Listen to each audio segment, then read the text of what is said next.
萧炎就这样坐在万寿鼎的面前，双目紧闭。足足过去2天之后，他才再度睁开双眼。伴随着绚丽火焰的翻腾，冰魄星莲被他率先取出，除去那10几枚莲子之外，其余部分被萧炎一口气丢了进去。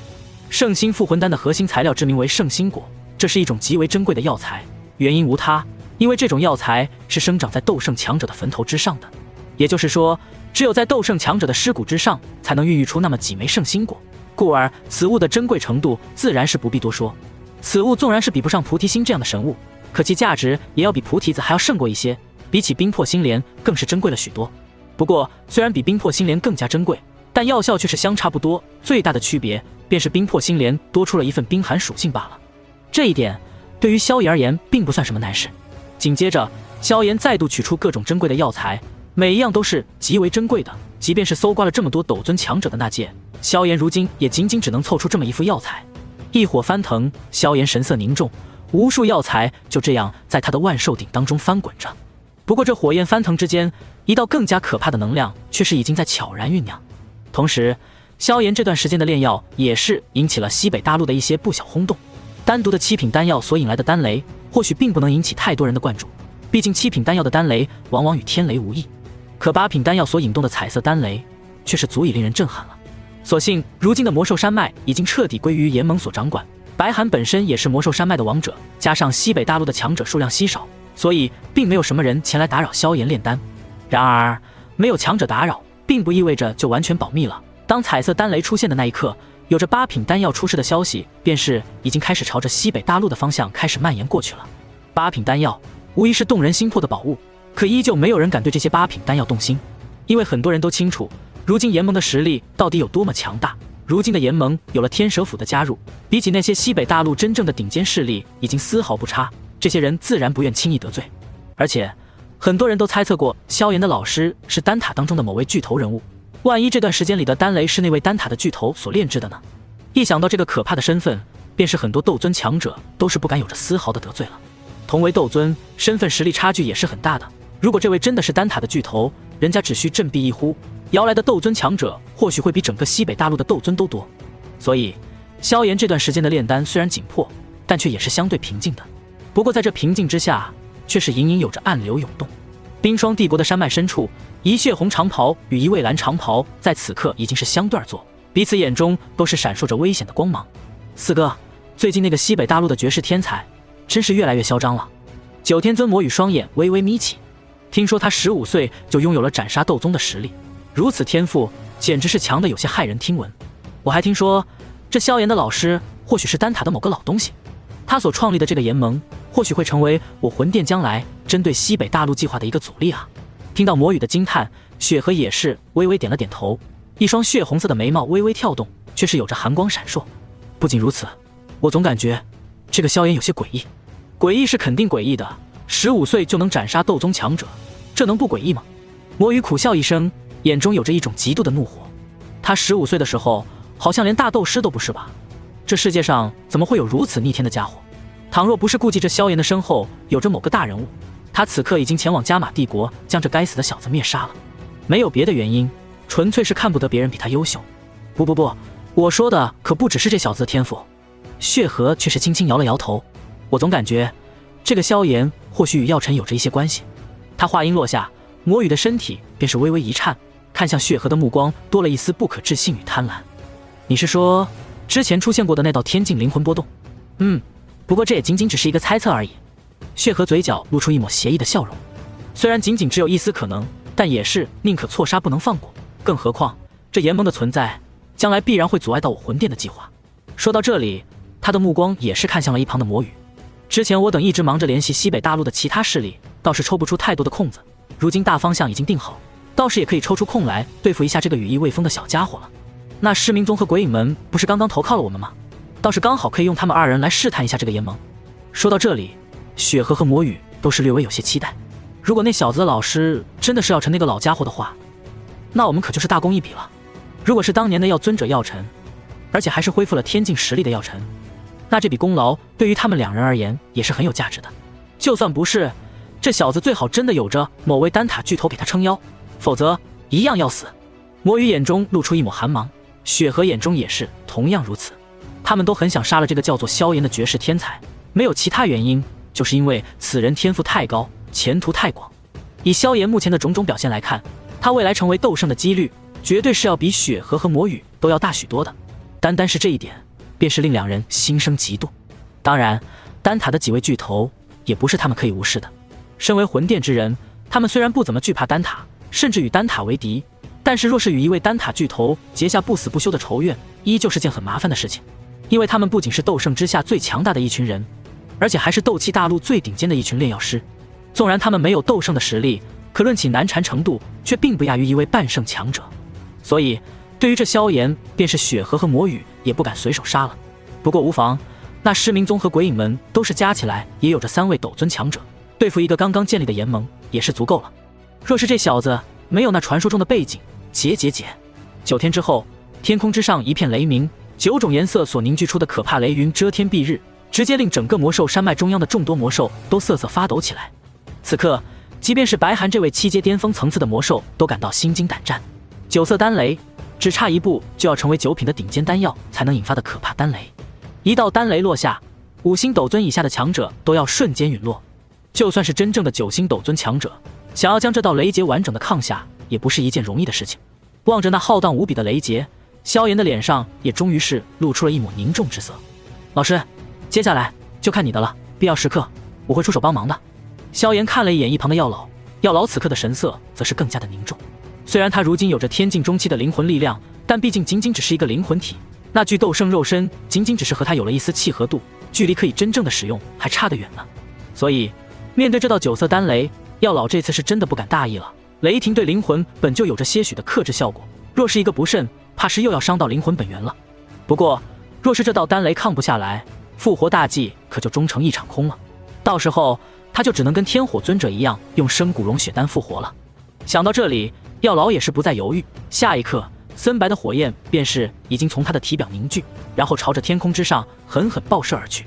有了古灵冷火的庇护，这丹雷对他的威胁就会小上不少。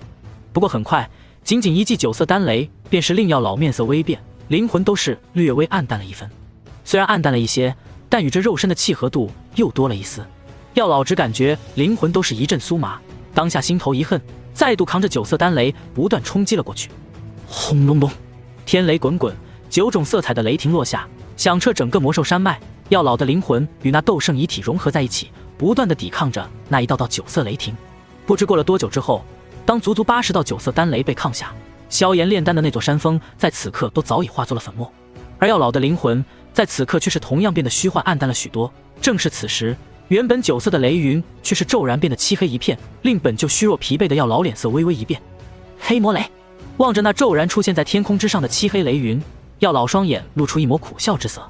这一击怕是足以媲美半圣强者的攻击了，以他如今的状态，就算是能够硬抗下来，怕是也要伤到本源了。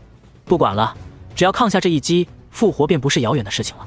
药老咬了咬牙，心中正要一横，却是骤然看到那一直守在万兽顶旁的萧炎骤然动了。下一刻，4种异火在他的体表骤然升腾而起。老师，你往后撤！萧炎低喝一声，4种异火便是已经开始在他面前旋转起来。伴随着4道火焰旋转速度越来越快，一道直径数十丈的火焰圆环便是缓缓成型。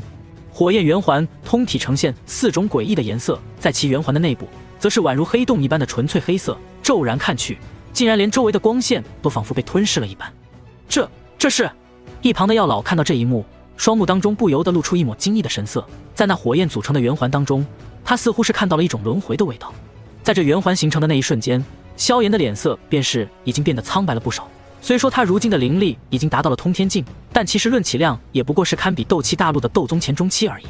即便是仗着灵力远超斗气的质量，加上他本身的灵力更加精纯，其实总的来说也不过是能发挥出堪比高阶斗宗的，或是接近斗宗巅峰的力量而已。之所以萧炎现在就不把寻常斗尊放在眼里了，是因为他的灵魂力量已经达到了8品炼药师当中都极高的境界，加上他的种种大神通大手段，才能无视寻常斗尊强者。但本质上来讲，他的灵力储备还是有限的，而这一招佛怒轮回却是货真价实的天阶斗技，对于力量的消耗比起4色火莲可是毫不逊色。不过如今危机在前，萧炎也是顾不得这么多了。佛怒轮回，萧炎低喝一声，手掌轻轻一推，那一道夹杂着4色的火焰圆环便是骤然朝着那黑魔雷的方向迎接过去。给我吞！萧炎低喝一声，那火焰圆环便是越转越快，很快一道滔天的吸力便是从中爆发而出。对于这黑魔雷，萧炎也没有办法利用那轮回盘当中的轮回之光来湮灭。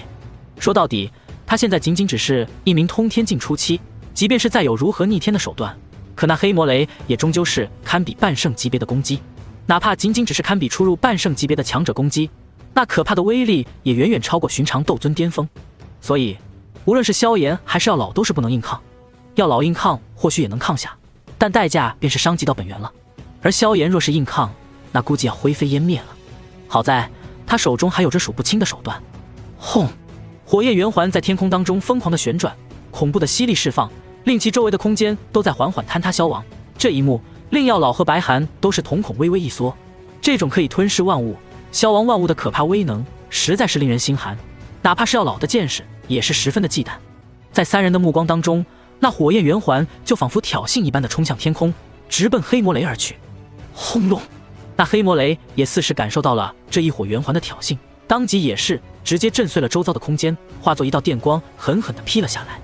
雷霆与异火都是这世间最为狂暴之物，彼此之间相互遇到都是无比的暴躁。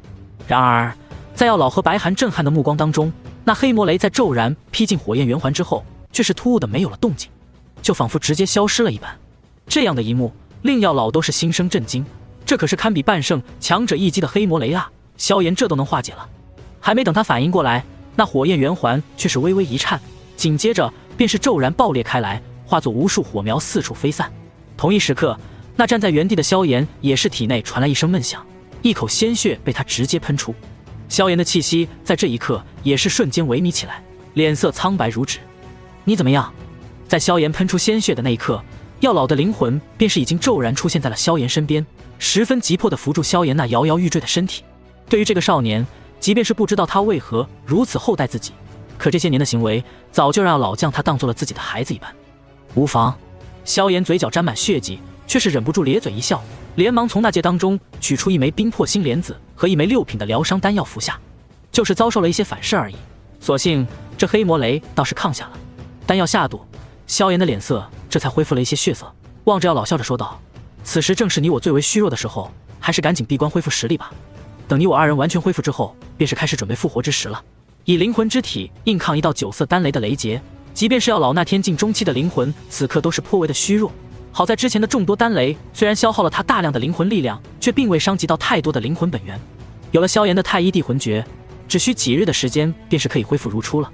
而萧炎在用佛怒轮回硬生生将黑魔雷转移到空间夹层当中之后，那堪比半圣的威能终究不是现在的他可以硬抗的。即便是一些贴边承受的威能，也依旧是让这道佛怒轮回崩碎。作为这道斗技的主人，萧炎自然也会受到一些反噬。大千世界与斗气大陆的修炼体系在地至尊之前并没有统一的对照，但按照萧炎的估算，半圣强者应该算是有了至尊境的战力了。即便是他有着如此众多的手段，能够跨越这么多级，硬接这么一招也是十分的不容易。药老闻言也是没有多说什么，两人很快便是来到了白寒之前在魔兽山脉当中的那座洞府，开始抓紧时间恢复自己的实力。9色丹雷所引起的动静实在是太大了，萧炎想瞒住都是有些不太可能。如果不抓紧时间复活药老，到时候若是真的有一位斗尊巅峰或是半圣级别的强者来袭，那可就有些危险了。好在两人虽然都处于虚弱状态，却都没有伤及到根本，所以仅仅7天的时间过去，两人便是恢复到了巅峰状态。甚至因为那炼制血神丹还残余了几滴远古天蛇的精血，也是都被萧炎一口吞下。仅仅如此不够，萧炎又吞下了一枚灵泉尊者那里得来的8品丹药，众多能量炼化之下，令他顺利突破到了通天境中期。7天过去，在萧炎刚刚达到通天境中期之后不久，一道极为庞大凶煞的气息却是从洞府门口的方向冲天起。紧接着，萧炎便是看到那洞府的门口处，一头长达100丈的巨大白虎不知何时出现。好！伴随着一声极为兴奋的虎啸，方圆千里的魔兽都在这一声虎啸当中瑟瑟发抖起来。半晌之后，伴随着一道白光闪烁，再度化身人形的白寒已经是极为兴奋地来到了萧炎的面前。紧接着，他便是单膝跪地，多谢主人，若是无主人相助，白寒还不知道多久才能走到如今这一步。白寒实在是兴奋至极，萧炎在闭关的当日，便是将那枚3色丹雷的血神丹丢给了他。他停留在7阶巅峰已经有10几年的时间，加上先前用6品血神丹不断精炼血脉，自身积累早就达到了突破的标准。如今一枚8品血神丹入腹，又有着天阶功法白虎化圣诀的引导，突破8阶的确是顺理成章的事情。不错，萧炎看着面前的白寒也是颇为的满意。随着白寒的突破，他所收的这些奴才当中，终于是有了第1个斗尊级的战力了。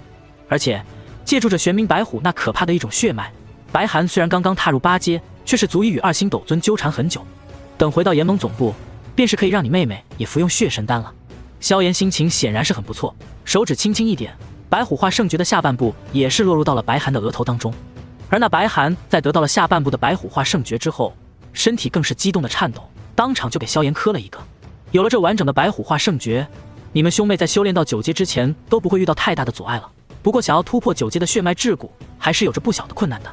萧炎笑眯眯地看着白寒，不过只要你们一直为我效力，我会让你们有机会恢复白虎一族的荣光的。我兄妹2人自当为主人效力，赴汤蹈火，万死不辞。白寒也是十分激动地说着，他和白雪对于萧炎的忠诚早就不是当初的被迫了，而是转化为了主动。放眼整个斗气大陆，除了萧炎，有哪个强者能给他们兄妹2人指明一道通向9阶的光明大道？萧炎就可以。而就在2人闲聊的功夫，一道苍老的身影却是在那山洞的中央缓缓站起，笑眯眯地走了过来。老师，您与这斗圣肉身如今竟然已经如此的契合了。在看到这苍老身影的那一刻，萧炎都是忍不住微微一怔。7天的时间过去，药老不但灵魂力量全部恢复，对于这具肉身的契合似乎也达到了一个极为默契的程度。我也是没有想到，这具肉身似乎比我想象当中的还要契合。这位灵族斗圣遗体的脸上都是露出一抹笑容。经过丹雷淬炼，加上药老的不断磨合，在萧炎未曾使用异火炼制的情况下，药老竟然已经能初步利用这具斗圣肉身了。当然，这种运用也仅仅只是粗糙的使用这具身体，肉身内部的气血、能量都是无法运用的。但仅仅如此，却也已经可以让接下来的复活再度顺利一些了。既然如此，那就赶快回到炎盟当中进行复活计划吧。萧炎闻言也是有了一丝迫不及待，一旦药老复活，那他这边就是真正有了一尊斗圣级别的战力，而且还不是一般的斗圣，是一位人脉很广的斗圣。到时候他才算是真正的根基已成，除非是魂族高层直接杀过来，否则再无人能够威胁到他。药老闻言也是没有犹豫，3人很快便是离开魔兽山脉，回到了加玛帝国的附近。萧炎最后选择的复活地点却是在云岚宗当中，此地也算是钟灵神秀，能量虽然比不得木兰帝国的那处灵眼，却也相当不错。当然最关键的还是更加隐蔽，因为是在自家领地，旁人都只会以为这是一次普通的闭关，不会想这么多。将这枚血神丹拿给你妹妹吧，希望等我出关之时，她也已经跨入8阶层次了。萧炎笑着将另一枚血神丹递给白寒，至于那枚准备给美杜莎的5色丹雷血神丹，他却是没有急着给美杜莎。以后者斗皇巅峰的实力，若是没有他的守护，贸然服用这枚8品丹药，怕是会有一些危险。等将老师这边的事处理完，就可以帮他净化了。萧炎嘴角露出一抹温和笑容，然后便是钻进了一处云山早就给他准备好的山谷当中。在这山谷之上，还有着一层被萧炎提前布置好的阵法，用来遮蔽其中的气息。复活药老虽然也有不小的动静，但比起丹雷来说，却是太好遮掩了。1天后的清晨，云岚宗的一处幽静山谷，此地却是早已被宗门老祖云山给戒严，任何人都不得进入其中，即使是他本人也不行。老师，炼制躯体马上就要开始了，准备好了吗？萧炎盘坐在山谷的中央，在他的面前，药老已经操纵着那具斗圣遗体躺在他的面前，神态一点也不安详，反倒是有些紧张。此时此刻，即便是以他的心境，都是忍不住的荡出一圈波动涟漪。不用紧张，这次炼制躯体一定会成功的，就是过程可能有点痛苦，需要你忍一下。嘿嘿，我都等了这么多年了，这点痛苦还能忍受不了吗？药老嘿嘿一笑，似是在缓解心中的压力。萧炎见状也是没有多说什么，只是跟着一笑。很快，那枚装着圣心复魂丹的玉瓶便是被他从那戒当中取出，然后放到了药老的面前。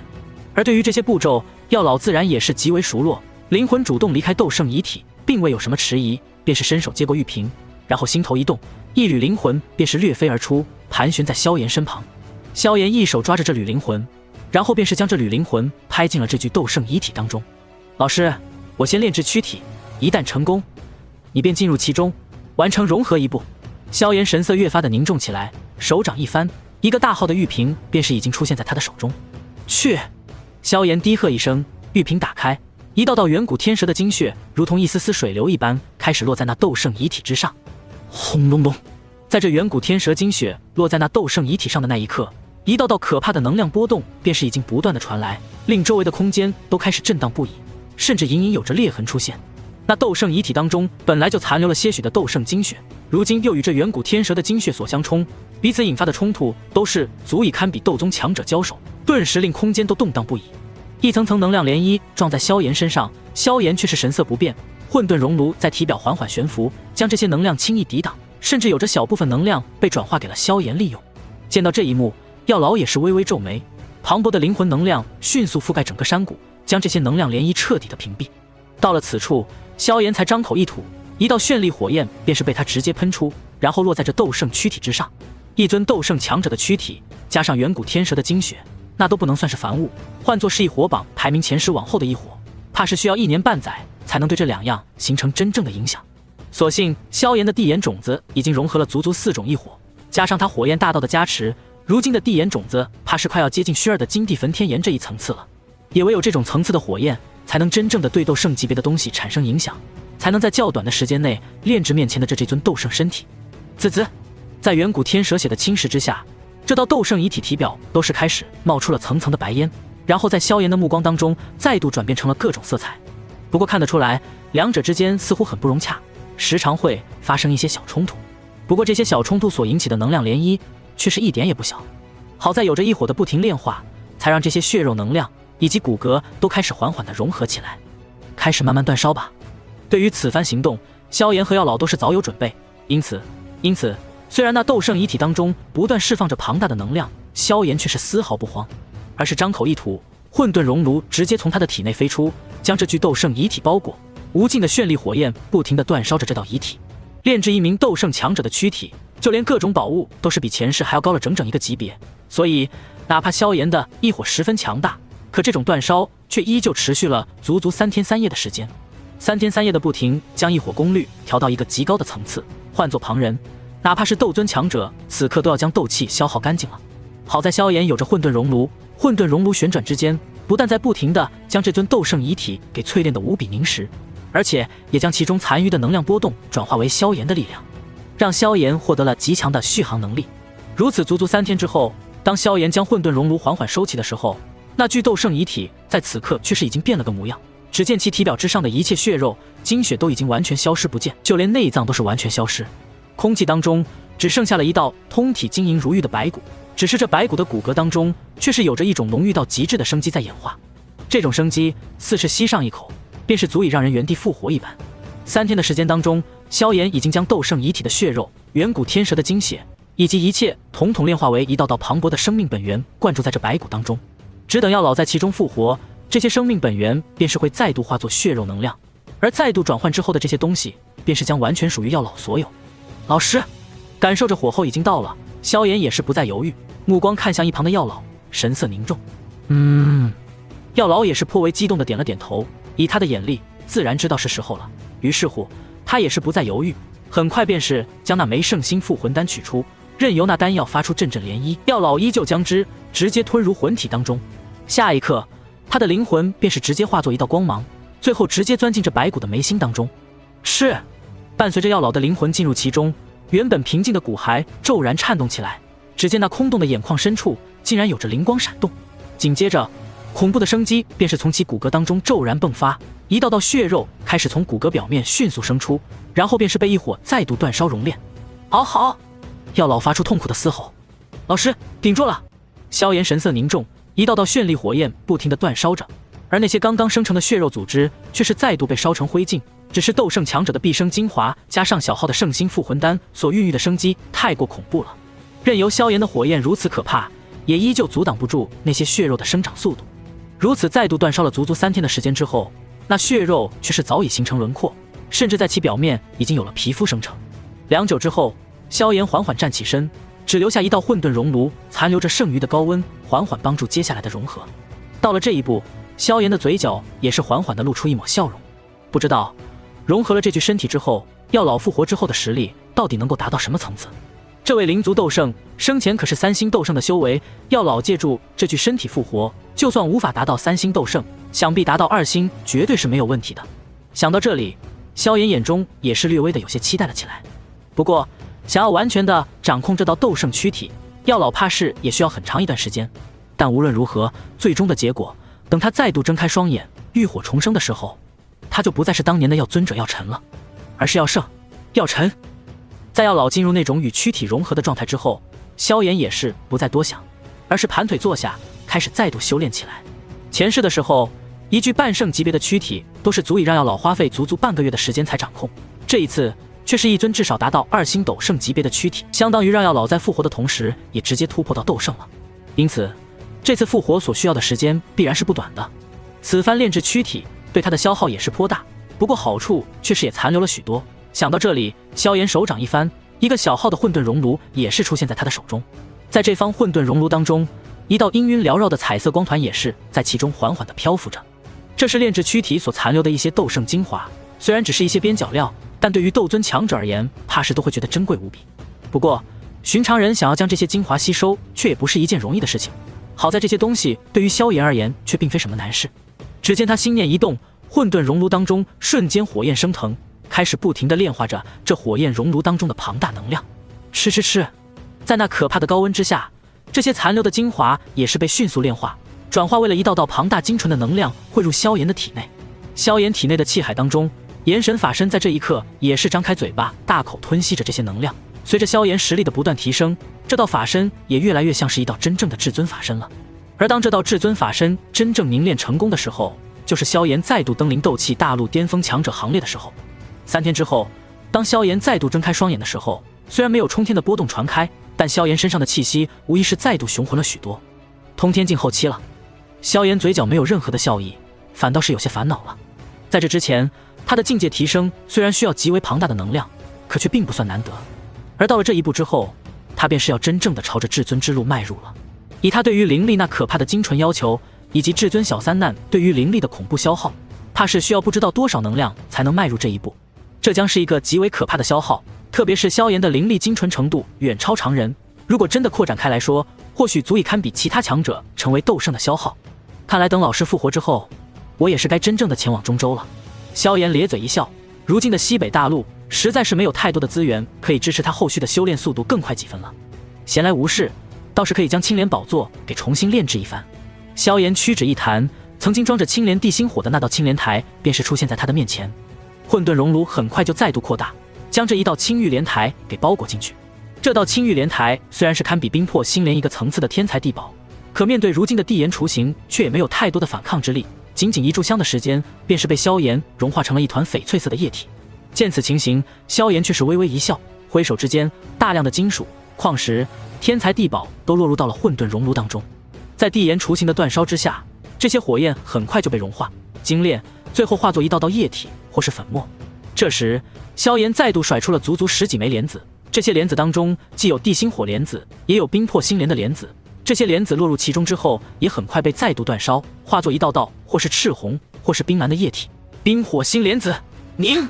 萧炎低喝一声，大量的赤红液体和冰蓝液体很快就融合在一起，同时大量的天才地宝、珍贵金属的精华也融入其中，形成一个驳杂的大球。大球一边为赤红，一边为冰蓝，缓缓旋转，宛如一幅太极图一般。萧炎没有再加火，就这样用地炎雏形足足煅烧了1天1夜。良久之后，一道道红蓝相间的小圆球再度被他凝聚分割出来。将这些液态的小圆球凝聚出来之后，萧炎也是不再犹豫，手掌一翻，一道道硬结凝聚之间，一道道奇异的灵纹也是被他迅速凝结出来，然后被一一打入到这些小圆球当中。对于炼气一道，他虽然没有像炼药一般全心投入，可终究是达到了主宰境界的强者，高屋建瓴之下，炼制几件圣品绝世圣物都不是什么难事，所以此刻炼制一个小小莲台自然不算什么难事。很快，在一道道灵纹凝聚进入其中之后，萧炎再度将这些珠子煅烧一段时间之后，便是将其晾在旁边慢慢冷却。而他的注意力则是再度投入到另一旁同样融入了许多液体的青玉色液体之上。一道道灵纹打入其中之后，这团青玉色液体也是再度被他凝聚成一道莲台，只是在经过不断的煅烧之后，这莲台的体积却是渐渐的缩小成了巴掌大小。在这莲台之上，一道道奇异纹路仿佛可以沟通天地，看上去精美而神奇。莲子入座，萧炎低喝一声，无数莲子此刻同样已经极小，在萧炎的指挥之下，很快便是融入到了那莲座之上的一个个孔洞。嗡！在这些莲子一进入孔洞之后，便是宛如发生了连锁反应一般。原本萧炎在他们之中打入的一道道灵纹阵法，在此刻都是迅速链接成了一个整体。一时之间，这些纹路之上都是光华绽放，显得极为神异。这时，萧炎也是缓缓地收起了混沌熔炉，将那仅仅只有1到8掌大小的青玉莲台收入掌心。青玉莲台静静地在萧炎掌心旋转，莲台孔洞当中一枚枚红蓝交接的莲子缓缓转动，释放着冰与火的2种属性。萧炎只是心念一动，这原本8掌大小的莲台便是迅速扩大，瞬间化作3尺大小，紧接着再度暴涨，化作3丈。萧炎没有丝毫停留的意思，灵力再度灌注其中，最后化作足足近100丈大小，足足将这处山谷的天空都给遮蔽了，这才再度缓缓收起。冰火宝莲子，去！萧炎心念再度一动，足足18枚红蓝相间的莲子再度从莲台当中飞出，每一颗都释放着颇为不俗的威能。18枚莲子缓缓旋转，隐隐勾勒出一道颇为强横的大阵。此阵名为冰火连心阵，是大千世界当中的一道颇为强大的阵法，既可以汇聚淬炼能量灵气为自己所用，也可以攻击防御。进可攻，退可守。凭此大阵，萧炎对付半圣之下的强者足以纠缠很久。不过，受限于材料的品质，这座莲台所能发挥的威能也就到此为止了。此物的品级若是放在大千世界的话，应该算得上中品神器了吧。萧炎再度将莲台放在手心当中把玩了一番，这种等级叫做炎帝宝莲，还是差点意思，就叫你冰火连心台吧。萧炎很快给这件新神器想好了一个名字，冰火宝莲台。单独修炼可以提升10倍的修炼速度，双修同样可以有着不小的增幅，更重要的是可以给使用者带来完全不同的2种感受，同时用来对敌同样十分好用。虽然使用灵力才能发挥出其最大的威能，但萧炎同样设置了斗气催动的阵法，今后实力强大了，送给某位红颜当做护身宝物倒也不错。当然，萧炎炼制它最重要的原因还是为了一个目的。想到这里，萧炎脸上的笑容不禁多了几分特殊意味。老师真正复苏的时间还差很久，刚好趁着这段时间把他们几个都给拿下。萧炎嘴角笑容更甚，特别是彩铃，接下来也该帮他蜕变成吞天蟒的血脉了。想到这里，萧炎也是不再犹豫，脚步一踏，便是已经出现在了云岚山当中。云韵和云山都不在，他神魄之力扫过整个云岚宗，却是发现很多云岚宗的强者都不在此地，这是怎么回事？萧炎眉头微微皱起，再度几个闪身之间，便是出现在了加玛帝都当中。很快，一道道庞大的能量波动便是在天际传来，令萧炎原本就有些不好看的脸色瞬间升起一抹杀意。远处天空之上的战斗波动当中，有着足足3道都是他联盟的人，另外2人也有着一道令他感到有些熟悉，感觉十分讨厌，却又不知道是谁。不过不管是谁，反正不是朋友。没想到我刚刚建立联盟，就有不长眼的来找事了。萧炎眼中杀意升腾，既然如此，那就先杀2只鸡，让西北大陆这些家伙尝尝眼吧。萧炎脚步再度踏出，却是已经出现在了炎盟的城墙之上。此时的城墙之上已经是人头攒动，众多强者汇聚其上，都是面露焦急之色。当萧炎的身影出现的那一刻，这些人都是微微一阵沉默，旋即便是各自露出了狂喜之色。盟主，你终于来了！盟主，你再不来，咱们炎盟就完蛋了！盟主，快请你老师出马吧！一群人顿时沸腾起来，萧炎却是神色平静，没有理会任何人，只是走到了美杜莎的身边。此刻的美杜莎身边却是已经4女聚集，彼此之间已经是抱成一团。过去他们之间还有着些许的小意见或是其他问题，如今却都是聚在了一起。萧炎跟云韵、亚飞、小医仙都笑了笑，还是平静地看向美杜莎。怎么回事？萧炎声音平静，没有丝毫波动，明明没有说出任何安慰的话，却莫名的让在场所有人都微微松了一口气。见到萧炎过来，美杜莎眼中也是露出一抹欣喜之色，然后才连忙解释起来最近发生的事情。你闭关之后不久，西北大陆的2个堪比天蛇府的势力忽然联手起来对付炎盟，声称炎盟的出现将会威胁到整个西北大陆的未来。说着，他也是将美眸看向了天空之上的5人，其中3人分别是天蛇府主白寒、白雪兄妹，另外2人却是一粗犷大汉和一瘦小的黑衣老者。这2个势力便是失明宗和鬼影门，此刻与蛇精长老和2位护法交战的就是他们的宗门首脑。说到这里，他的眼睛当中却是多了一抹自责之色。你闭关的这段时间里，这2个宗门便是直接占据了我们炎盟北部的所有地盘，直接杀到了加玛帝都当中。对不起，是我没有指挥好。他还没有说完，一只手掌便是已经轻轻覆盖在了他的脑袋之上。这一点可怪不到你头上，以失明宗和鬼影门联手起来的实力，现在的炎盟的确不是他们的对手。萧炎轻轻揉了揉他的脑袋，他就觉得这气息如此的熟悉，原来是失明宗的尸天。前世这家伙便是不长眼的前来送死，没想到这一世还是如此。这两人的实力可都是达到了4星斗尊的层次，单看天空之上的交手，便是可以看出炎盟一方处于弱势当中。蛇精一人独占那尸天，两人之间的修为差了1星，但战力差距却很明显。以尸天的实力，想要击杀蛇精很难，但想要压制他却是很轻松。而另一旁的鬼影门门主更是逼得白寒白雪必须靠得很近，才能联手对付此人。这兄妹二人尽管是魔兽一种，可终究只是刚刚踏入8阶而已，即便可以抗衡2星斗尊，但与4星斗尊之间的差距还是不小的。这还只是顶尖战力，还没有算双方的中高端战力。这两宗联手，斗宗强者的数量怕是要超过炎盟10位，甚至更多。在顶尖战力无法形成僵持的情况下，底层不对，即使是拿人命去填，也很难改变战局。炎盟的伤亡如何？想到这里，萧炎忽然问道。伤亡倒是不算大，我当时很快就及时撤回了北部的大部分力量，着急他们回来守卫帝都。被萧炎如此揉着脑袋，美杜莎十分的不适应，冷艳脸庞上浮现一抹红晕，但在大事面前却是顾不得这么多了。一旦炎盟被灭了，所有人都得完蛋。他们两个的出现，或许真正的目标并不是炎盟，而是你。说到这里，他却是骤然抬起头，一双美眸直直地盯着萧炎。我有一种预感，他们是想逼出你的底牌。倘若你没有那传说中的底牌，那炎盟今天恐怕真的要完蛋了。到时候，你我甚至所有人的性命都将不再属于自己。听到他的解释，萧炎只是微微一笑。你猜的倒是不错，很聪明。不过，既然他们想要试探我，那就拿自己的小命来试探吧。话音落下，萧炎笑着拍了拍美杜莎的肩膀，又看了小医仙等人一眼，然后便是踩着空间直接出现在远处。望着这一幕，美杜莎等人都是微微一怔，那原本欢呼雀跃的炎盟众人此刻也都是微微一愣。盟主这是？盟主怎么没找帮手，自己上了？这一刻，所有人都有些茫然，也有些惊慌。他们都知晓萧炎有着击杀斗宗强者的实力，也见到过萧炎所展露出的冰山一角。他们知道萧炎很强，可再强，难道能跟斗尊强者斗上一斗吗？望着这一幕，炎盟的众多强者都慌了，甚至场面一度出现了骚乱。一个16岁的少年冲进斗尊强者大战的战场，这跟找死有什么区别？难道这个萧炎并没有什么神秘的老师？在萧炎走向那处战圈的那一刻，四女的神色也是都微微发白，尤其是小医仙和亚妃更是有些苍白。不同于美杜莎和云云，他们二人都是跟萧炎确定了关系，小医仙更是已经有了夫妻之实。当然，云云和美杜莎的脸色也是十分的担忧，面带焦急之色。就在这人心惶惶的时刻，一道苍老的声音却是暴喝而出，将整个城墙上的人都吓得一跳。慌什么？云山大吼一声，直接让骚乱的城墙恢复了平静。见到众人恢复平静，他这才老神在在地清了清嗓子道：相信盟主。你们觉得这种人中龙凤会干傻事吗？听到云山的话，众人这才恢复了平静，虽然依旧有着担忧，却不再骚乱了。这位云岚宗的老宗主说的很有道理，像萧炎这种的人中龙凤，怎么可能会干这种自杀的事情？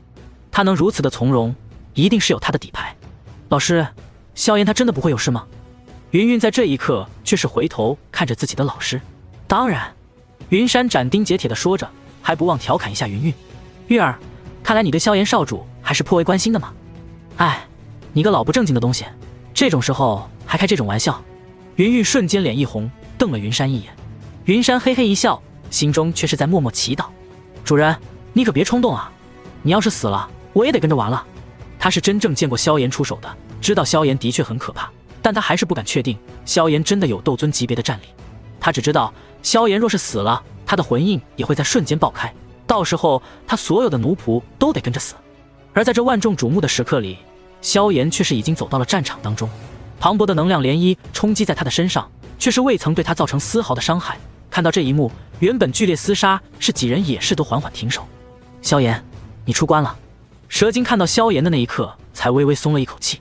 他之所以带着天蛇府加入炎盟，一切都是因为萧炎。倘若这小子临阵跑了，那天蛇府自然是没必要给炎盟卖命。甚至他耗费大力气跟着尸天战斗，都只是因为萧炎。主人，白寒白雪此刻已经是懒得掩饰了，直接来到了萧炎的身边。不错，你果然也突破到8阶了。萧炎看着白雪微微一笑，这才看向身边的三人道：蛇精老哥，你先带着他们两个休息去吧，这里交给我就好了。交给你。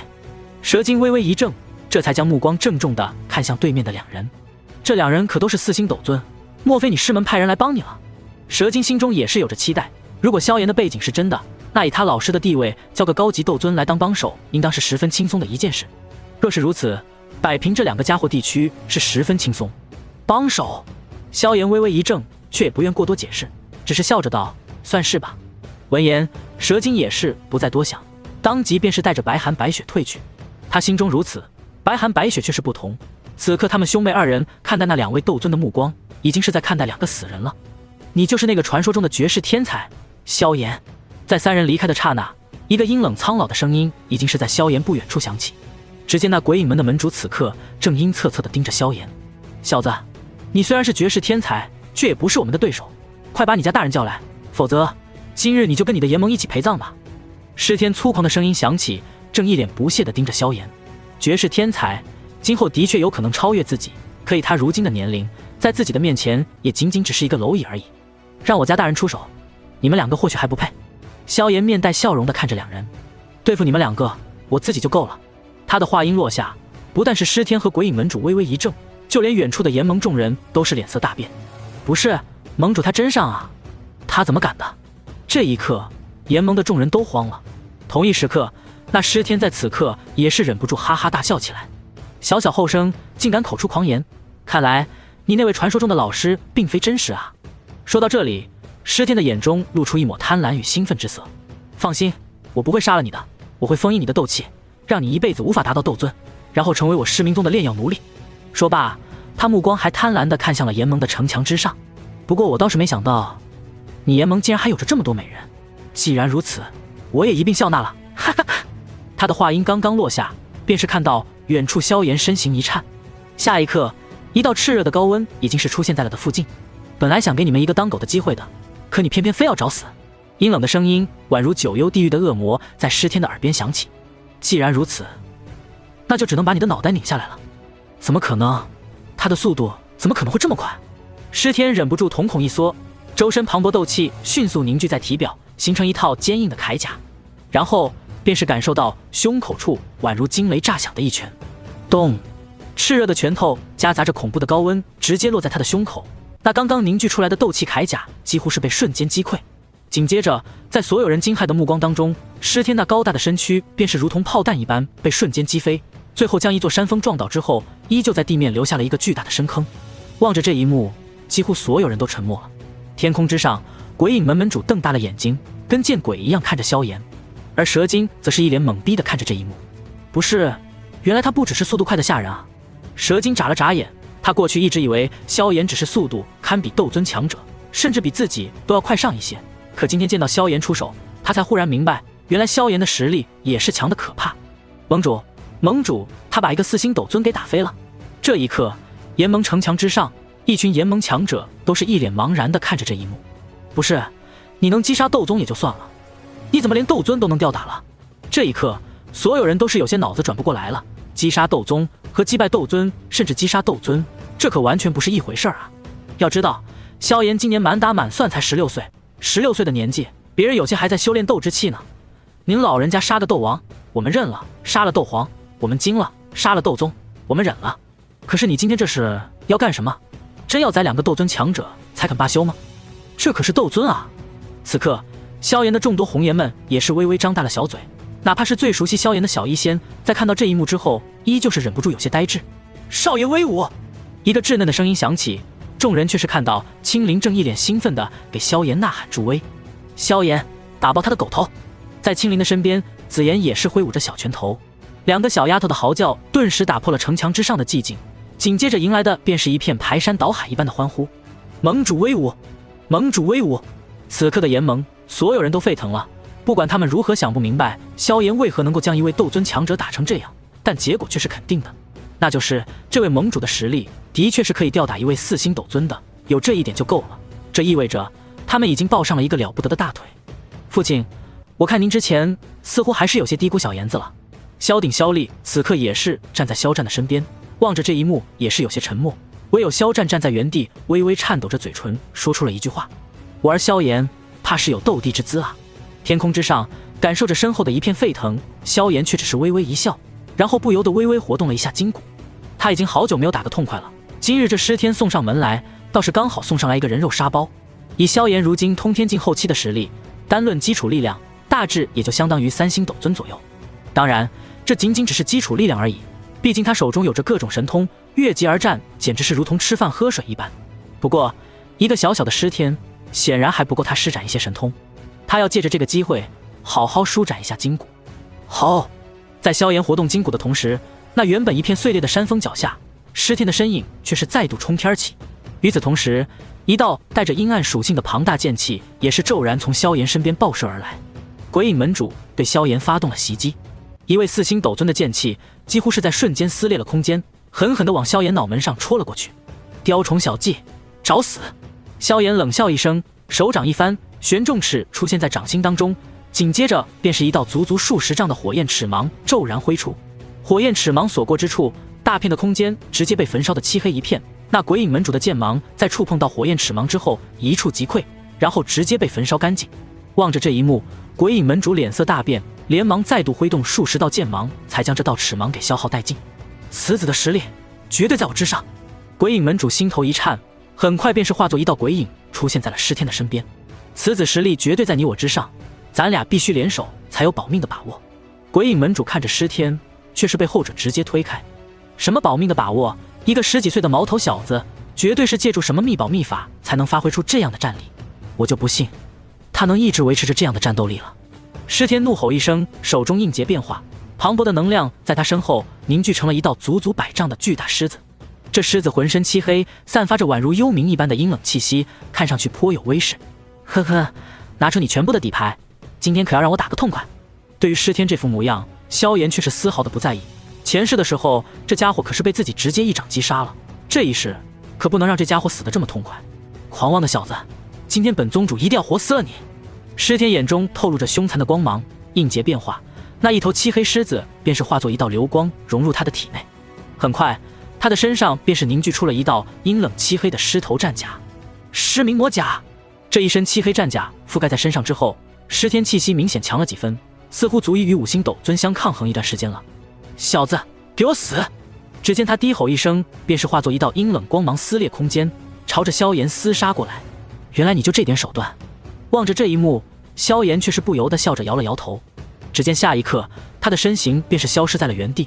等到尸天再度看见萧炎的时候，一只拳头已经狠狠地砸在了他的脸上。这混蛋怎么这么快？尸天脑袋一猛，便是再度倒飞出去。然而还不等他停下身形，一只脚掌便是再度踹在他的后腰之上。咚咚咚，天空之上仿佛是有着一张看不见的大鼓在不断的敲打。在所有人骇然的目光当中，那身披战甲的尸天宛如一个沙包一般到处乱飞。混蛋，我要杀了你！尸天发出无能狂笑。到了此刻，他才发现这个叫做萧炎的家伙不但速度快得吓人，战斗经验更是无比的可怕。他每一次攻击的方向都是自己的薄弱之处，让自己根本来不及反击，便是再度被击飞。短短一刻钟，尸天便是已经如同沙包一般被打飞了数十次了。他的内心无比的郁闷，可却只能站整整地看着自己被萧炎不断的轰击。比起尸天，萧炎却是无比的痛快。他已经好久没有这么放开手脚，不借助任何斗技神通，就这么大开大合的战斗了。他没有借助任何手段，就是单纯的利用着自己的灵力力量和肉身力量，加上那可怕的速度和无与伦比的战斗经验，将尸天当成一个活生生的沙袋。拳、脚、膝、肘，身体每一处都成了萧炎战斗的利器，接连不断的轰击在尸天的身上。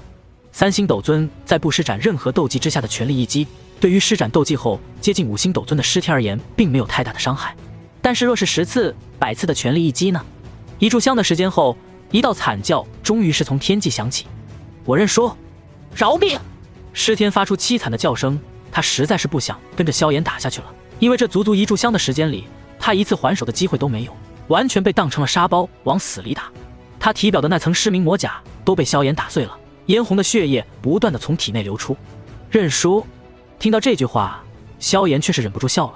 尸天宗主，你好歹也是堂堂斗尊强者了，难道不知道这种战争一旦失败会是一个什么下场吗？萧炎咧嘴一笑，眨眼间便是一拳砸在了尸天的下巴上，让他喷出一口带着碎牙的鲜血。接下来便是再度来了一阵狂风暴雨一般的攻击。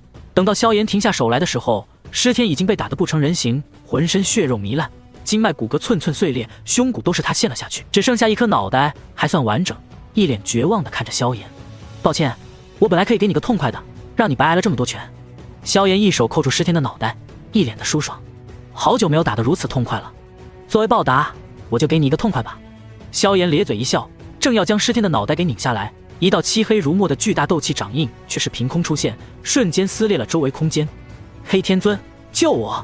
看到这一幕，尸天那气若游丝的脸上露出一抹狂喜之色。然而他声音刚刚落下，一道刺痛便是从灵魂深处传来，紧接着他便是失去了所有的意识。他的灵魂在方才的一瞬已经被萧炎直接灭杀了。黑天尊望着那巨大的漆黑掌印，萧炎嘴角却是缓缓泛起一抹笑容，然后咔嚓一声将尸天的脑袋拧了下来，紧接着便是一道同样巨大的火焰手印迎了上去。两道手印碰撞的一瞬间，周围数百丈直径的空间直接破碎。萧炎单手提着尸天的脑袋，脚步微微退后了几步。而在他的面前，一道穿着如墨长袍的老者此刻却是有些愤怒地盯着萧炎。狂妄！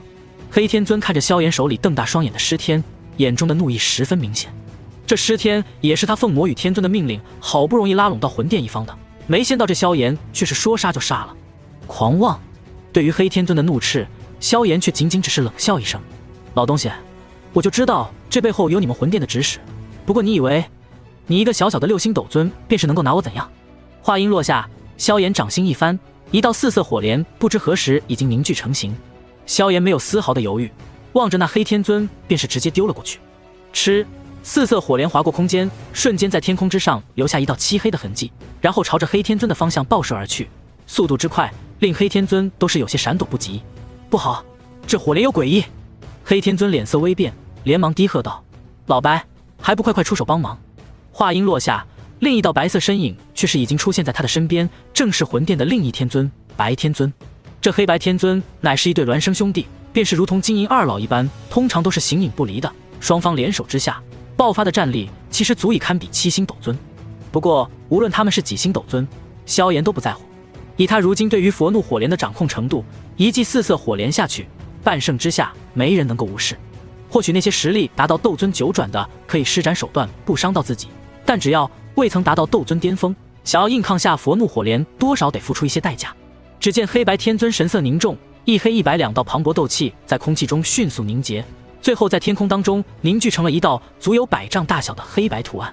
与之相比，那8掌大小的火莲却是宛如一点微不可察的荧光，还是老一套的招数。萧炎咧嘴一笑，低声道：“爆！”轰！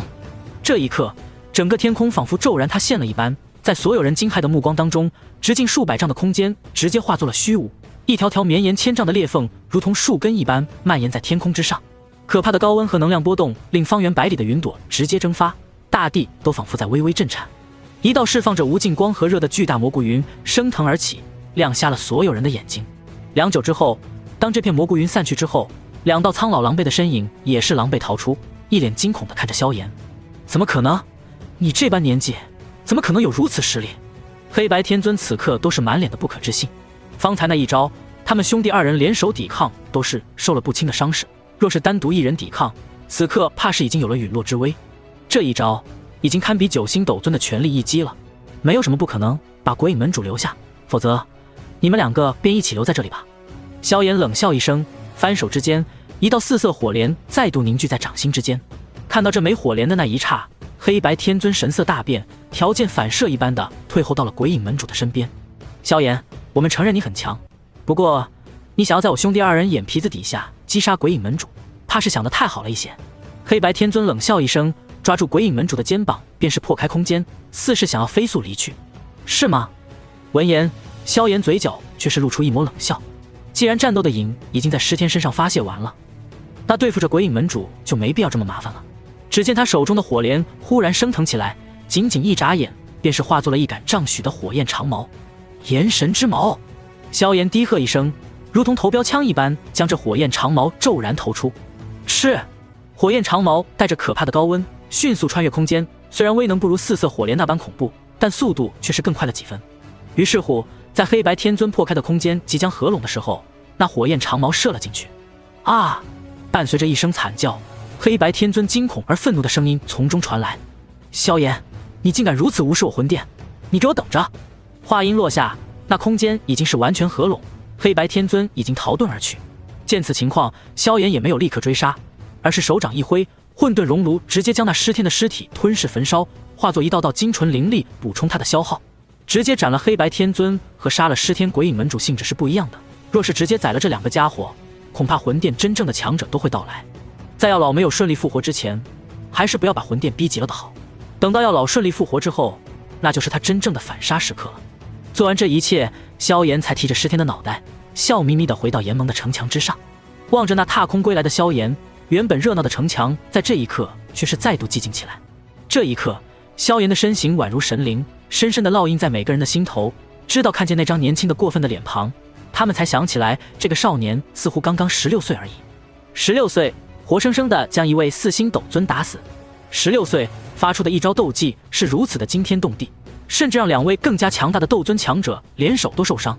一切的一切，让这些强者们内心不可置信的同时，对于萧炎越发的崇拜与敬畏。过去总有人说这是一位少年斗圣，前途不可限量，可现在他们却都觉得斗圣对于常人而言如同登天一般的门槛，对于面前的这个少年而言或许算不上什么难事。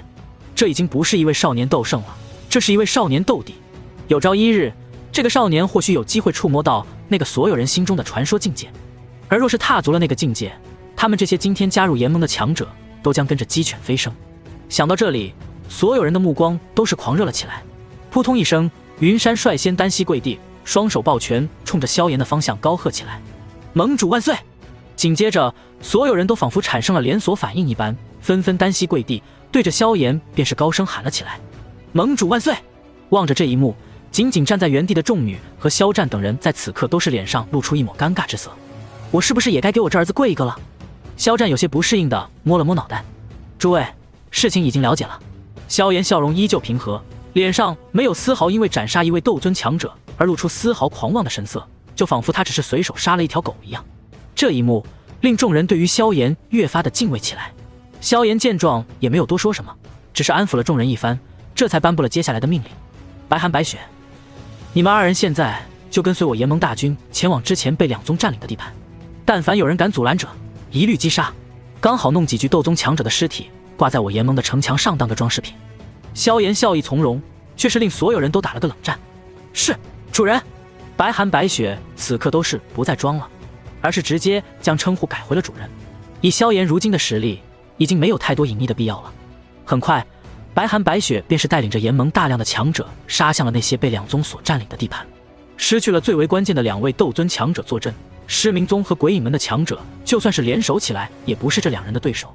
寻常斗宗巅峰对战斗尊强者，能够撑过10个回合便是不错了。至于更弱者，怕是一招就要被灭杀。待到众人离去之后，萧炎这才笑着安抚了一下族人和众女。做完这一切之后，他忽然看到了角落里跟青灵站在一起的紫妍，嘴角缓缓露出一抹笑容。喏，这是给你准备的。萧炎随手一抛，便是将一枚小玉瓶给丢了过去。什么东西？神秘兮兮的。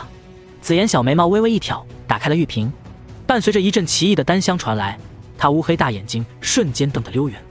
化形丹！紫妍几乎是从原地跳了起来，最后直接扒在了萧炎的身上。萧炎哥哥，你对我太好了！小妮子的确是很激动，对于真正的长大，她已经是等了很久了。好了好了，我这里还有几枚血神丹，你吃了之后应该会突破6阶了。萧炎一把将她拽了下来，有些嫌弃的看了一眼自己肩膀上的眼泪鼻涕，这才将之前准备的几枚7品血神丹也递给了他。嘻嘻，被发现自己的小心思，紫妍又恢复了往日的嬉皮笑脸，拉着一旁的青灵就一溜烟的跑开了。这妮子，萧炎有些无奈的摇了摇头，将众人纷纷遣散之后，只留下了身边的美杜莎一人。望着那略微有些扭捏的女王陛下，萧炎微微一笑，完全不顾后者的僵硬，拉着她的玉手离开了此地。女王，跟我来。我们去哪儿？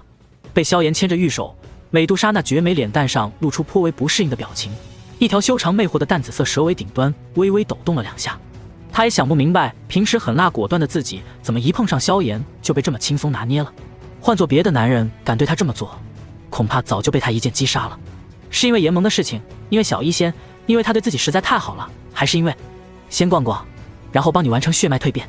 萧炎微微笑道。听到这句话，美杜莎微微一怔，旋即没有再多说什么，不过还是费力的将手从萧炎那里挣脱了出来。见到他这副模样，萧炎也只是微微一笑，没有多说什么。两人就这样走着，夕阳斜照，将天空染成了一阵赤红。方才被萧炎炸成无数蒸汽的白云再度朵朵凝聚，在阳光的照射下，金黄赤红，仿佛一道道龙鳞一般光彩夺目。小医仙和紫妍站在帝都的一处建筑之上，望着这两人并肩而行的模样，忍不住相视一笑。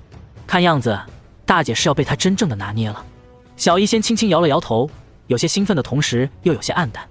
嘿嘿，到时候你们姐妹共侍一夫，可要把这小子给美坏了。紫妍却是看着小医仙咧嘴傻笑，一枚化形丹让他成了萧炎忠实的狗腿子，此刻还不忘了给萧炎打圆场。听到紫妍的话，小医仙原本的心思瞬间无影无踪，只是俏脸一红，青葱玉指狠狠地在紫妍脑门上戳了戳。你这个丫头，真是让这家伙给带坏了。对于他的动作，紫妍也只是咧嘴一笑，然后才轻轻摇了摇小医仙的手臂。小医仙姐姐，我马上就要开始闭关化形了，你给我护法吧。看着他那故意装出的可怜兮兮的表情，小医仙却只能是无奈地摇了摇头。没问题。为什么总是对我这么好？阳光照在两人的身上，拉出了一片长长的影子。美杜莎摇曳着紫色的蛇尾，终于是忍不住问出了一个问题。此刻她一双美眸紧紧地盯着萧炎，似是想要问出来一个究竟。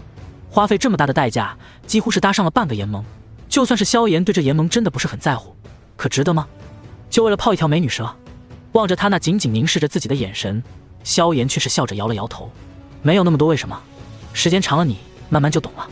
都是正妻，可他前世的时候，自己对薰儿和对彩铃的感情是不一样的。对于面前这个美丽堪称妖艳的女王，他最早也只是有些愧疚，有些感谢，更多的是有了萧萧之后才有的那种沉甸甸的责任感。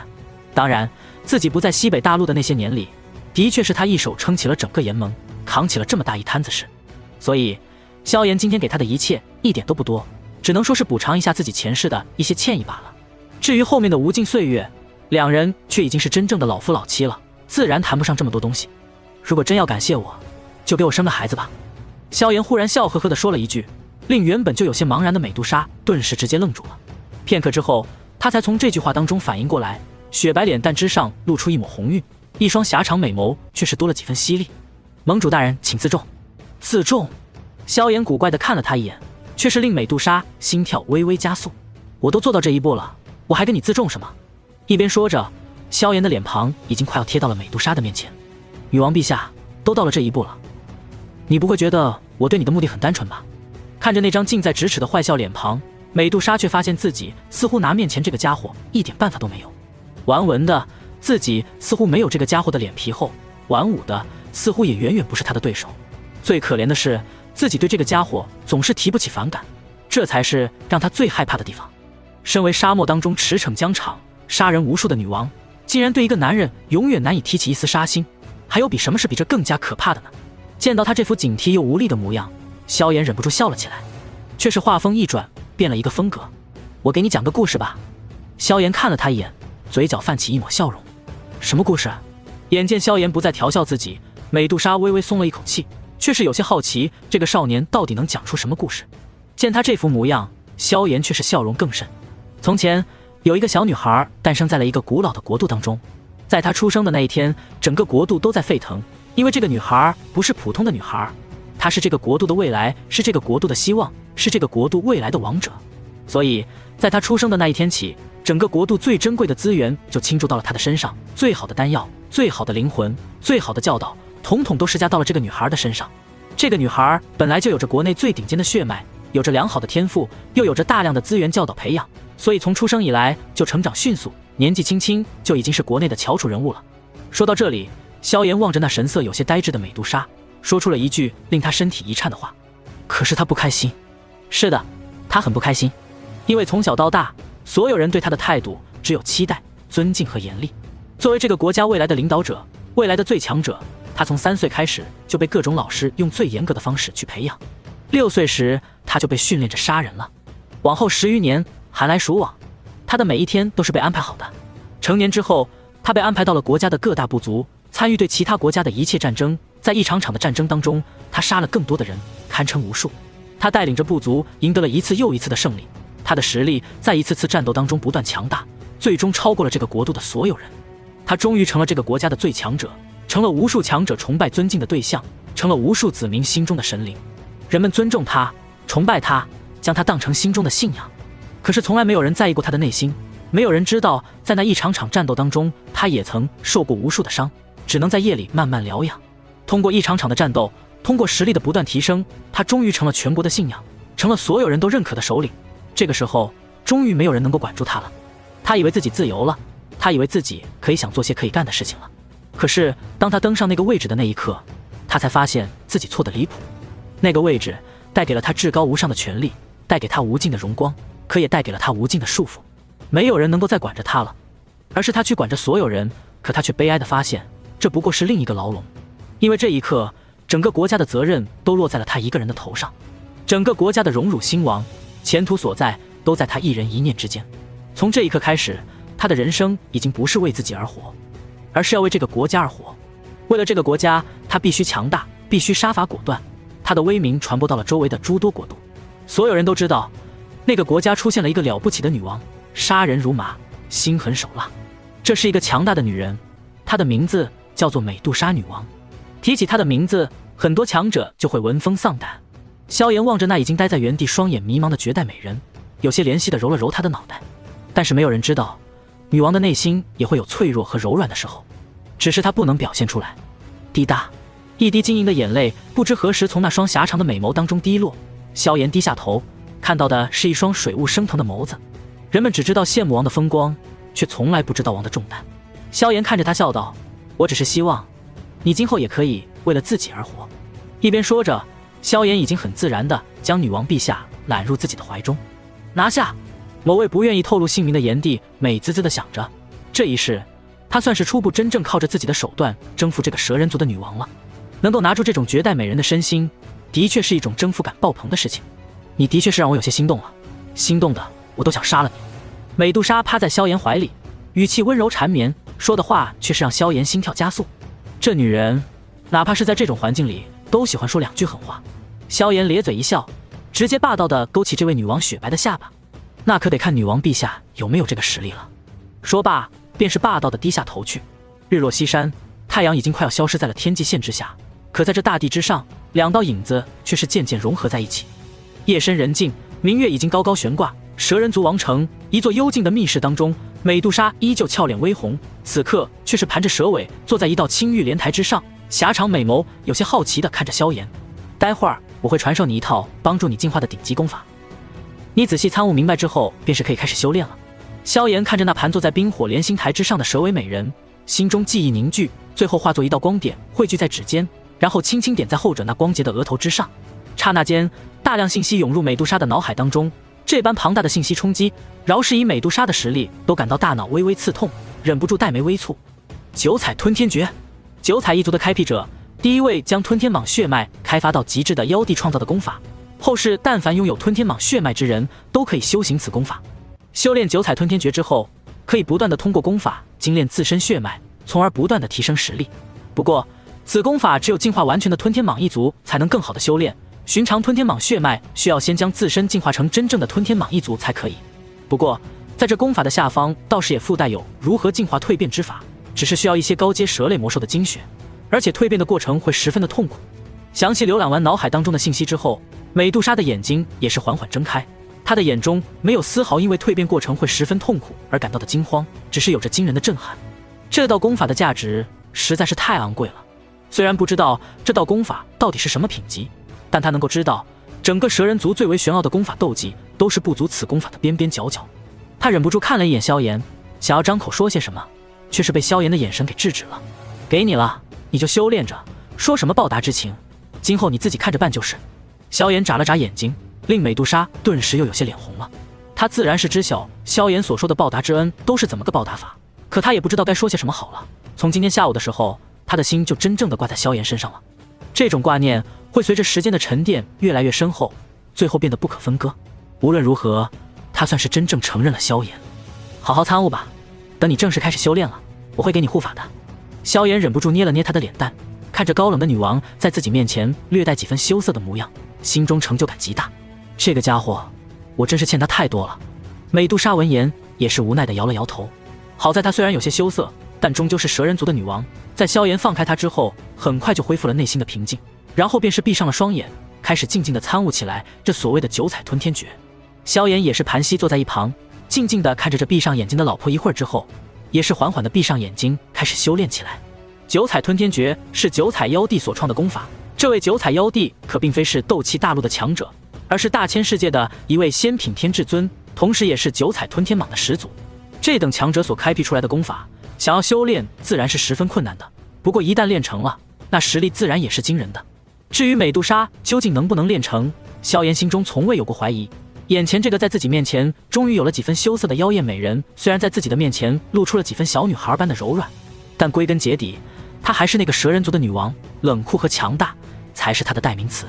不但对敌人冷酷，对自己同样冷酷，不但实力强大，内心更是同样强大。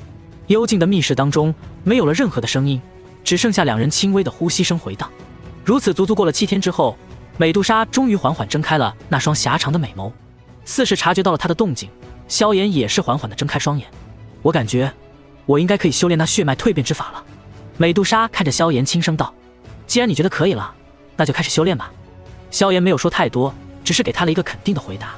闻言，美杜莎眼底仅剩下的一丝犹豫也被彻底抹除，取而代之的是那种必胜的犀利。不知道为什么，当萧炎在他身边的身后，他那本就强大的内心深处总会有着一种更温暖的充盈感。谢谢。他看着萧炎，红润嘴角忍不住勾起一抹足以魅惑苍生的笑容，然后才再度闭上眼睛。下一刻，磅礴的血气开始自他体内升腾起来，然后按照各种奇异的路线开始快速运转。伴随着这些气血的运转，那原本晶莹雪白的皮肤在这一刻也是很快变得通红起来。美杜莎黛眉皱起，看得出此刻已经是颇为的痛苦。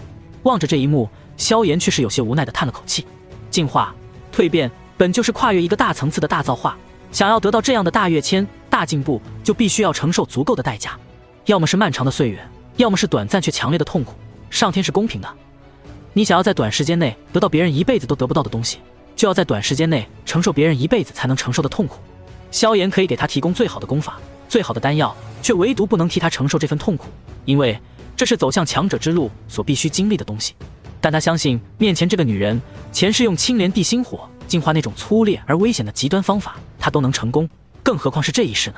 是的，彩铃，我相信你，因为你我本质上都是疯狂而偏执的人。在那可怕的气血运转之下，美杜莎不但全身泛红，就连紫色蛇尾之上的鳞甲都是变得赤红起来。咔嚓咔嚓，不知何时，一道鳞片忽然脱落，露出其中模糊的血肉和四散的鲜血，紧接着便是有着一道道的鳞片发出阵阵响声，鲜血在瞬间染红了坐下的莲台。镇守心神将这枚血神丹吞下去。见此情况，萧炎虽然有些心疼，却还是一边催动冰火莲心台释放阵阵清凉的寒气，一边将那一枚提前准备好的血神丹送入他口中。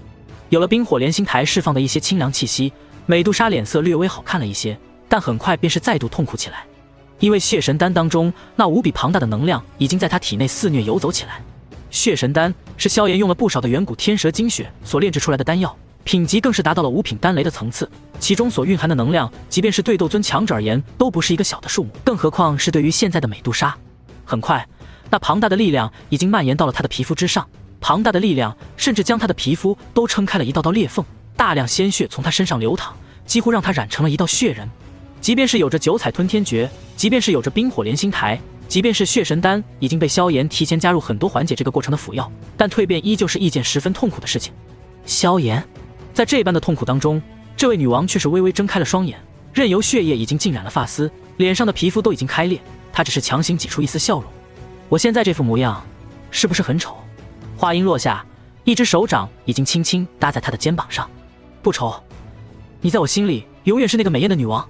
温和的声音传来，美杜莎嘴角笑容更甚，脑袋似乎很想倚靠在那个声音的身上，但她没有。很快，漫天的血光照耀了整个密室，最后只剩下一枚1人多高的血色巨蛋立在冰火莲心台的中央。萧炎望着这一幕，微微松了一口气，他知道事情走到这一步已经差不多了，接下来便是等待他再度出世的那一天了。接下来的时间里，足足便是1个月的时间过去。这1个月的时间里，萧炎除了偶尔接到一些通知出去处理片刻联盟的事情，其余的时间都是留在这密室当中，静静地守护着面前的这颗巨蛋。值得一提的是，这1个月的时间里，紫妍倒是先美杜莎一步突破到了6阶层次，并且化形成功。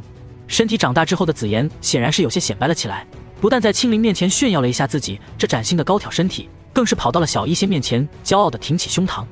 这副模样却是把小医仙给气笑了，忍不住狠狠地弹了他一个脑瓜崩。不过他此刻也没有太多心思去开玩笑，因为他最关心的2个人此刻还都没有回来。好在如今的炎盟虽然2个主事人都不在，但萧炎名声大振之后，短期之内也不敢有人捣乱。时间就这样缓缓地过去了区1个月的时间。在这1个月的最后一天当中，一道裂缝终于缓缓地从那血色巨蛋之上出现，紧接着便是一道七彩光柱从蛇人族王城冲天起，那般声势瞬间令蛇人族王城的所有蛇人族强者纷纷匍匐在了地上。这股力量不但是来源于血脉上的压制，而那气息的主人更是比之前强大了10倍不止。5星斗宗。密室当中，萧炎望着那暴露在自己面前的完美躯体，嘴角泛起一抹笑意。密室当中，那宛如上天杰作一般的象牙白身躯在停滞了片刻之后，周身那闪烁着的七彩光芒终于是缓缓褪去了许多。良久之后，这位女王陛下终于是缓缓地睁开了双眼，一双狭长美眸看到萧炎那一直盯着自己的目光之后，终于是意识到了什么一般，娇躯一晃，一道七彩能量正欲凝聚成一道衣袍，却是忽然感到一阵虚弱感传来。不好！美杜莎俏脸微微变幻，下一刻她的体表再度浮现出阵阵毫光，最后缓缓缩小，直到化作巴掌大小。坏了，这时又缩小成七彩吞天蟒了。萧炎望着这一幕，忽然有些无奈地摇了摇头。本来想着接下来干点什么的，没想到刚刚进化完毕的吞天蟒还是难以逃出这一环节。或许对于他的本体而言没有什么影响，可他的蛇体此刻却是刚刚完成蜕变，还处于一种弱小的虚弱状态。又是你这个小家伙！萧炎轻轻摇头，还是起身向前，从那团七彩光团当中捡起一道细长的滑软东西。那赫然是一条巴掌大小的七彩吞天蟒。今后你就暂时跟在我身边吧。萧炎微微一笑，手指在吞天蟒那小小的脑袋上点了点，然后便是轻轻摩挲着它娇小的身躯。然而当七彩吞天蟒的身躯被萧炎这么一阵摩挲之后，它却是忽然紧张的蜷缩起来，一双淡紫色的蛇瞳狠狠地盯着萧炎，带着分外的羞恼之色。这是……望着这一幕，萧炎也是微微一怔，这才想起来这一世的美杜莎和吞天蟒并没有2道灵魂的说法，因为有了自己的帮助，他们在完成蜕变的那一刻便是已经彻底的融为一体了。有意思。望着那淡紫色蛇瞳当中的羞恼情绪，萧炎忍不住嘿嘿一笑，手指又在那七彩吞天蟒的身上蹭了蹭。下一刻，那小蛇便是忽然张开嘴巴，就朝着萧炎的手指咬了过去。你这疯女人！这近在咫尺的距离，饶是萧炎都是有些反应不过来。眨眼间，那小蛇的脑袋都已经碰到了自己的皮肤，不过除了些许轻微的刺痛感之外，并没有其他事情发生。到了这一刻，萧炎才发现那一双洁白的蛇牙正停在自己手指上。见到萧炎没了动静，小蛇这才缓缓松开牙齿，蛇尾轻轻抽了抽萧炎的手指，淡紫色蛇瞳当中露出一抹得意的神色，然后才一溜烟地钻进萧炎的袖袍当中。这个女人倒是相当的霸道。萧炎忍不住摇头笑了笑，缓缓站起身来，消失在了这座密室当中。此刻的蛇人族王城还是一片沸腾，所有的蛇人都是激动万分，因为他们都知道他们的女王应该是突破了。顿时整个蛇人族都是顿时沸腾了起来，本想来个举国欢庆，但当花蛇儿与月妹前往密室之后，却发现女王陛下早已不见了踪影。半天之后，萧炎从魔兽山脉当中返回，手里已经多了一瓶半生紫金元。魔兽山脉的一处山洞当中，紫金翼狮王鼻青脸肿地趴在地上，但是他的那张狮子脸上却是带着一抹笑容。早说有这2样宝贝，俺还动什么手啊？紫金翼狮王摸了摸自己差点被打歪的尖角，有些心有余悸地摇了摇头。当天，萧炎便是用紫金半生元和其他几样宝物炼制了一种紫金火灵液，可以极快地促进吞天蟒的成长。再喂给吞天蟒一些液体，看着它缓缓沉睡之后，萧炎又暂时查探了一下整个炎盟的事宜，最后才满意地点了点头。紫妍，你带着青灵去别的地方玩。刚刚进入小医仙的院子，萧炎便是看到了紫妍正眉飞色舞地跟小医仙说着什么，后者只是有些无奈地点着头，听着这丫头的倾诉。在紫妍的身边，青灵则是颇为羡慕地看着如今身材已经高挑丰满的紫妍。你干什么？你是不是想欺负小医仙姐姐了？见到萧炎进来，紫妍没有丝毫要走的意思，反倒是耀武扬威地朝着萧炎挺了挺胸膛，似是在炫耀一般。自从有了这副成年的躯体，这妮子便是整天到处炫耀，生怕别人不知道一般。不过她这一长大，的确也是一个了不得的大美人，一头柔顺的紫色长发随意披散，直到垂落到翘臀才停止。淡紫色的裙袍将成熟的身体包裹，加上那张精致的脸蛋，一行一动之间都是颇为吸引男人的眼光。这丫头自从出关之后，便是在这炎盟随意乱逛，可是惹得不少加入联盟的宗门家族二代们十分的眼馋，结果最后又都被这丫头给打了一遍。小医仙在紫妍身边无奈地摇了摇头，听说最后都逼得某位斗宗强者出头了，要不是对方认出了她是你妹妹，估计已经打起来了。嘿嘿，就算打起来了，我也不怕那老东西。紫妍没有丝毫羞愧的模样，反倒是颇为骄傲的咧嘴笑了起来。你这个丫头。萧炎有些无奈地敲了敲她的脑袋，这哪是什么太虚古龙一族未来的龙皇啊，这活脱脱就是个不良少女啊。嘿嘿，萧炎，你老是对小医仙姐姐和彩玲姐色眯眯的，现在我就站在你面前，你看我几分像从前？紫妍嘿嘿笑道，说着她还在萧炎面前转了一圈屁股。滚滚滚！萧炎一脚就踹了过去，却被紫妍轻松地躲开了。切，不懂得欣赏的家伙！紫妍鄙夷地看了萧炎一眼，然后便是拉着青灵嘿嘿笑着离开了。如今他已经是有了一双大长腿，每一步迈出去都是一段距离，搞得身后的青灵都不由得得加快步伐。大姐头，等等我！青灵无奈地跟在紫妍的身后，小脸看着紫妍现在的身体，满是羡慕。等到两人离开之后，萧炎这才忍不住嘿嘿一笑，然后便是走到了小医仙的身边。这丫头服用了化形丹之后，还真是个了不得的美人啊！等到紫妍离开，小医仙这才促狭地看着萧炎道：“你这色胚子难道不打算趁机拿下他吗？”对于紫妍和彩玲，小医仙的抵触情绪几乎是接近于零的。不同于云韵和亚飞，三人从一开始认识便是知道对方都是什么成分。虽然现在能够做到友好相处，但若是想要亲如姐妹，最起码一时半会儿的是不可能这样的。但是对于前两者，他倒是真没有什么意见。你这丫头想什么呢？听到小医仙的话，萧炎有些无奈的捏了捏她的脸蛋。我真的只是将他们两个当成妹妹了。哦，所以你连青灵都不想放过是吗？萧炎，没想到你是这样的人。小医仙一脸无奈地看着萧炎，仿佛在看着一个变态。呵呵，你就在这里嚣张吧，我看你晚上的时候还能不能叫得这么欢。萧炎冷笑一声，然后便是在小医仙的惊呼声当中将其拦腰抱起，几步便是走到了房间当中。明月高悬，红烛映照的房间当中传来小医仙嘶哑的叫声。翌日清晨，小医仙疲倦地趴在萧炎身上，良久之后才忽然想起了什么一般，一双灵动的眸子忽然看向了萧炎，问起了一个重要的问题：我大姐呢？她现在怎么样了？听到小医仙的话，萧炎忍不住笑了出来。你现在终于开始想起你大姐来了，还不是你这个坏东西，弄得我一晚上都反应不过来。被萧炎如此调侃，小医仙俏脸瞬间红润，忍不住轻轻用拳头在萧炎胸口捶了一下。嘿嘿，她在这里呢。萧炎咧嘴一笑，随手从衣物当中掏出一条七彩斑斓、通体散发着隐隐异香的小蛇。仅仅一夜时间，小蛇的体积已经长了快要1倍的长度。然而，当萧炎看到那双睁开的淡紫色眸子之后，他脸上原本的笑容也是微微僵住了。你啥时候醒的？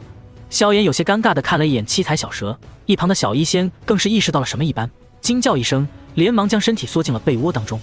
当然是昨晚被你们的动作晃醒的。七彩小蛇口吐人言，带着几分冷冷的调侃。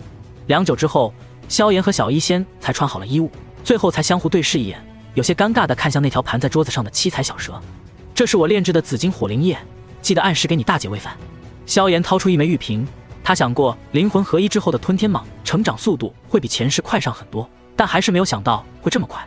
这让本来打算带着美杜莎到处走的萧炎打消了这个念头，于是他果断地将美杜莎交给了小医仙抚养。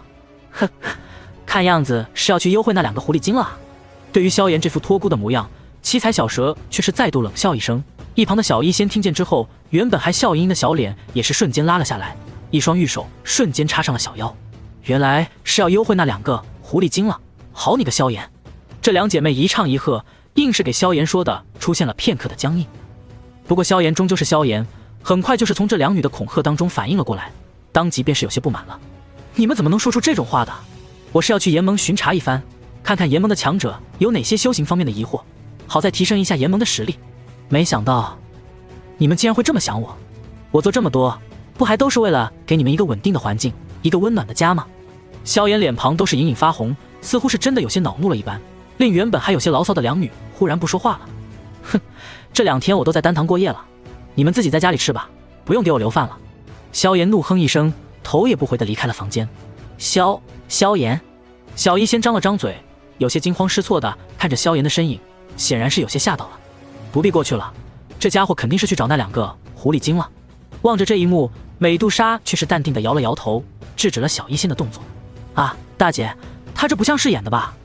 小医仙有些茫然地看着七彩小蛇，七彩小蛇却是轻轻摇了摇头，总要给他一个理由吧。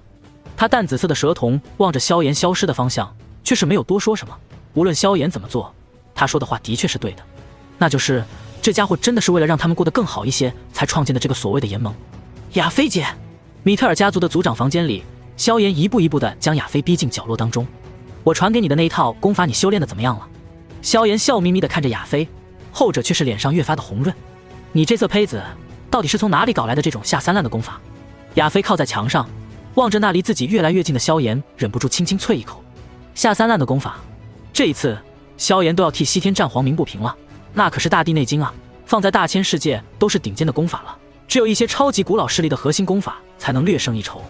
怎么到了亚菲这里，却是成了下三滥的功法了？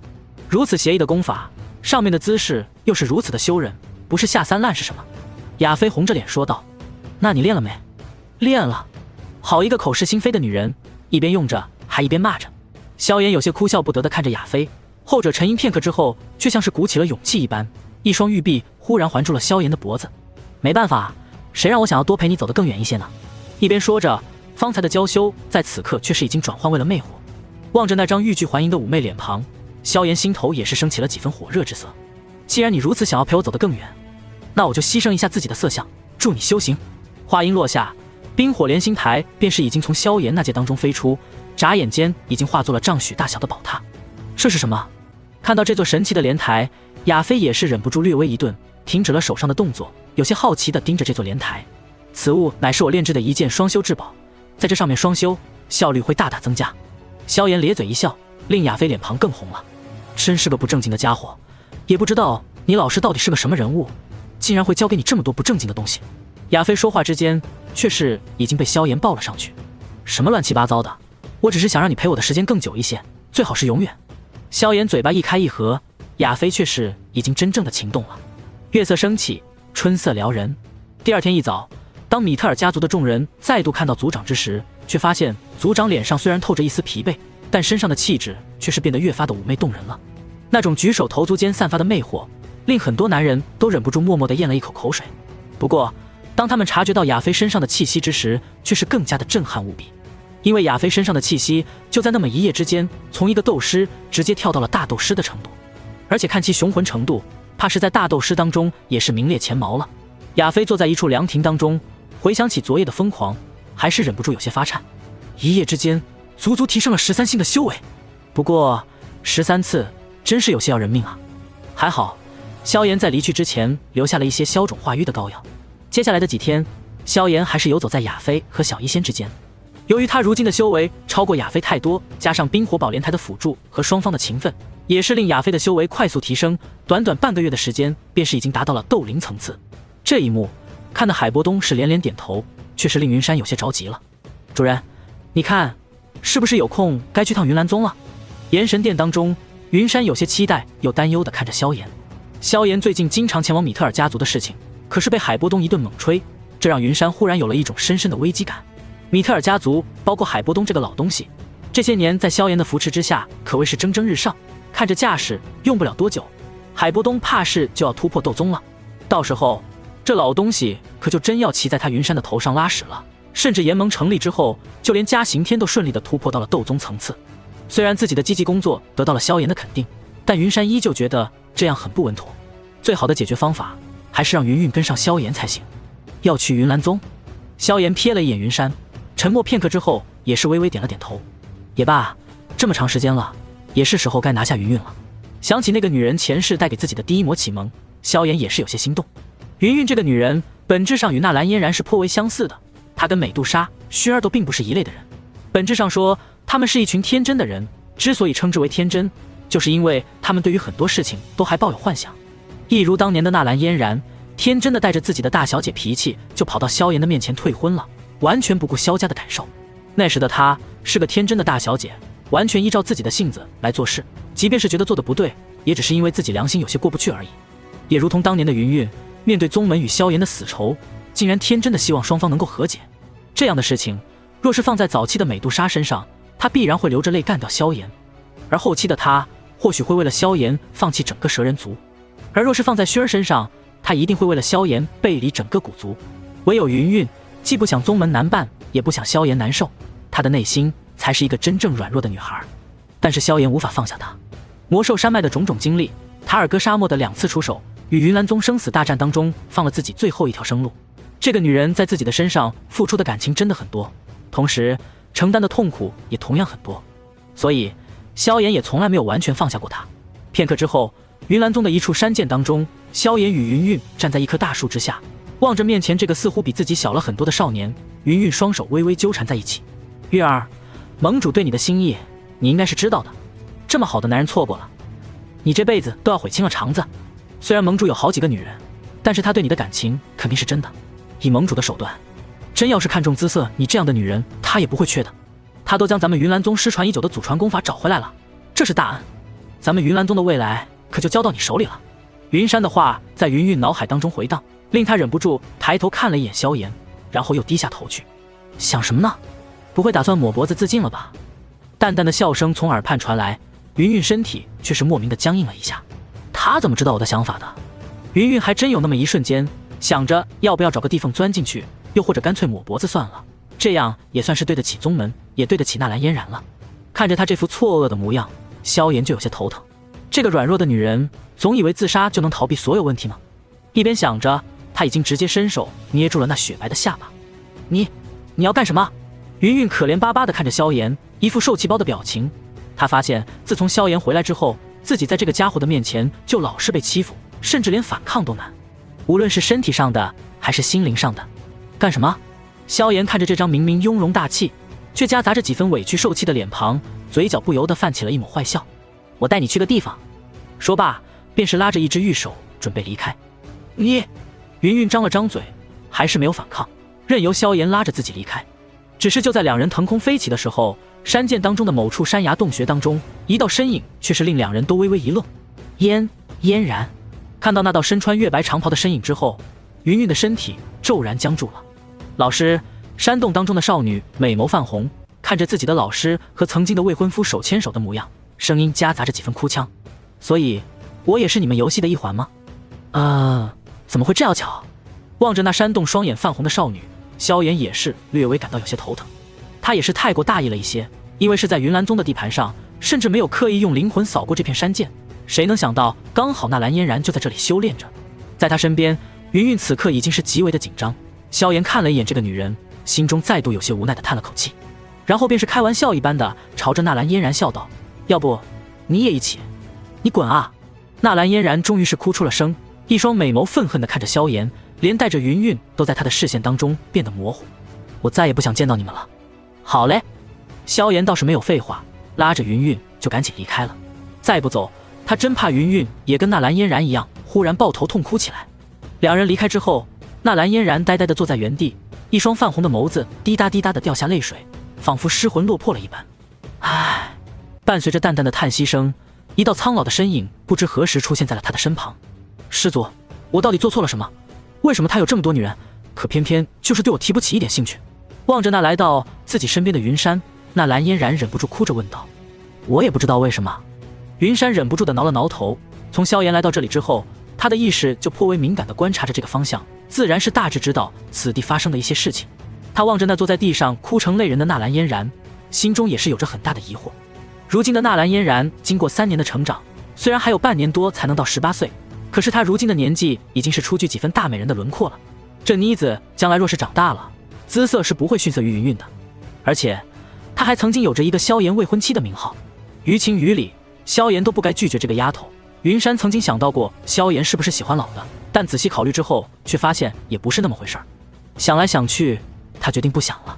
反正萧炎已经把云韵给带走了，这让云山已经颇为的欣慰了，就是可惜了，若是能够将纳兰嫣然一起带走就更好了。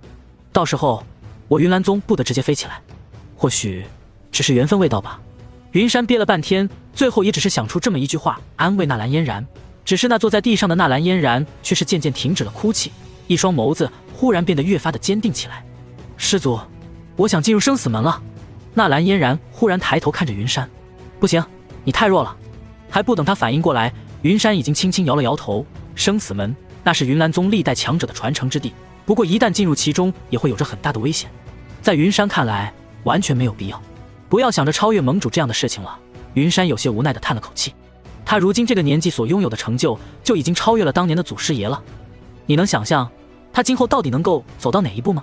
听到云山的话，纳兰嫣然眼中的光芒忽然消失了。你这样做，我今后还怎么面对嫣然啊？天空之上，云韵红着脸庞，有些嗔怪地看着萧炎，身体到现在还有些许的僵硬。这种情况让他有着一种深深的负罪感，以及些许突破道德障碍的隐约刺激。我都给他机会了，问他要不要一起，是他自己让我滚的。萧炎无奈地摊了摊手，心中也是有些无奈。对于纳兰嫣然，他着实是有些难以接受。听到萧炎的话，云韵脸上羞恼之色更甚。不要脸的家伙，你还真想让我们师徒共同服侍你不成？嘿嘿，没有师徒，你自己也可以。流氓！拉拉扯扯当中，云韵脸上的红晕就一直没有停止过，直到不知道多久之后，两人终于是飞到了魔兽山脉的一处小小山谷当中。山谷两岸青葱翠绿，一抹瀑布从山顶倾泻而下，看上去倒是有着几分秀丽之色。两人降落之后，萧炎便是带着他来到了沿着一条溪流一路向前走，直到走到了一处山洞面前，才缓缓停了下来。就是这里了。望着这处陌生而熟悉的山洞，萧炎嘴角终于是缓缓地勾起，不顾云韵的反抗，直接霸道地将他拉了进去。很快，大量的灰尘和一头魔兽都被一道庞大的力量直接清扫了出来。萧炎屈指一弹，几颗夜明珠镶嵌在了山壁之上，随手撒下一些药液，便是令这山洞当中原本的些许魔兽气味彻底消失，反倒是有着隐隐的草木香气弥漫。今后的几天，我们就暂时住在这里了。望着这片熟悉的山洞，萧炎心中回味感十足。一旁的云韵在听到后面的话之后，却是忍不住的脸庞更加红润。我们住在这里。他看着萧炎，眼中带着些许的警惕。你不会想在这里？萧炎只是冲他微微一笑，并没有说什么，用灵力在山洞当中削出了2个石床，将2个干净的魔兽毛皮铺在了上面。当天晚上什么都没发生，两人各自说了会儿话，便是纷纷打坐，进入了修炼状态。第二天，萧炎离开了山洞一段时间，回来之后便是带回了2条肥鱼和1只野兔。你这是干什么？云韵略微有些疑惑，自从他成为斗王之后，便是很少去吃东西了。到了这一层次，早就可以炼化天地能量来维持生机，即便是吃，也是在一些盛大宴会上示意一下。对于他的质疑，萧炎却仅仅只是笑了笑，便是不顾他的疑惑，升起一抹篝火，将2条鱼烤了起来。望着这一幕，云韵也是有些无奈地摇了摇头。明明有一伙这样的可怕火焰，却偏偏要升起几分反火去烤些鱼兔，真是古怪。只是他自己都没有发现，他那摇晃的嘴角此刻都是带着一丝笑意。很快，一股焦香已经缓缓地传到了他的鼻子当中。云韵有些好奇地望着那已经被烤得2面金黄的大肥鱼，萧炎却是已经冲他招了招手，过来尝尝吧。听到萧炎的邀请，云韵犹豫片刻，还是轻轻走了过去，接过萧炎手中的烤鱼小口吃了起来。没想到堂堂炎盟的盟主大人竟然还会烤鱼。云韵眼睛微微亮了起来，呵呵，一点傍身技巧罢了。接下来的几天，两人仿佛是脱离了尘世的喧嚣，除了每日的修炼，便是如同一对正常的男女一般聊天吃饭。这种日子一度让云韵感到有些普通人夫妻的那种简朴生活。月光之下，黑暗缓缓笼罩着整个魔兽山脉，偶尔会有着一声声的魔兽低吼在山间回荡。古老的山洞当中，升腾的篝火映照着一对年轻男女的脸庞，一只野鸡被架在篝火之上，烤得金黄冒油，两人的手中还各自拿着一只烤鱼。萧炎没有说话，静静地盯着那篝火当中焚烧着的烤鸡。只见那烤鸡浑身金黄，一滴滴油水在不断的滴落，看上去颇为诱人。他的思绪不由得回到了前世那个隐匿在魔兽山脉当中，每天与魔兽厮杀的精疲力尽，然后回到山洞当中，带着期待与饥饿，双目发亮地盯着烤鱼的少年身上。同样的年纪，那时的少年还在为了成为斗师而苦苦奋斗，为了将一个小小的燕分是浪齿修炼成功，每天扛着与他一般高大的玄重尺在瀑布当中劈砍，为了少年尊严的3年之约，咬着牙忍着辱在拼搏着。一眼轮回的前世今生，同样的年纪，他已经站在了西北大陆的顶峰，相信在不久的将来，他很快就会再度站在斗气大陆的巅峰。你在想什么呢？一道声音将他从回忆当中唤回。萧炎回过头，却看到云韵正小口咀嚼着手里的烤鱼，一只玉手却是轻轻替萧炎抚平衣物上卷起的一些线头。是了，自己是为什么要带这个女人回到这个曾经熟悉无比的山洞？一切不都是为了完成当年在这里错过的一道遗憾吗？有时我在想，若是当年在那山洞中，你胆子再大一些，不理会我的威胁，说不定现在……云岚宗的山巅，女人有些无奈的苦笑在耳边回荡着。萧炎望着面前这个正专注吃着烤鱼的小女人，嘴角忽然泛起一抹笑容。喂，你要干什么？正美滋滋吃着烤鱼的云云忽然身体一僵，因为她那纤细的腰肢忽然就被萧炎霸道的揽住了。听说你有一件不错的海之星甲，我想帮你鉴定一下品级。萧炎直接将她拦腰抱起，放到了铺着魔兽皮毛的石床之上。到了这一步，云云终于知道萧炎到底想干什么了，当下便是有些慌乱的想要抵抗，只是他的抵抗在萧炎面前并没有什么效果，很快便是被这个霸道的家伙捏住下巴亲了上去。呜呜，云云只来得及发出一道低低呜声，便是被尽数阻拦，先手在前者胸前敲了敲，可却柔弱无力，没有丝毫的劲道。他已经被这个家伙给欺负惯了，实在是提不起太多的反抗之心。良久之后，他有些无力的躺在萧炎身上，美眸略低一些羞恼的看了萧炎一眼，最后有些惋惜的看着那躺在地上的烤鱼。我的鱼还没吃完呢，他小声的抱怨着，萧炎却是一个翻身将他压在了身下。别吃鱼了，我这里有更好吃的。呜，山洞之外，月色为那倾泻而下的瀑布和潺潺的小溪增添了几分银色。山洞当中，篝火照耀着一对男女，同样增添了一分暧昧的银色。在萧炎尽情享受着前世没有得到的各种遗憾的时候，一道暗潮却是在隐隐浮动。中州丹塔，一座有着淡淡檀香缭绕的房间当中，一名身穿长袍的美妇望着手中信件里所蕴含的大量信息，不由得缓缓抬起脸庞。萧炎，16岁，拥有击杀斗尊强者的战力，据传连炼药术也有可能达到8品层次了。美妇人眼中带着些许的不可思议，但目光更多的还是凝聚在了后面的信息之上。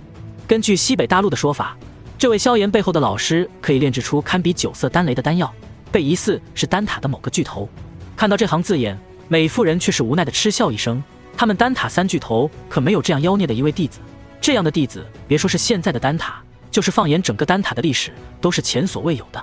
但很快他的脸上表示露出一抹怀疑与凝重，整个斗气大陆能够炼制出9色丹雷丹药的炼药师都是少之又少，就算是将丹塔、药族以及其他闲散炼药师都加起来也不会超过20人，能够走到这一步已经算是斗气大陆最巅峰的一群存在了。所以这些强者按理说是每一位都是有名有姓的存在，以丹塔的势力，即便很少跟这种级别的炼药师接触，也不可能完全没有听说过。所以这位神秘的炼药师到底是谁？种种思绪在他脑海缠绕，最后终究是在他心中凝聚出了这么一道身影。老东西，难道你没死，而是跑到西北大陆隐居起来了？想起那个老家伙，玄一眼角莫名的有些湿润了起来。无论究竟是不是你，我都要得到个消息。消失了这么多年，就算是死了，也总该让我见到个尸体吧。颖儿，我要暂时去一趟西北大陆，中间大概会有1个月的时间不在丹塔，若是出了什么大事，便让他们去找你另外2位师伯，其余小事你自行做主即可。玄一话音落下，便是已经消失在了原地。是，老师。一声清脆的声音从房间的某个角落传来，等到玄一消失之后，那个手持一捧卷轴的女子才缓缓地走了出来。她身穿一袭黑色的炼药师长袍，虽然宽松，却依旧遮不住她近乎完美的身材，反倒是平添了一层神秘感。在那炼药师长袍的最上方是一道精致的药鼎纹路，纹路上方7枚星辰正在闪闪发光，再往上便是一张年轻妖娆的脸颊，看其年岁似乎也就20左右的样子，但20左右的7品炼药师，这却是一个足以令人瞠目结舌的天赋。真不知道这位当年的药尊者到底是有着怎样的魅力，竟然让老师如此的关心。黑衣女子轻轻摇了摇头，一双狭长美眸却是升起了一抹好奇与战意。那个西北大陆声名鹊起的天才，希望你是真材实料的吧。如果你真的有着这样的天赋，那小小的西北大陆是根本容不下你的。你我终究会在中州相遇的。天空之上伴随着一道空间扭曲的动静出现，玄一的身影已经彻底的消失在了丹塔的范围当中。在这空间涟漪就要消失的那一刻，2名老者才慢悠悠的从丹塔的某个角落走了出来。唉，师妹还是忘不了药尘这个家伙啊。玄空子微微叹息一声，这狗东西当年也是在中州风流一时了。一旁的老者也是有着羡慕的骂道。同一时刻，魂殿总部一道黑衣身影也是坐在一高大王座之上。根据我魂殿和族中的多方面调查，这个西北大陆刚刚崛起的萧炎身份果然有些问题。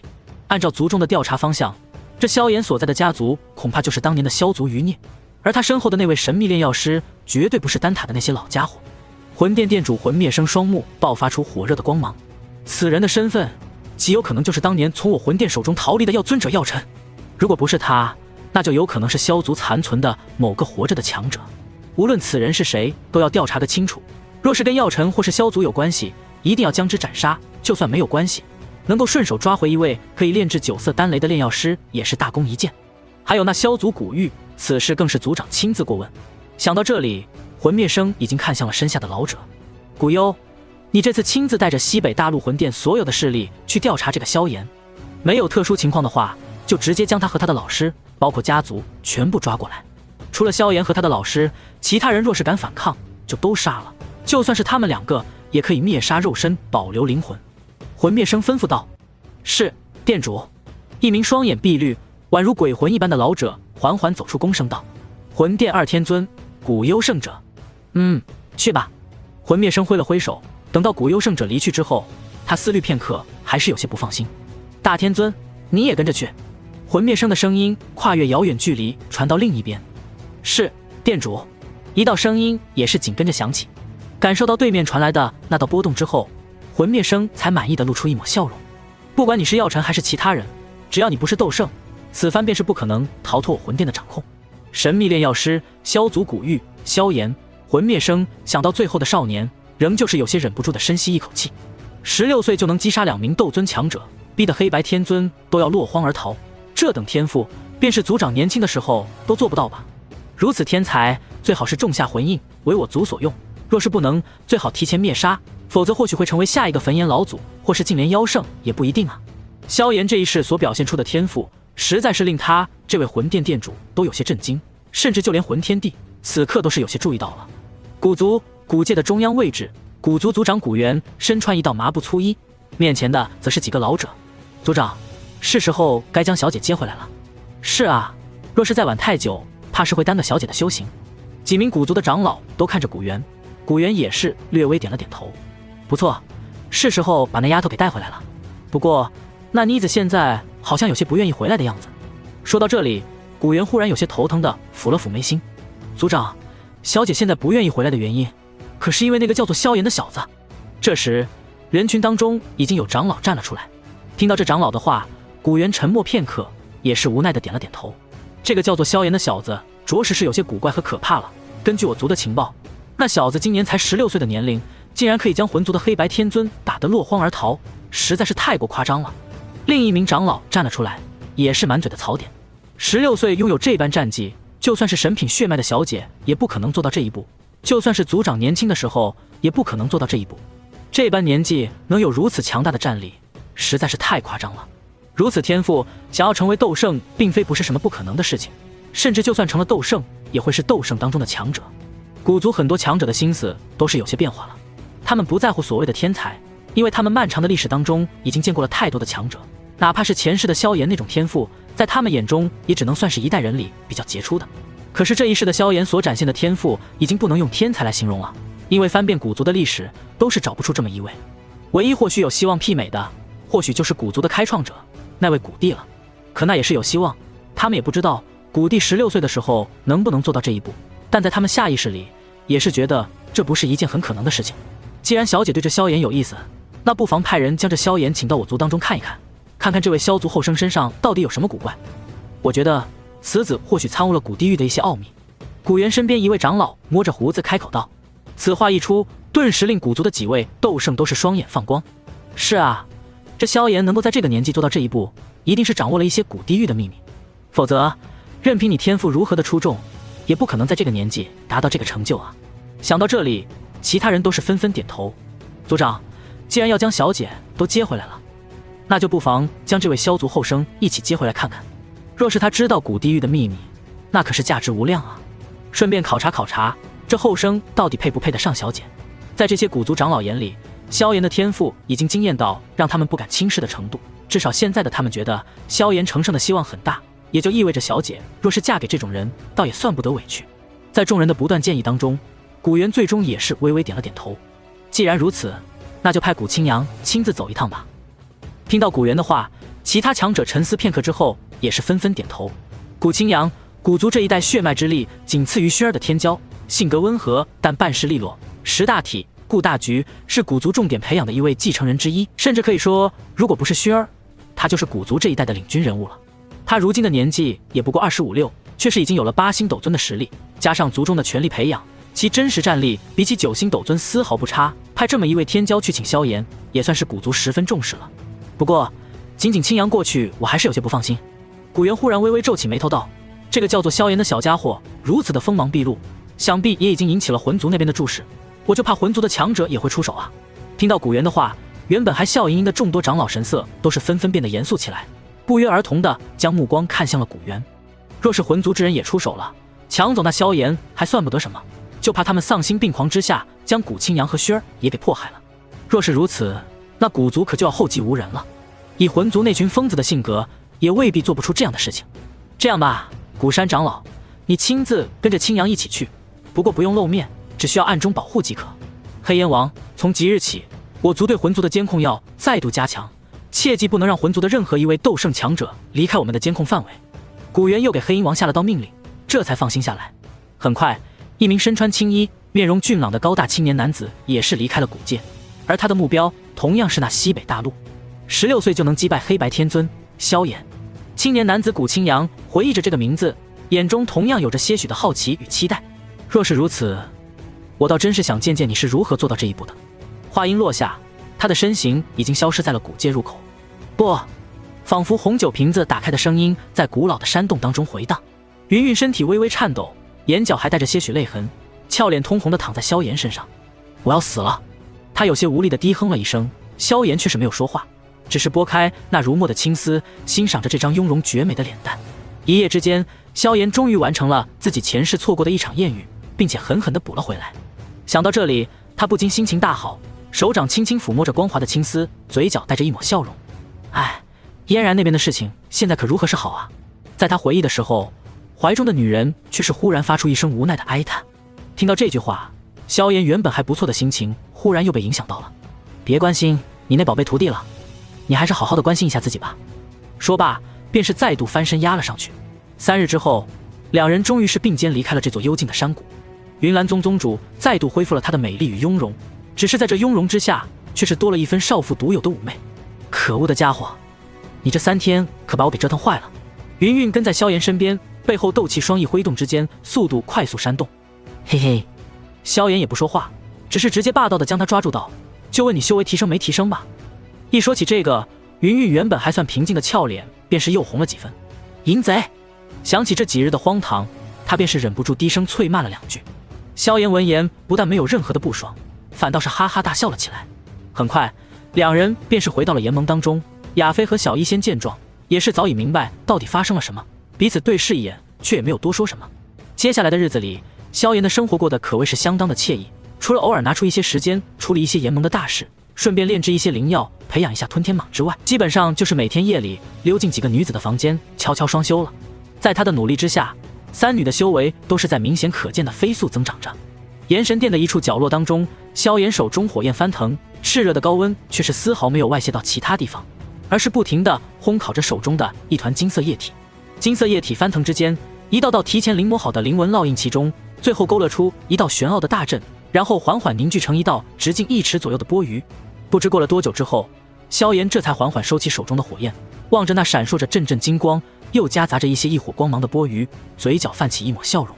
8角火莲波，萧炎在大千世界发明的一种专门供自己使用的一种器物。完整的8角火莲波足以算得上绝世圣物了，不过这一道却远远不如，甚至论其品级还不如萧炎所炼制的冰火莲心台。它的品级最多也就勉强达到神器的层次而已。此物只有2个功能，第一个功能是质地坚硬，足以抗住9星斗尊的全力一击，第二个功能则是储存。是的，8角火莲波最大的功能就是储存萧炎的佛怒火莲。这东西算是将他前世斗王时发明的火莲瓶彻底的升级到了一个很强大的程度。有了此物的存在，萧炎的一枚佛怒火莲便是足以存放3个月的时间。只可惜我现在手里材料有限，即便是8角火莲波也只能炼制3枚而已，而且受限于材料的质量，现在这枚8角火莲波只能容纳5色火莲以下的火莲。萧炎有些无奈地摇了摇头，他前世所炼制的8角火莲波，那可是堪比绝世圣物的坚固程度，留在无尽火域当中镇守所用。里面所装的那枚佛怒火莲，足以令天魔地级别的强者都瞬间重伤，甚至有着陨落的危险。如今所炼制的3枚8角火莲波，最多也就是个小炮仗。不过有了这3枚8角火莲波，就算是半圣来了，也得喝一壶了。萧炎嘴角泛起一抹笑容，手中火焰开始升腾起来。半晌之后，一枚4色火莲缓缓成型，最后被他放在了这8角火莲波当中。3枚8角火莲波，加上他如今的战力，便是半圣来了也可以全身而退。就是不知道，老师到底还有多久才能复活？萧炎有些无奈地叹了口气，收拾，回到了自己的寝殿。经过接近2个月的苦修，他的修为已经达到了通天境的巅峰，再进一步便是至尊小三男了。不过这至尊小三男每一层都需要消耗大量的灵力，单纯靠他修炼积累的话，即便是以萧炎的速度，1年能够突破1难就已经很不错了。只需等老师复活，我便是可以前往丹塔降服3000焰炎火了。以3000焰炎火那庞大的能量，倒是足以支持我完成肉身男，甚至有希望达到灵力男的程度。到时候5种异火傍身，加上灵力男的修为，斗圣之下将无人是我的对手。萧炎双目放光，可却有些无奈，因为只要药老还没有苏醒，他一时半会儿也是不可能离开炎盟的。轻轻摇了摇头，他便是感受到小臂处有着一阵温凉的触感传来，手臂微微抬起，一道双目泛着魅惑紫色光芒的七彩小蛇已经缓缓出现在萧炎的视线当中。算算时间，这吞天蟒也成长不少了，我这一瓶紫金火灵液都快用完了，估计女王也该成长回来了。萧炎想起这里，心情瞬间就好了许多。张嘴，他轻轻捏着七彩小蛇的下巴，嘿嘿一笑。七彩小蛇淡紫色瞳孔泛着一抹羞恼，用蛇尾狠狠抽了萧炎一下之后，这才缓缓张开嘴巴。嘿嘿，萧炎没有多说什么，只是将那玉瓶当中最后剩下的一些紫金火灵液都倒进了七彩小蛇的嘴里。嗡！伴随着这些紫金火灵液的灌入，七彩小蛇身上忽然七色光芒大涨，下一刻其体型便是快速膨胀起来。萧炎可以清晰地感觉到自己手里的小蛇脑袋已经开始迅速变得细腻坚硬，眨眼之间就已经变成了一道雪白下巴，而那一滴滴的紫金火灵液已经滴入了一只红润的小嘴当中。这些日子里一直调戏本王，你是不是很爽啊？粉红的舌头舔干净嘴角最后一滴紫金火灵液，那张妖艳魅惑的脸庞上已经露出了一个颠倒众生的笑容，只是这笑容当中夹杂着些许的冷意。对于美杜莎女王的冷笑，萧炎却是一点也不怕，只是嘿嘿一笑，目光便是顺着她的脸庞向下游走。被他这般目光扫过，美杜莎这才感受到皮肤之上传来的丝丝凉意。刚刚化成人身，竟然是连衣服都忘了穿。他正想着凝聚能量遮蔽自己的身体，萧炎却是已经将这具近乎完美的躯体给揽入怀中。女王陛下，我预祝你修行。萧炎的声音在美杜莎的耳畔回响，令这位女王白皙的脸庞瞬间变得一片通红。她可是亲眼见到过萧炎与小医仙修行的场景的，那一道道交手的画面还在她脑海当中浮现。现在还不合适。她脸红着说了一句，却是被萧炎盯住了那双狭长美眸。此刻的这双狭长美眸当中，再没有了往日的高冷与威严，只是有着些许的惊慌失措和羞涩。有什么不合适的？咱们2个双修，可以帮你快速恢复修为，提升自己的实力啊。萧炎一脸认真地看着他道：你不想变强吗？美杜莎没有再说话，萧炎却感到他呼吸都有些急促了，当下便是忍不住咧嘴一笑。前世因为陨落星岩的缘故，自己虽然干了一些事，却是没有丝毫的体验之感，更是办完之后被这个女人冷着脸追杀了很久。这一世却是完全不同，在自己的实力和手段当中，这位以冷漠杀伐闻名的蛇美人，可是真的已经到了可以主动接受自己的程度了。看着她那副羞涩的模样，萧炎只感觉内心的征服感在这一刻已经爆棚了。当下他便是霸道的对着那一抹红润低下头去。呜！美杜莎发出一声低沉的声音，却是根本无法反抗萧炎的攻势，很快便是被他弄得软弱无力起来。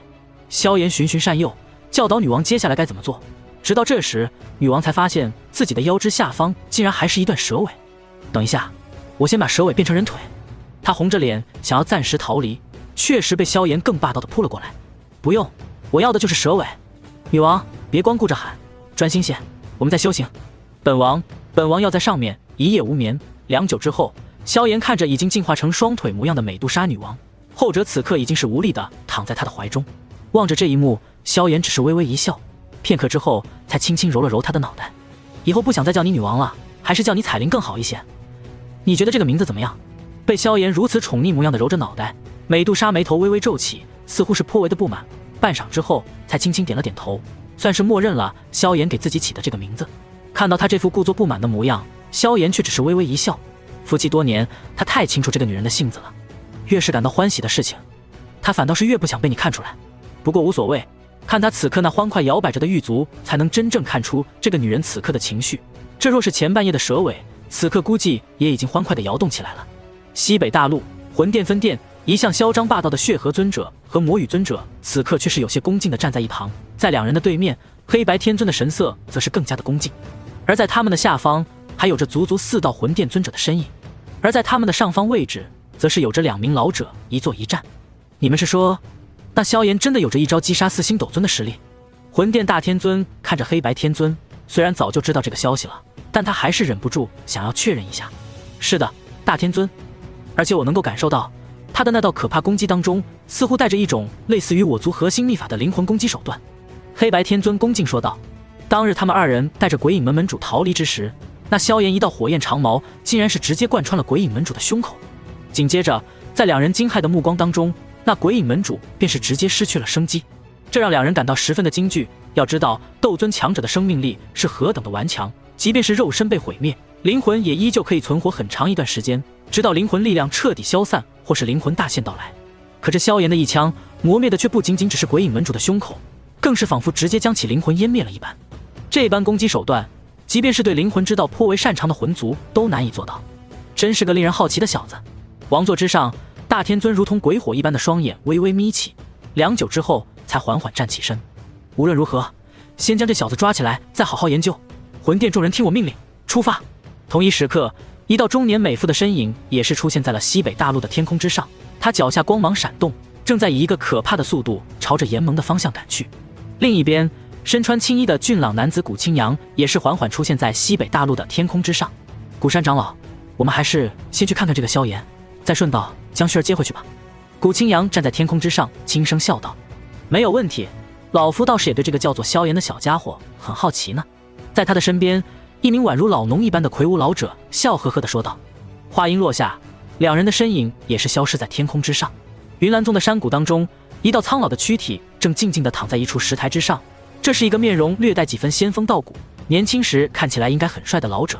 老者的身体在此地已经躺了快要足足2个月了，只是虽然神态安详，可面容却始终有些苍白。而在这2个月之后的某一刻，这名原本脸色苍白、没有呼吸的老者却是身体微微一颤，下一刻，他的胸膛竟然开始微微起伏起来，而那张原本苍白的脸庞，在此刻也是缓缓地有了血色。咚，咚咚，一道道心跳的声音渐渐从老者的体内传来，从微小慢慢变大，最后开始在整个山谷回荡，仿佛一道大鼓一般，开始令整个山谷都微微震颤了起来。一天之后，一道惊雷一般的炸响忽然响彻整个加玛帝都的天际。萧炎，滚出来！可怕的声音令整个加玛帝都所有人的耳畔都在微微作响，也让原本趴在女王身上的某位炎帝大人一个哆嗦。又是魂殿的那些狗东西！萧炎阴沉着脸将长枪擦干净，一旁的彩铃也是有些不悦地望向天空，但神色却也带着几分担忧之色。我跟你一起过去。他望着更换衣物的萧炎，却是随手将一件长裙披上，轻声道。听到他的话，萧炎嘴角这才露出一抹笑容。好，今日为夫就多宰几个斗尊让你看看。痴痴，2人迅速化作一道流光离开房间，再度出现之时，已经是出现在了加玛帝都的墙头之上。当萧炎的身影出现在浩荡墙头之上的时候，原本还有些骚乱担忧的炎盟众人在这一刻也是迅速恢复了平静。不过他们彼此之间相互对视，望着那天空之上的大军，依旧是有些压制不住的担忧。只见加玛帝都的天空之上，一片遮天蔽日的阴冷雾气缭绕，大片凌空而立的强者在此刻都是站在那一片片的黑云之上。最前方的数十人皆是凌空而立，连斗气双翼都不用挥动。至于他们后面的人，虽然需要斗气双翼的支撑，可人数却是更加的庞大。7位斗尊，接近30位斗宗，还有大量的斗皇斗王。望着这近乎黑云压城一般的天空，萧炎的脸上也是露出一抹郑重之色。这般阵容，若是放在前世自己巅峰的时候，自然是可以吹口气就烟消云散。可对于现在的萧炎而言，却也算是有了不小的压力。最令萧炎真正升起忌惮之意的，还是那大量魂殿大军的身后，似乎还隐藏着3道更加强大的气息。其中一道隐晦到极致的气息，才是令萧炎真正郑重的源头。魂殿这次怎么变得这么谨慎了？竟然派出一位这真正的斗圣强者。感受到那道气息的那一刻，萧炎重生以来头一次感受到一些压力。还好，算算时间，老师或许也该时候复活了。想到这里，萧炎都是不由得有些后怕。若是复活要老的时间再晚一些，那今天可就真的要出大事了。即便他能侥幸逃过一位斗圣的追杀，那严蒙可也真的完蛋了。将心头翻滚的情绪缓缓压下之后，他的目光才终于缓缓地看向了天空之上。黑白天尊，你们这对手下败将，此番竟然还敢主动找事！他的声音在天空轰隆作响，也是令黑白天尊的脸色骤然难看了起来。萧炎，少废话，我们店主对你颇有兴趣，下令让我们请你回魂殿一座。黑白天尊听到萧炎的话，就有些绷不住了，当下便是怒喝一声，缓缓走出。你们店主？听到这句话的那一刻，萧炎也是终于微微有了一些诧异，旋即也是看到了黑白天尊身后的那名男子九天尊魔羽。没想到这个家伙这一世又来找事来了。萧炎忽然冷笑一声，新到来的这些家伙可真的算是全是熟人啊。九天尊魔羽、黑白天尊，甚至就连那虚空当中隐晦的三道气息，他也是同样感到十分的熟悉。只是这些家伙未曾露面，他终究还是不能直接辨认出来。哼，我若是不肯去，你们魂殿又能拿我如何？面对这黑压压的魂殿大军，萧炎却是冷笑一声，脚步行走之间，已经是站在天空之上，与魂殿大军径直对视。到了此时，那黑白天尊身后的魔羽天尊，在这一刻也是终于笑着走了出来。有意思，若是你不肯跟我们走，那我们也只能将你强行带回去了。魔羽的话音落下，萧炎却是忍不住哈哈笑了起来。不要以为你们魂殿足够强大，就可以纵横整个大陆了。在斗气大陆之上，能够抗衡魂殿的势力还是不少的，就算是你们魂族，也不是不可战胜的敌人。当他说出魂族三个字的时候，那原本还一脸笑容的魔羽天尊和黑白天尊，在这一刻终于是脸色微变，似是没有想到这个叫做萧炎的小子竟然连魂族都知道。不过很快，他们便是再度冷笑了起来。很好，没想到你竟然连魂族都知道。不过你既然知道我族的存在，那就应该知道我族到底有何等的强大。而且我们早已调查清楚，你的老师可并非是什么丹塔的巨头。魔羽笑谈之间，三大天尊已经将萧炎缓缓包围，彼此的眼中都是带着些许杀机。对于面前这个绝世天骄，饶是他们也是难免的会升起强烈的嫉妒之心。大家差不多的修为，可你才16岁，年龄连我们的1/10都不到，凭什么你能有用如此天赋？不管你的老师到底是谁，今天都会有一个准确的答案了。动手！魔羽不再废话，说完之后，便是已经带着黑白天尊瞬间化作虚影，朝着萧炎杀了过来。在这三人动手的瞬间，他们身后的4大斗尊以及数支魂殿大军，在这一刻也是朝着严盟的方向围攻了过去。诸位，不要怕了这群狗东西，干掉他们！在魂殿强者动手的同时，严盟的强者也是一个个骤然从城墙之上爆发而出，一瞬间竟然足足有着完全不逊色于魂殿阵营的力量，足足数十位斗宗，更有着大量的斗皇斗王，甚至就连7阶魔兽都多出了好几头。这些强者有一部分是天蛇府当中赶来的，还有几头魔兽是白寒跑到魔兽山脉彻底降服的，剩下的一部分则是经过了严盟大战之后主动慕名而来的。当听到萧炎这般年纪已经有了斩杀斗尊强者的战绩之后，这些斗宗强者心中再也没有了所谓的前辈架子，也没有了什么不爽之意。能够斩杀斗尊的强者，就是西北大陆最为巅峰的存在了。更何况萧炎的丹堂这些时间里，可是因为那灵魂修炼之术吸引了大量的炼药师，而他所存放的种种高阶功法斗技，同样连斗宗强者都要心动。杀！一时间，整片天地便是已经开始了一场惨烈的大战。轰隆隆！萧炎和三大天尊在交手的瞬间，周围的空间便是在这可怕的波动当中不断的破碎。在将修为提升到通天境的巅峰层次之后，萧炎如今的灵力战力大致堪比4星斗尊的层次，加上他那强横的肉身，即便是不依靠任何助力，都能发挥出堪比5星斗尊的力量。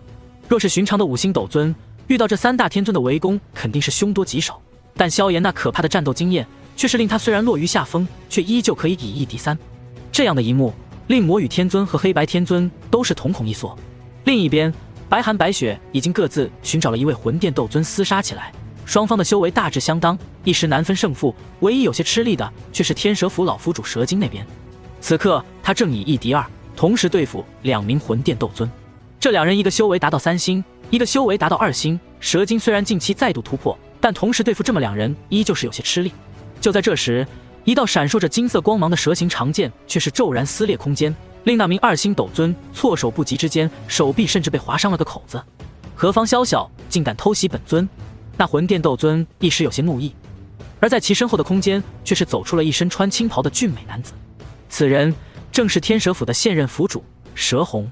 只不过这位天蛇府府主如今的气息却是已经真正的踏入到了斗尊层次。老师，我来助您一臂之力。蛇红咧嘴一笑，手中长剑已经刺向那魂殿斗尊。虽然只是刚刚突破不久，并非是这位斗尊强者的对手，可纠缠一番却是不难。而且他的老师实力已经达到了4星斗尊，对付另一位3星斗尊也是同样压制。战局一片混乱，大量强者在这一刻厮杀起来，但他们的注意力却始终汇聚在那战圈的中央位置，因为在那里才是决定此战胜负的关键。在那里，萧炎正一脸兴奋地挥舞着拳头，痛快，痛快啊！萧炎一击8级崩抗下黑天尊的攻击，又一个诡异闪身躲开了白天尊的偷袭，最后手中灵力化作10质晶体层，与9天尊魔羽狠狠地对轰在一起。轰！方圆1000丈的空间早已破碎不堪，萧炎手掌发红，在虚空当中倒退10几步，而那9天尊魔羽此刻更是脸色难看的倒退2步。虽然仅仅只是2步，可他的心情却并不是很好，因为对付这个叫做萧炎的家伙，实在是令他无比的头疼。自己的实力明明比对方强了数倍不止，可为何所有的攻势总是容易被这萧炎诡异的化解，甚至就算硬碰硬都伤不到对方丝毫，反倒是令自己的手掌微微发麻。2名6星斗尊，1名7星斗尊，围攻一个16岁的少年，竟然给对方打爽了。这若是传出去，他们3个脸都要丢大了。可换个角度去看，这萧炎的战斗天赋实在是令人无比的吃惊。他的基础力量便是足以媲美5星斗尊，加上各种高级斗技身法的搭配，若是1对1，恐怕就连我都不是他的对手。魔羽越想越是心惊，他实在是想象不到一个16岁的少年究竟是如何才能做到这一步的。想不明白没关系，但是这个逆天的小子今天必须得抓住，实在不行就直接将他的肉身毁灭，捉拿灵魂回去。想到这里，魔羽的目光也是看向了一旁的黑白天尊。察觉到魔羽天尊的目光之后，黑白天尊也是微微一顿，旋即有些面色阴沉的点了点头。对付一个16岁的少年动用这一招，的确是有些丢人了一些，不过事已至此，已经顾不得这么多了。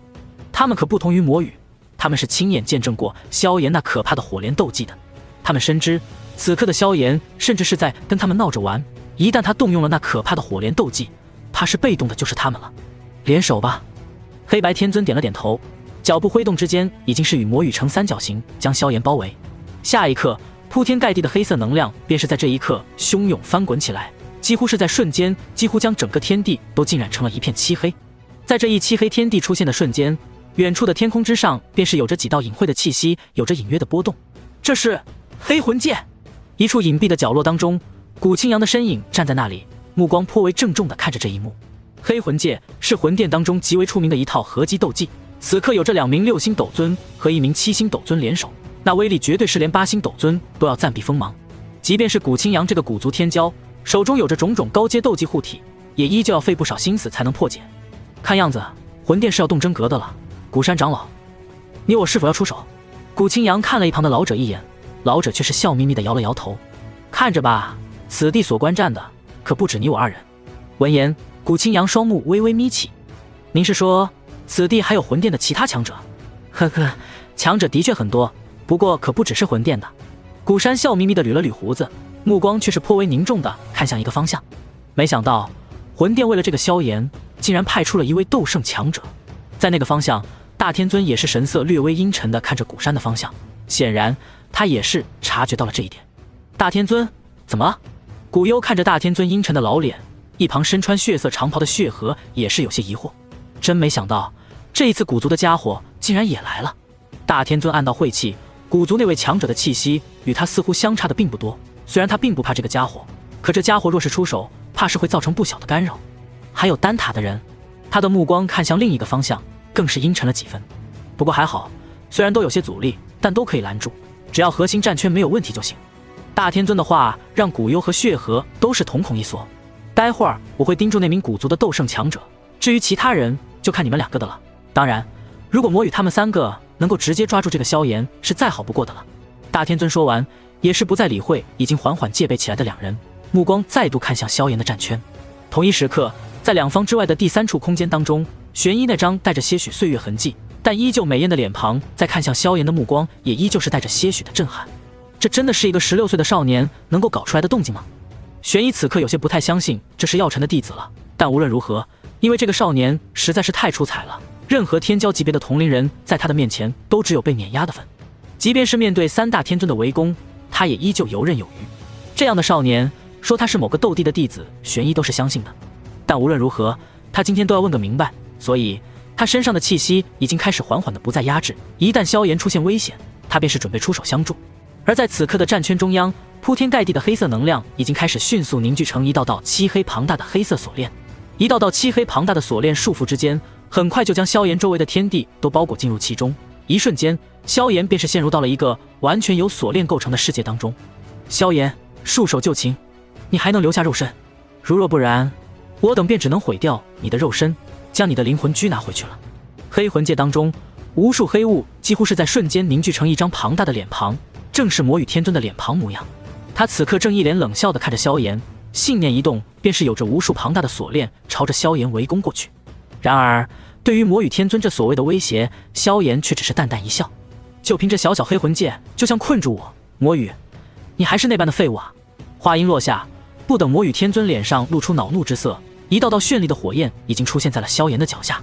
在那绚丽火焰出现的瞬间，原本还嚣张无比的雾气，几乎是在瞬间就被融化焚烧，宛如残雪遇到废油一般。既然你们方才让我打了个痛快，那就让你见识一些你本没有资格见识到的东西吧。萧炎咧嘴一笑，下一刻，铺天盖地的火焰便是从他身上倾泻而出，眨眼之间就已经超过了整个黑魂界的范围。炎神界，顷刻间，原本被黑色锁链所包围的世界已经便是开始缓缓的融化，取而代之的则是一道道绚丽的火焰。在这绚丽火焰的面前，那些漆黑的能量没有任何的反抗之力，很快便是被融化甚至吞噬。化解这所谓的黑魂界，不但没有消耗萧炎多少力量，反倒是将他方才的消耗补充了许多。在所有人吃惊的目光当中，仅仅片刻的时间，那声势骇人的黑魂界便是在这一刻彻底的消散。接下来该让你们试试我这炎神界的威力了。萧炎咧嘴一笑，脚步踏出一步，便是已经来到了黑白天尊的面前。而随着这一步的迈出，那黑白天尊自然而然的便是落在了他这炎神界的范围当中。顷刻间，黑白天尊便是感受到周围的空间忽然变得晦涩凝实，令他们的移动速度骤然减少了许多。而此刻，那炎神界当中，一道道绚丽火焰已经迅速成型，凝聚成一条条庞大的火龙。是，其中一条火龙迅速带着可怕的速度朝着两人冲击而来，仅仅一个摆尾，便是令两人连手都不由得倒退了2步，手掌传来火辣辣的剧痛。抬手一看，手掌之上已经被灼伤了些许。好可怕的威力，好可怕的温度！黑白天尊这一刻已经慌了，仅仅一条火龙便是能令他们兄弟如此的狼狈。这方所谓的炎神界当中，可是有着足足9条火龙，9条火龙联手，加上这可怕的空间压制，他们2人可以说是必死无疑。萧炎，你在干什么？速速放了他们2个！天空之上，魔羽看到这一幕也是神色大变，可他此刻却是不敢直接闯入其中，因为他的实力也不过相当于黑白天尊联手而已，一旦进入其中，怕是连他都要必死无疑。轰隆隆，一条条绚丽火龙带着炽热高温疯狂的攻击这黑白天尊。仅仅片刻之间，这2人便是已经气息孱弱，脸色苍白。在炎神界的外界，魔羽此刻也是脸色焦急，却毫无办法。他拼命施展着自己引以为傲的水属性斗技，可每一招都是被那些火龙轻松焚烧。到了这一步，黑白天尊也是终于顶不住死亡所带来的恐惧了。血河大人，救我！白天尊不禁发出了一道凄惨的求助。下一刻，浓郁的血腥气息忽然冲破天际，紧接着便是一道道庞大的血龙出现在萧炎的炎神界之外。轰隆隆，绚丽的火焰长龙与几乎完全由鲜血组成的巨龙狠狠地轰击在一起，却是那血色巨龙依旧被快速蒸发。当然，在这般可怕的消耗之下，那些火焰长龙也终于是抵抗不住这样的消耗，终于出现了短暂的消亡。望着这一幕，魔羽的脸上不但没有惊喜之色，反倒是更加的惊惧起来，因为这萧炎的实力已经超过了他的想象。要知道，此刻对着萧炎出手的可是一位真正的斗尊巅峰强者啊！这是一位真正的9星斗尊巅峰，甚至马上已经一只脚迈入斗尊3转的超级强者。血色长龙耗尽之后，萧炎的炎神界在这一刻也是终于缩小许多，进阶而来的便是一道足足100丈的巨大手掌。血魔掌！阴沉的声音在天空当中响起，在这巨大手掌出现的瞬间，一名身穿血色长袍，连眉毛都是血色的男子也是终于在天地之间浮现。望着这血色男子的身影，萧炎非但不惧，反倒是哈哈大笑了起来。我当是谁？原来是4天尊血河，这次来的可都是些熟人啊！话音落下，萧炎已经收缩炎神界，那原本铺天盖地的火焰也是在顷刻间化作一根巨大的火焰手指。火焰手指燃烧之间，周围的空间都在不断的被焚烧成虚无。血河，试试我这大荒焚天指威能如何？话音落下，那巨大的火焰手指便是如同擎天之柱一般，狠狠地撞击在了血色手掌之上。轰隆！伴随着一声雷鸣般的巨响，两方所有的参战成员都是停下了手中的交战，惊骇地看着天空之上的一幕。只见那天空之上，一道道长达1000丈的空间裂缝蜿蜒盘旋，仿佛一条条巨大而狰狞的蜿蜒蜈蚣一般。在两人交手的中央位置，浩瀚的火焰和滔天血气疯狂消耗着，产生的一道道能量涟漪，却是令很多斗宗强者都心惊胆战。这萧炎竟然强到了这种程度！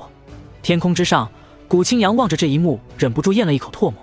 那雪河可是正儿八经的9星斗尊巅峰啊，而且只差一只脚就能踏入1转斗尊了。就算是他这个古族全力培养的天才，对上雪河也是没有斩杀的把握。哪怕他用上所有的底牌，最多也就是压制血河而已。这种强者若是铁了心想逃，古青阳也是一点办法没有。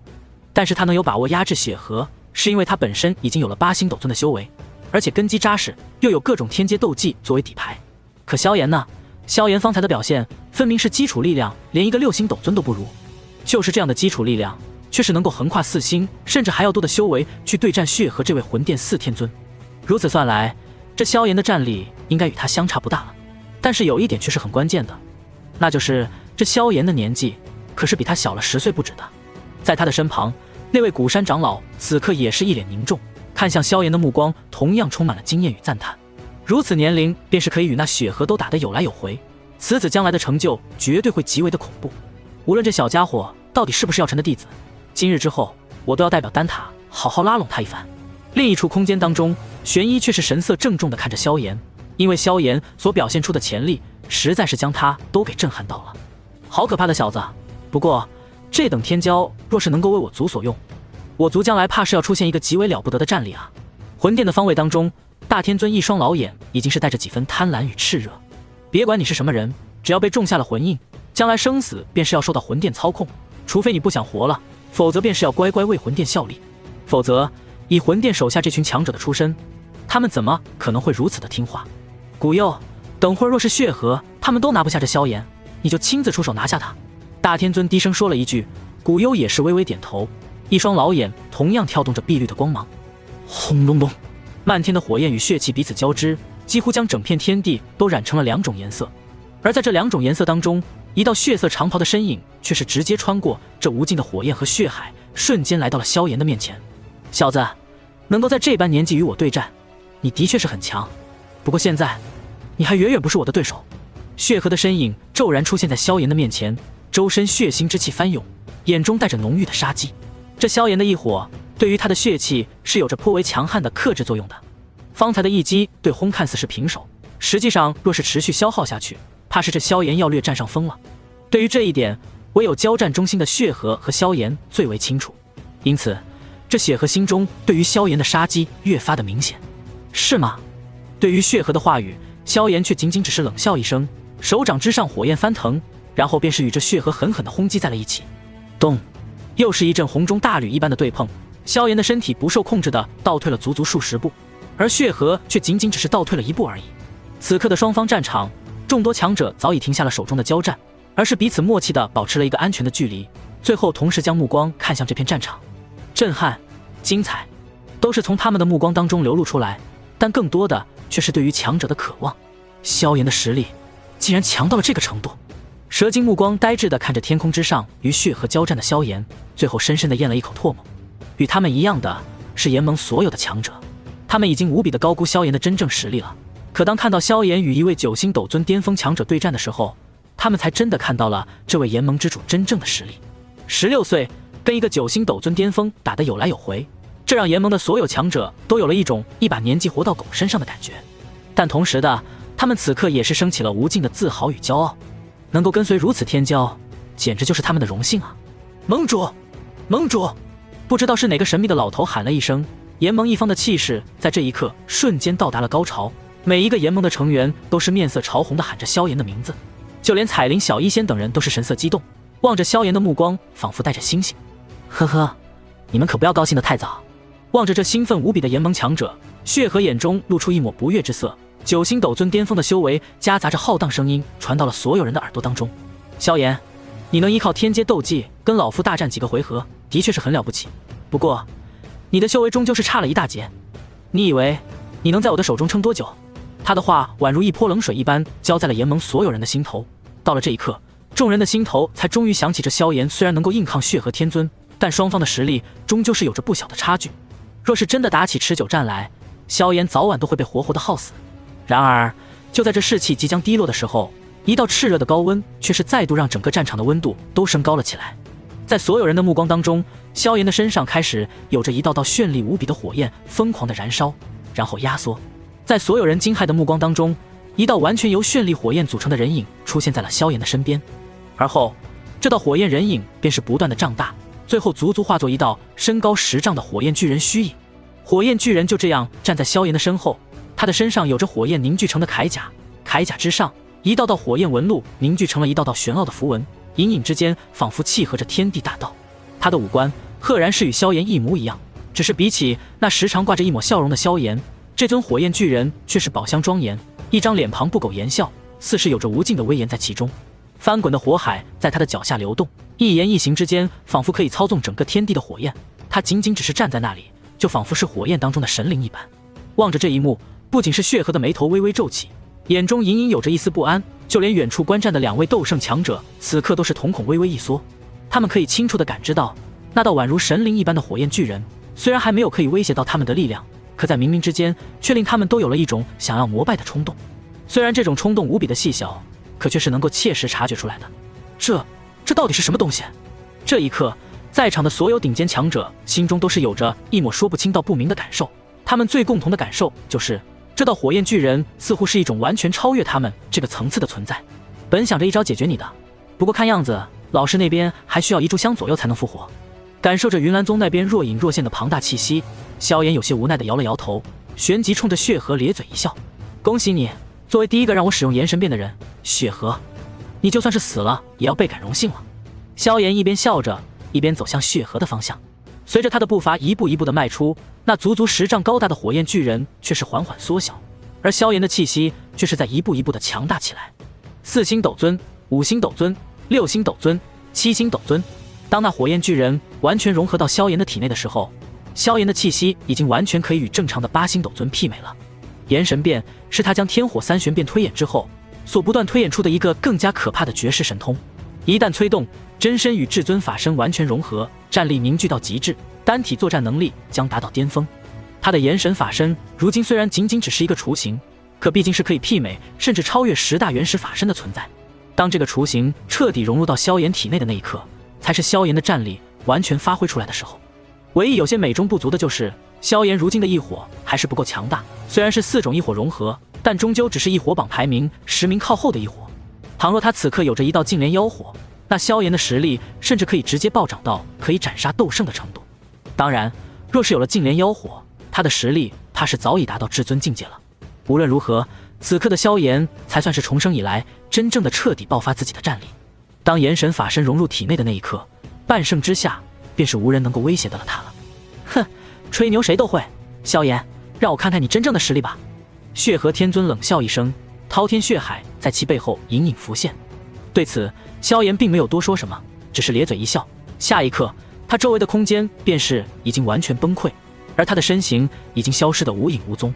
望着这一幕，在场的所有强者都是瞳孔一缩，血河在这一刻更是浑身汗毛倒竖。危险！危险！危险！来自生命的本能警惕令他浑身都紧绷起来，匆忙的凝结印记将无尽血海凝聚在周身，最后形成一件血色袈裟。血魔袈裟！几乎是在血河凝聚出这血魔袈裟的一瞬间，萧炎的身影已经出现在了他的面前。仅仅是毫无花哨的一拳，便是将空间震碎，让血河的双眼都是露出了惊恐之色。他的掌心匆忙凝聚出大量的血气，然后仓促地护在胸前。咚！又是一道洪钟大吕一般的巨响之后，在所有人震撼的目光当中，那血河的身体便是如同炮弹一般直接倒射出去，所过之处，空间直接被撕出一道道漆黑的口子，然后在接连撞断了2座山峰之后，依旧在地面上砸出了一道足有100丈直径的深坑。望着这一幕，所有人都沉默了。古青阳望着萧炎凌空而立，浑身燃烧着绚丽火焰，宛如神灵一般的身影，莫名其妙地咽了一口唾沫。此子之天赋战力，配得上小姐。一旁的古山长老沉默片刻，说出了这样一句话。古青阳没有多说什么，只是默默地点了点头。他此刻只有一个想法，那就是换成自己，能否扛得住那萧炎的这一拳。吃吃吃，在所有人的目光当中，那血河所坠落的方向忽然有着大量的血气升腾，仅仅片刻之间，方圆万丈之内的生灵便是直接一个个全部爆开，化作无数血气汇聚在那里。萧炎，宛如九幽地狱一般的嘶吼从那深坑当中传来，下一刻，一道血光便是已经冲天起，正是血河本人。我要你死！血河发出一声嘶吼，施展秘法之后，他的修为已经堪比2转斗尊，此刻直接化作一道血光，朝着萧炎狠狠地杀了过来。你们还愣着干什么？一起上啊！血河出手的同时，还不由得看了一眼其余3大天尊。望着这一幕，魔羽和黑白天尊对视一眼，除了象征性的爆发出一道远攻斗技轰击萧炎之外，便是不敢再离萧炎太近。方才那一拳，血河都被打得这么惨，若是他们挨上了，那他们若是挨上了，此刻怕是已经被打穿了。萧炎的战力已经让他们失去了围攻他的勇气了。呵呵，你还是先顾好你自己吧。淡淡的笑声传来，一双燃烧着绚丽火焰的拳头已经再度狠狠地砸了过来。我就不信了！血河怒火一声，身上的血红斗气甚至都燃烧了起来。他已经被萧炎打得发狂了，此刻已经有了拼命的架势。然而那燃烧着血色火焰的拳头依旧是将他打得倒退不止。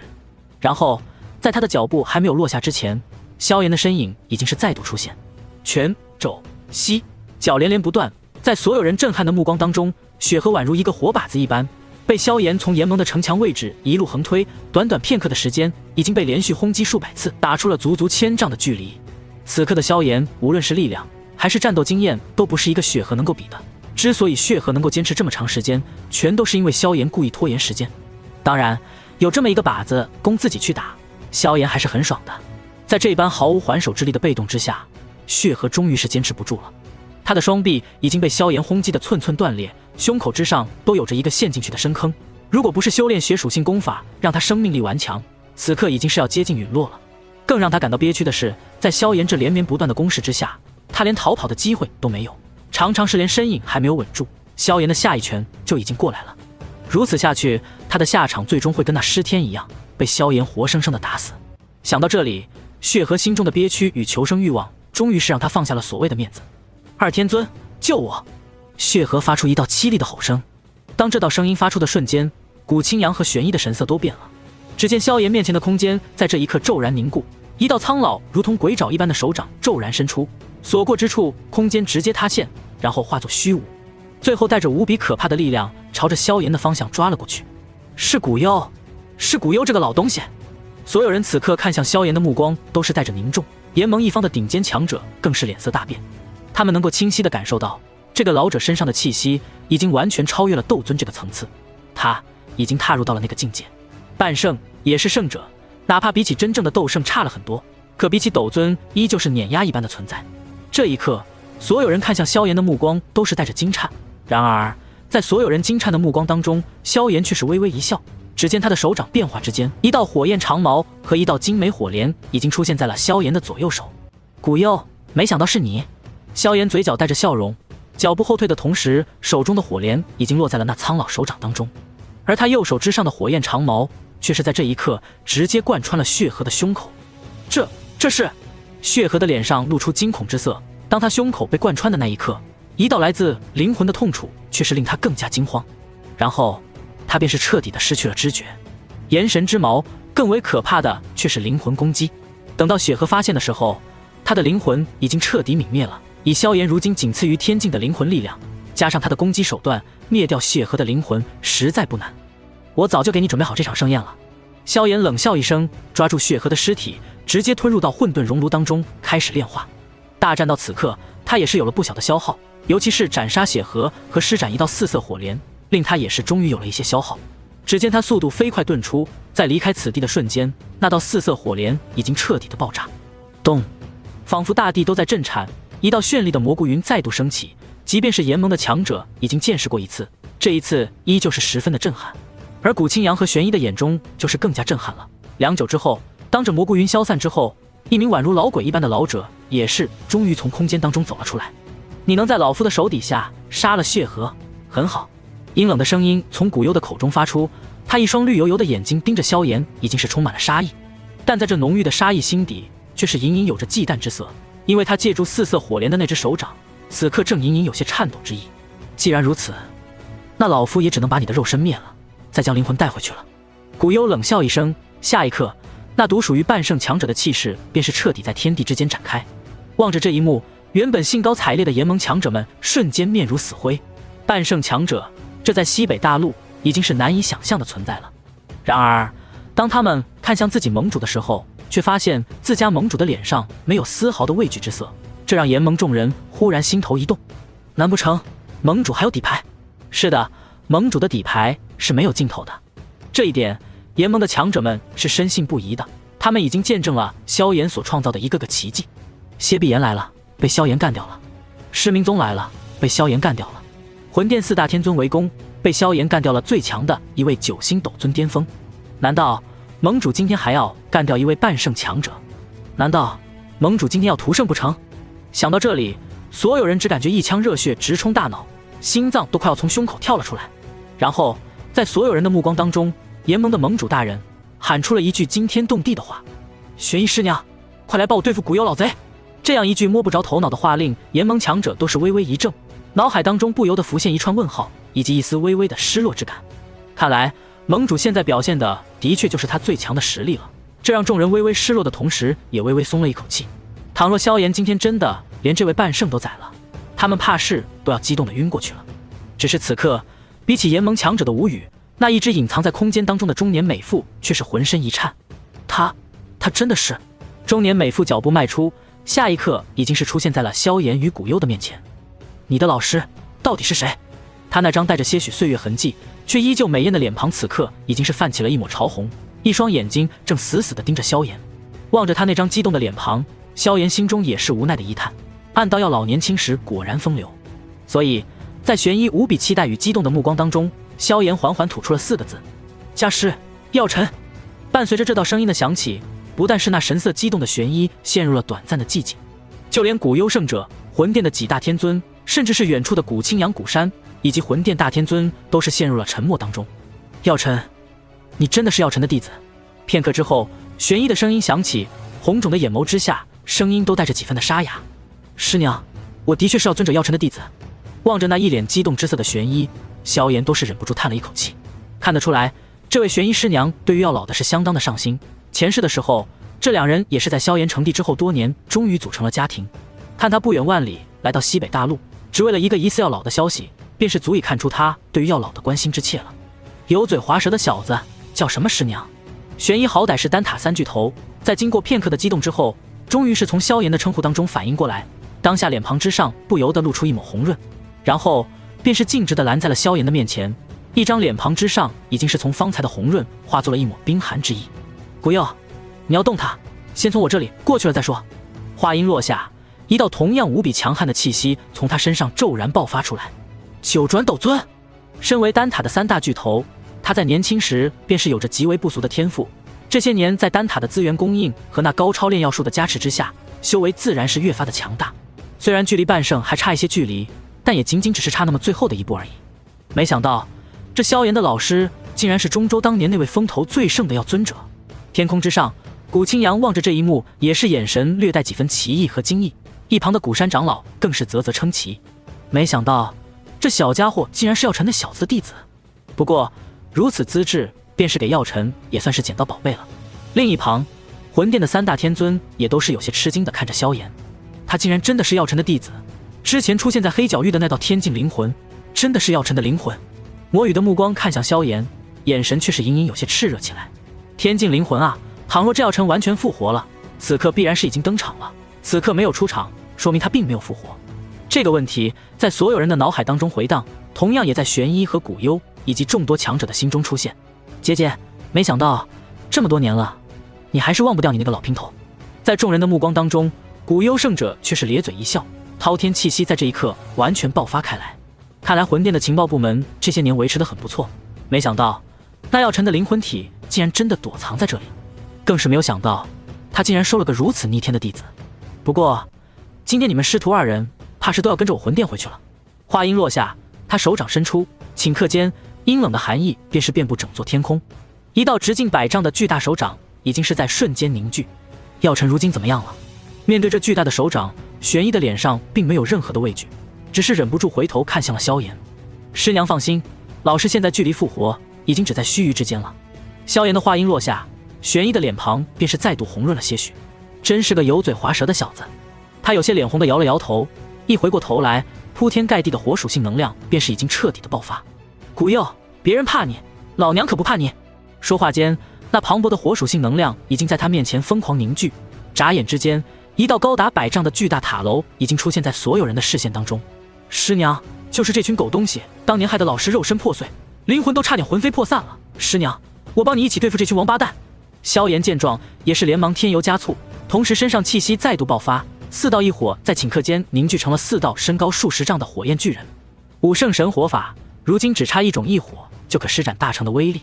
4种火灵凝聚的火焰巨人各自手持火焰神兵，行走之间便是有着神奇的大阵凝聚，看上去声势颇为的骇人。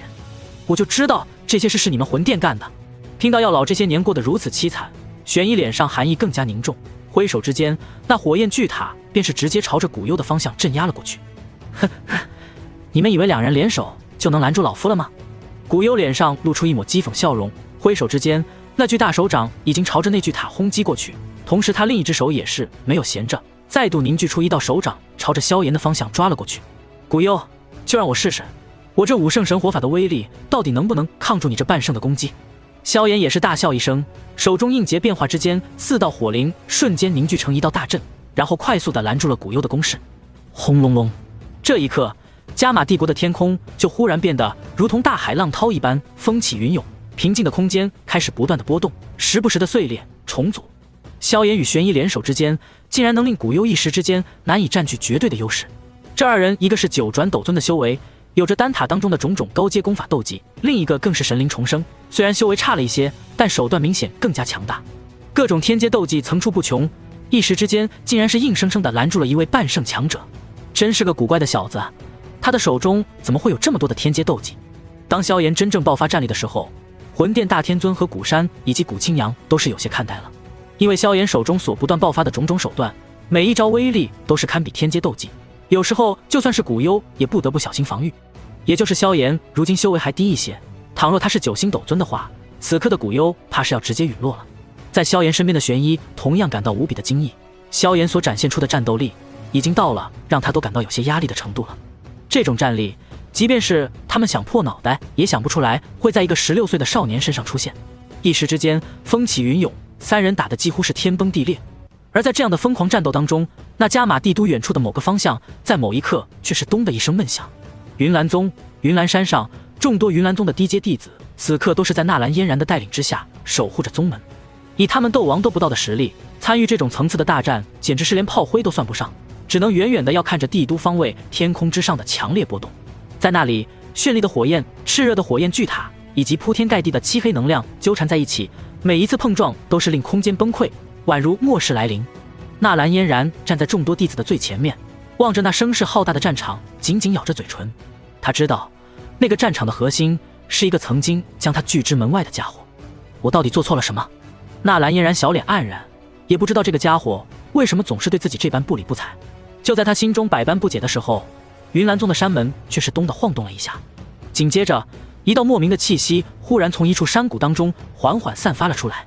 在这气息蔓延到云岚宗众人身边的时候，包括纳兰嫣然在内的所有弟子在这一刻都是直接扑通一声跪了下去。这是感受着这道宛如天渊一般的气息，所有的云岚宗弟子脸上都是带着一抹惊惧之色。在他们的感受当中，这道气息虽然还很微弱，但其本质上却是完全凌驾于他们生命之上的一种气息。在他们的感知当中，哪怕是天边战成一团的3道气息，在这道气息的面前也是显得颇为的弱小，而他们则是如同蚂蚁遇到了巨龙一般，咚咚，仿佛是心脏跳动的节奏一般。云岚宗的山门此刻都在随着所有人的心跳跳动。而在这一缕气息出现的那一刻，天空之上，那始终处于观战状态的魂殿大天尊和古山长老都是脸色巨变，尤其是魂殿大天尊，眼中甚至出现了一丝慌乱之色。这股气息是……玄一、萧炎和古幽在这气息出现的一瞬间，也是纷纷倒退开来，目光死死地盯着那云岚宗的方向。在那里，一道宛如天渊一般的气息正在缓缓复苏。是药尘，这老东西要复活了。玄一在经历了片刻的失神之后，一双美目便是再度湿润起来。只是下一刻，一道远比古幽还要强大了许多的阴冷气息便是在隐秘的天空当中爆发开来。药尘，你果然没死！望着那突兀出现的浩瀚气息，玄一原本兴奋无比的神色瞬间变得惨白。是魂殿大天尊！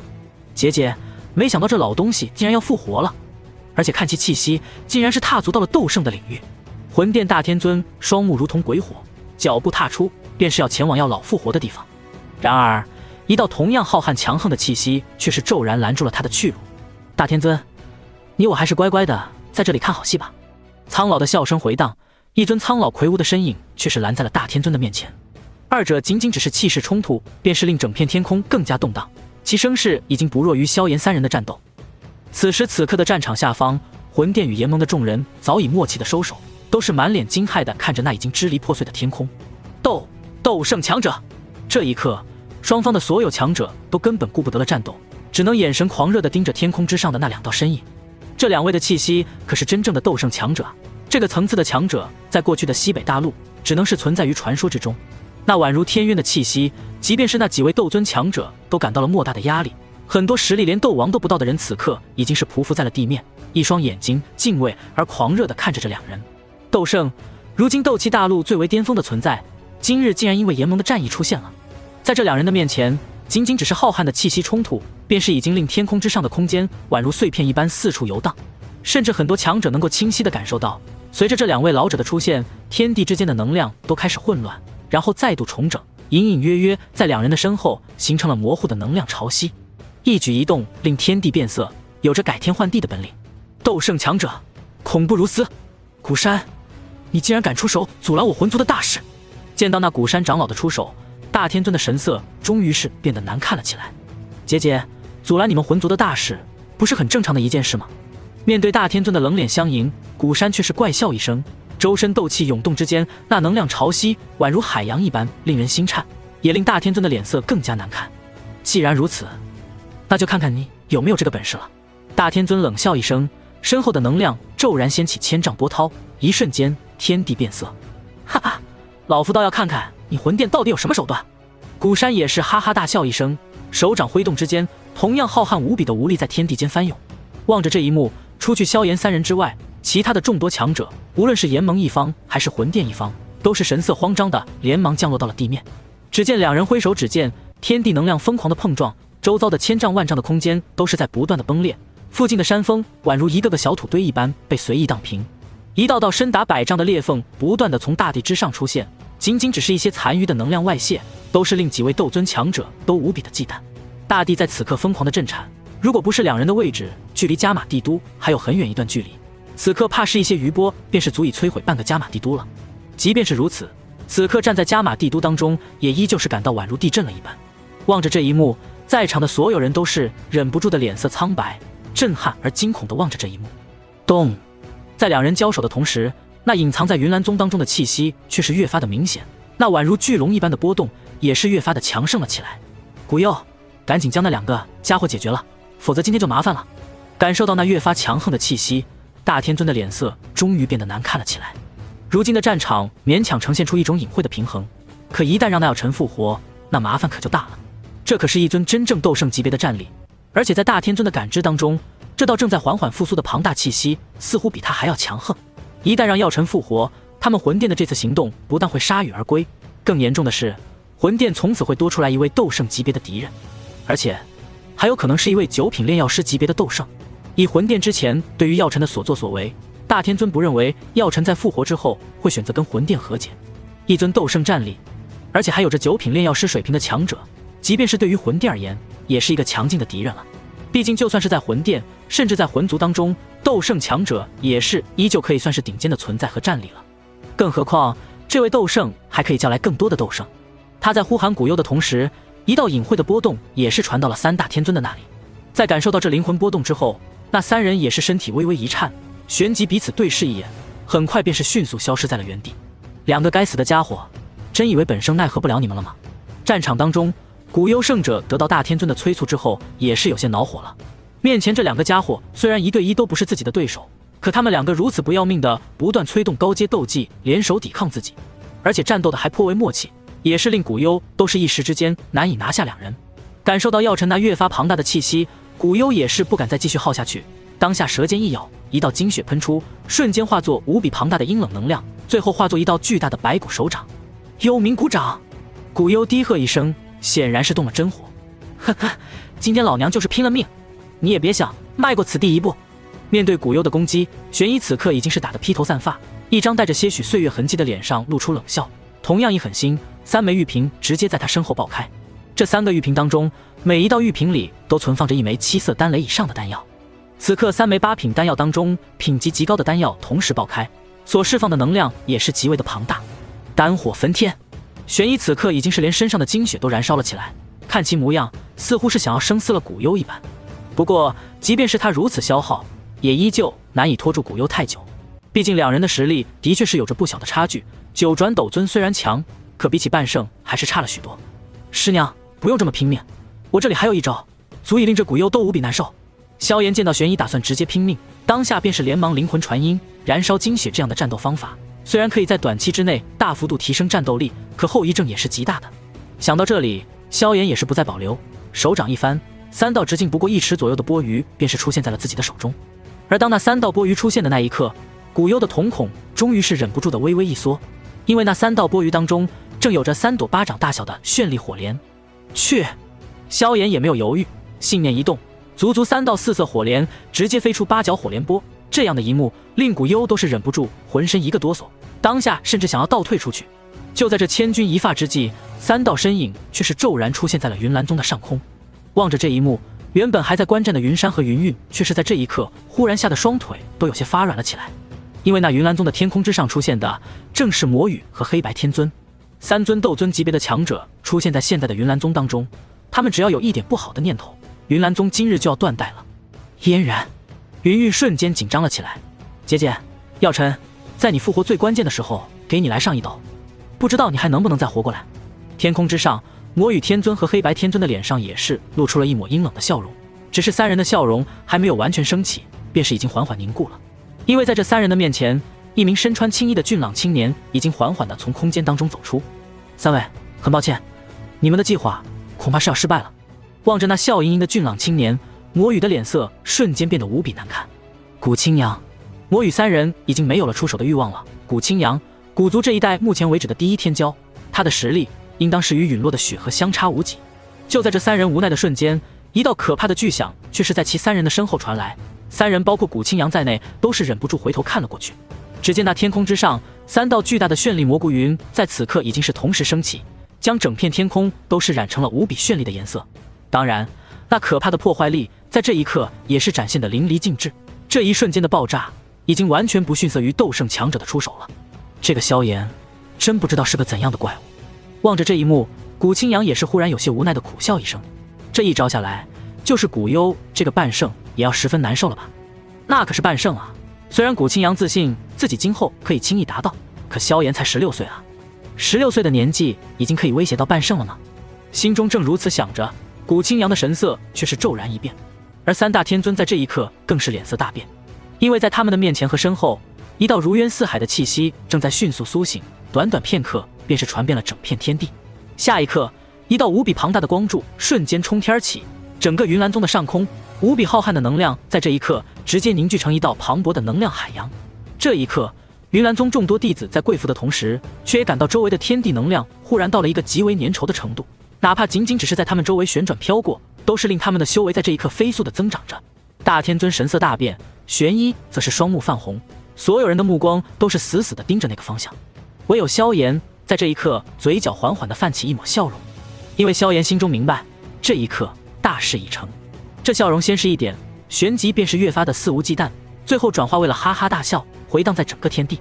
复活吧，我的老师！吃吃！似是要回应萧炎的话语，那浩瀚无边的能量海洋在这一刻也是骤然往回收缩，仅仅片刻之间便是迅速缩回。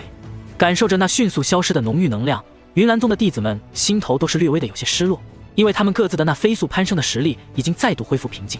不过仅仅只是这么一瞬间的功夫，他们的实力却是几乎各自都提升了1星左右。这样的经历让他们依旧是无比的惊骇。惊骇之余，他们的目光也是无比敬畏地看向了天空当中那道渐渐凝聚出来的身影。那是一个发须皆白，却隐隐有着几分仙风道骨之味的老者，他仅仅只是站在那里，便是宛如神灵一般，令周围的空间都是在微微颤抖。此刻，这些云岚宗的弟子并不知道这位老者到底是何等的强大，但是直觉和远方战场之上传来的各种动静，却都是证明了这位老者的不凡。不过很快，他们便是能够见识到这位老者的实力究竟是如何了。因为那老者仅仅只是笑眯眯地看向了下方的魂殿三大天尊，那一片的空间在这一刻便是被瞬间封禁，令三大天尊脸色瞬间惨白。而在三人对面的古青阳，在感受到这气息的可怕之后，也是忍不住脸色微微一变。他虽然距离斗圣的层次还差得很远，但终究是古族天骄，在族中见过的斗圣前辈可不算少。此刻的药老给他的感觉，可要比古山长老要强大了不少。当年药尊者消失的时候，不是据传仅仅只有斗尊巅峰到九转之间的修为吗？怎么再度出现，已经是超越了古山长老。古青阳的心中十分的震撼，当年的药尊者在消失多年之后再度出现之时的实力，竟然已经达到了2星斗圣的层次。这般实力，即便是放在整个斗气大陆，也绝对算是顶尖层次了。更何况此人还是一位极为了不得的炼药大师，虽然只是2星斗圣，影响力怕是足以堪比4星、5星级别的斗圣了。魂殿的家伙还真是令人讨厌啊！天空之上，药老的目光在魔羽三人的脸上驻足片刻之后，终于是缓缓地露出了一抹笑容。只不过这笑容虽然看似温和，可却是令魔羽三人心底升起了巨大的寒意。药尘，你若是杀了我们，你可就跟魂殿不死不休了！魔羽心底发颤，可还是声嘶力竭地吼了一嗓子。到了这一步，他唯一能够搬出来的也就只有魂殿了。然而听到他的话之后，药老脸上的笑容却是更盛了几分。哼，我跟你们魂殿的关系，早在你们当年偷袭老夫的时候，不就已经是不死不休了吗？说到这里，他脸上的寒意已经是没有了丝毫的遮掩。苍老手掌微微抬起，顷刻间3道细小的光柱便是骤然从他的3根手指之上爆发，然后以一个令古青阳极为惊骇的速度，直接洞穿了3人的眉心。扑通扑通，在所有人惊骇的目光当中，魔羽天尊和黑白天尊死。仅仅一招，3位天尊级别的强者就此陨落。药老手中爆发的光柱不但直接洞穿了他们的大脑，更是直接摧毁了3人的灵魂。做完这一切之后，药老这才笑盈盈地看向古青阳。古族的后生能在这般年纪达到如此成就，很了不起。年轻人，这个人情老夫记下了。药老呵呵一笑，身形便是已经消失在天地之间，只是在消失之前留下的一句嘀咕，却是令古青阳有些哭笑不得。不过跟老夫的弟子比起来，还是差了一点啊。声音还在古青阳身边回荡的时间里，药老的身影再度出现，已经是出现在了那天际之上的战场之上。望着那道缓缓出现的苍老身影，古山的脸上露出一抹笑容，还笑盈盈地冲着药老拱了拱手。呵呵，当年名震中州的药尊者，如今可是要称之为药圣了，恭喜恭喜！闻言，药老也是露出一抹笑容，冲着古山一笑，表示善意之后，便是不再理会那脸色难看无比的大天尊，目光看向了萧炎和玄一所在的方向。当看到那老者注视过来的目光之时，萧炎倒是还好一些，毕竟他已经经历过一次复活药老了，当下只是咧嘴一笑，恭喜老师复活。而在他身边不远处的玄一，此刻却是美目泛红，死死地盯着药老那张熟悉的脸庞。被他如此盯着，药老也是莫名的有点心慌，良久之后才露出一抹尴尬的笑容。多谢了。以他的境界，自然是可以轻易看出，方才的玄一为了阻止古幽，甚至不惜燃烧精血去对敌，还好被萧炎及时阻止，否则此刻怕是已经伤及本源了。玄一没有说话，只是红着眼摇了摇头。药老见状更加有些不适应，完全没有了方才突破之时的意气风发，看得萧炎都是暗自跺脚，正要说些什么，一个不适宜的声音却是打破了在场的寂静。咳咳咳，苍老的声音带着几分虚弱，一道幽暗的身影在此刻已经是从那漫天的火海当中狼狈地钻出。此人正是魂殿的2天尊古幽圣者。此刻的他浑身衣袍破烂，头发和胡子都是被烧焦了大片，就连四肢也是有着焦黑的伤口，唯有胸口处有着一道漆黑骨甲护住了他的胸口，让他没有受到致命伤害。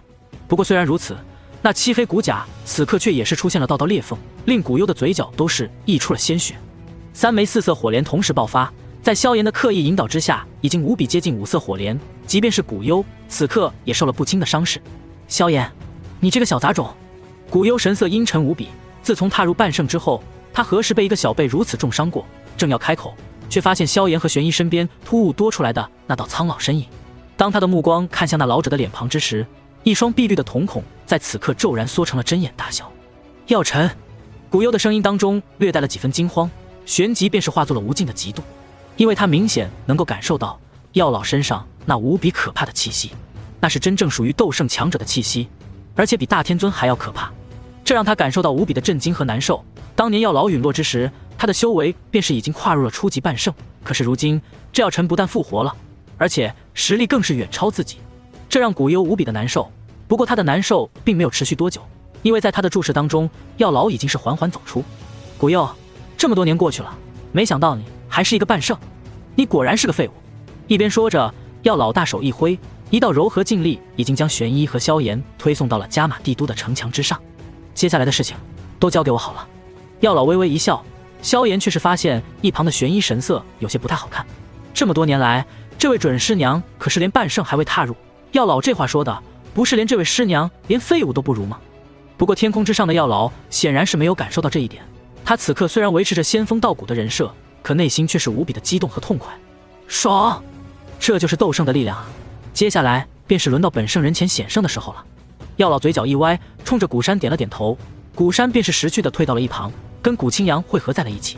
这一刻，药老也是不再有丝毫的保留，浑身的修为气势在这一刻彻底的爆发开来，一瞬间，整片天地都是有些不堪重负的哀鸣起来。在那可怕的气息之下，在场所有人除了萧炎之外，无不脸色大变。2星斗圣巅峰，天境中期的灵魂力量，再融合了一位3星斗圣的尸体，远古天蛇的精血，加上萧炎那更加成熟和完美的复活手段，重生之后，药老的修为终于是直接冲破斗圣关卡，甚至一路飙升到了2星斗圣巅峰的层次。这一刻，不但是大天尊和古幽无比的惊骇，就连古山和古清扬以及玄一都是震撼无比。至于在场的其他人，也是分不清药老的修为到底到了什么层次，他们只知道天空之上的那个老者很强，非常强。好一个药尘，没想到你蛰伏这么多年，竟然一口气到了这个层次。大天尊面色阴沉地看着药老，他的心情比古幽还要难受。当年药尘陨落的时候，他便已经是高高在上的斗圣强者，即便是药尘是中州最了不起的炼药师，可在他眼中未曾踏入圣阶，便始终是上不了台面的。没想到一晃眼的功夫，对方再度复活之时，修为已经超越了他足足1星。到了斗圣的层次，每1星之间的差距都是十分巨大的，这令大天尊更是难受无比。可是再难受，他也知道今日是不可能拿着药尘有什么办法了。今日算是我魂殿栽了，药尘，你可不要得意的太早，魂殿如今很难奈何得了你，可魂族想要灭掉你，确实十分的轻松。大天尊放了一句狠话，目光扫过魂殿的众多强者，低声道：撤。话音落下，浑厚的空间之力便是准备将这些魂殿强者全部带走。然而他的空间之力刚刚展开，便是被另一道更为强横的空间波动给拦下了。你们魂殿当年将老夫逼得如此落魄，今日更是要阻碍老夫复活，围攻老夫的弟子和朋友，现在说走就想走，是不是想得太容易了一些？苍老的笑声在天际回荡，大天尊神色在变。药尘，我魂殿已经在你们手里陨落了4位天尊，我劝你不要做得太过分了。此番魂殿陨落4位天尊级别的强者，已经是颇为严重的损失了。若是令其他人，尤其是古幽都陨落在这里，那损失可就是太大了一些。而且大天尊更怕的是，自己恐怕也会陨落在这里，虽然概率极低，却也不是没有可能的事情。结节，比起你们魂殿的手段，老夫已经是相当的仁慈了，至少还给你们一个痛快。对于大天尊的话，药老却是冷笑一声，既然来了，那就都留下来吧。话音落下，他已经是一步踏出，紧接着一道宛如实质一般的灵魂便是从他体内出现。老夫今日只用一招，你们魂殿之人谁能从这一招当中逃出，那便算是他命大了。药老话音落下，便是不管脸色惨白的魂殿众人和脸色阴沉的大天尊，下一刻他那道原本凝实无比的灵魂体便是迅速变得虚幻。只是虽然虚幻，可体积却是在瞬间长大，顷刻之间，一道足足近1000丈的巨大虚影便是出现在了天地之间。这道巨大的灵魂虚影，赫然便是药老的灵魂之体。融合了这具斗圣肉身之后，在这斗圣躯体的加持之下，药老的灵魂力量已经无限接近天境后期，而且有了肉身的承载，灵魂力量在这一刻才能真正的完全发挥出它真正的力量。咕噜，当看到这几乎与天地齐高的巨大灵魂虚影的那一刻，联盟的所有人都是忍不住咽了一口唾沫。以他们的见识，从来未曾想过有人的灵魂体竟然能够庞大提升到这样的高度和体积。在这样的高度面前，似乎连云端也只能达到这位老人的胸口一般。老夫这一招可是我宝贝弟子亲自传给我的，名为黄泉天怒。药老辈对炎盟众生，一张老脸之上露出一抹笑容，而那直入云端的巨大灵魂体在这一刻也是发出一抹笑容，只是这笑容当中已经是杀机毕现。哞！当药老嘴巴张开的那一刻，大天尊脸色瞬间变得苍白起来。至于魂殿的其他人，此刻更是满脸的惊惧。有那么一瞬间，他们竟然有着一种仿佛面对一方世界的恐惧之感。一字脱口而出，药老那庞大的灵魂虚影在这一刻也是骤然崩溃，然后再度迅速化作一道凝实的灵魂身影，回归他的肉身当中。只是像玄一、古山、古清扬等人，此刻都是能够察觉到萧炎药老的灵魂体似乎多了些许的虚弱。不过这已经无关紧要，因为他们更多的还是被眼前的这一幕给深深的震撼到了。只见在药老开口的那一瞬间，一道无比庞大的音波便是夹杂着一种无比可怕的灵魂冲击，朝着魂殿大天尊和魂殿众人的方向狠狠地冲击过去。仅仅只是一些残余的声音和灵魂气息，便是直接令联盟当中实力在斗尊以下的所有强者都是神色呆滞，一些更弱之人更是当场晕倒过去。等到这些强者终于回过神来的时候，便是看到灭药老身前的万丈空间已经彻底的崩溃，在这毁灭一般的音波面前，这些空间没有一丝的幸存，仅仅只是极为微弱的一些泄露都是有着这样的威力。那处于药老攻击范围当中的魂殿之人，此刻的下场自然是可想而知。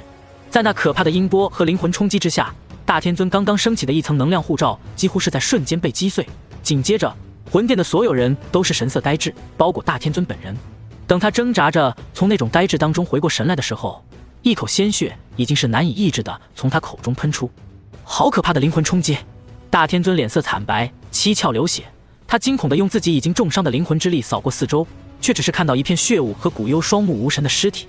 仅仅一招，魂殿当中除去大天尊之外的所有人全部陨落，包括古幽圣者。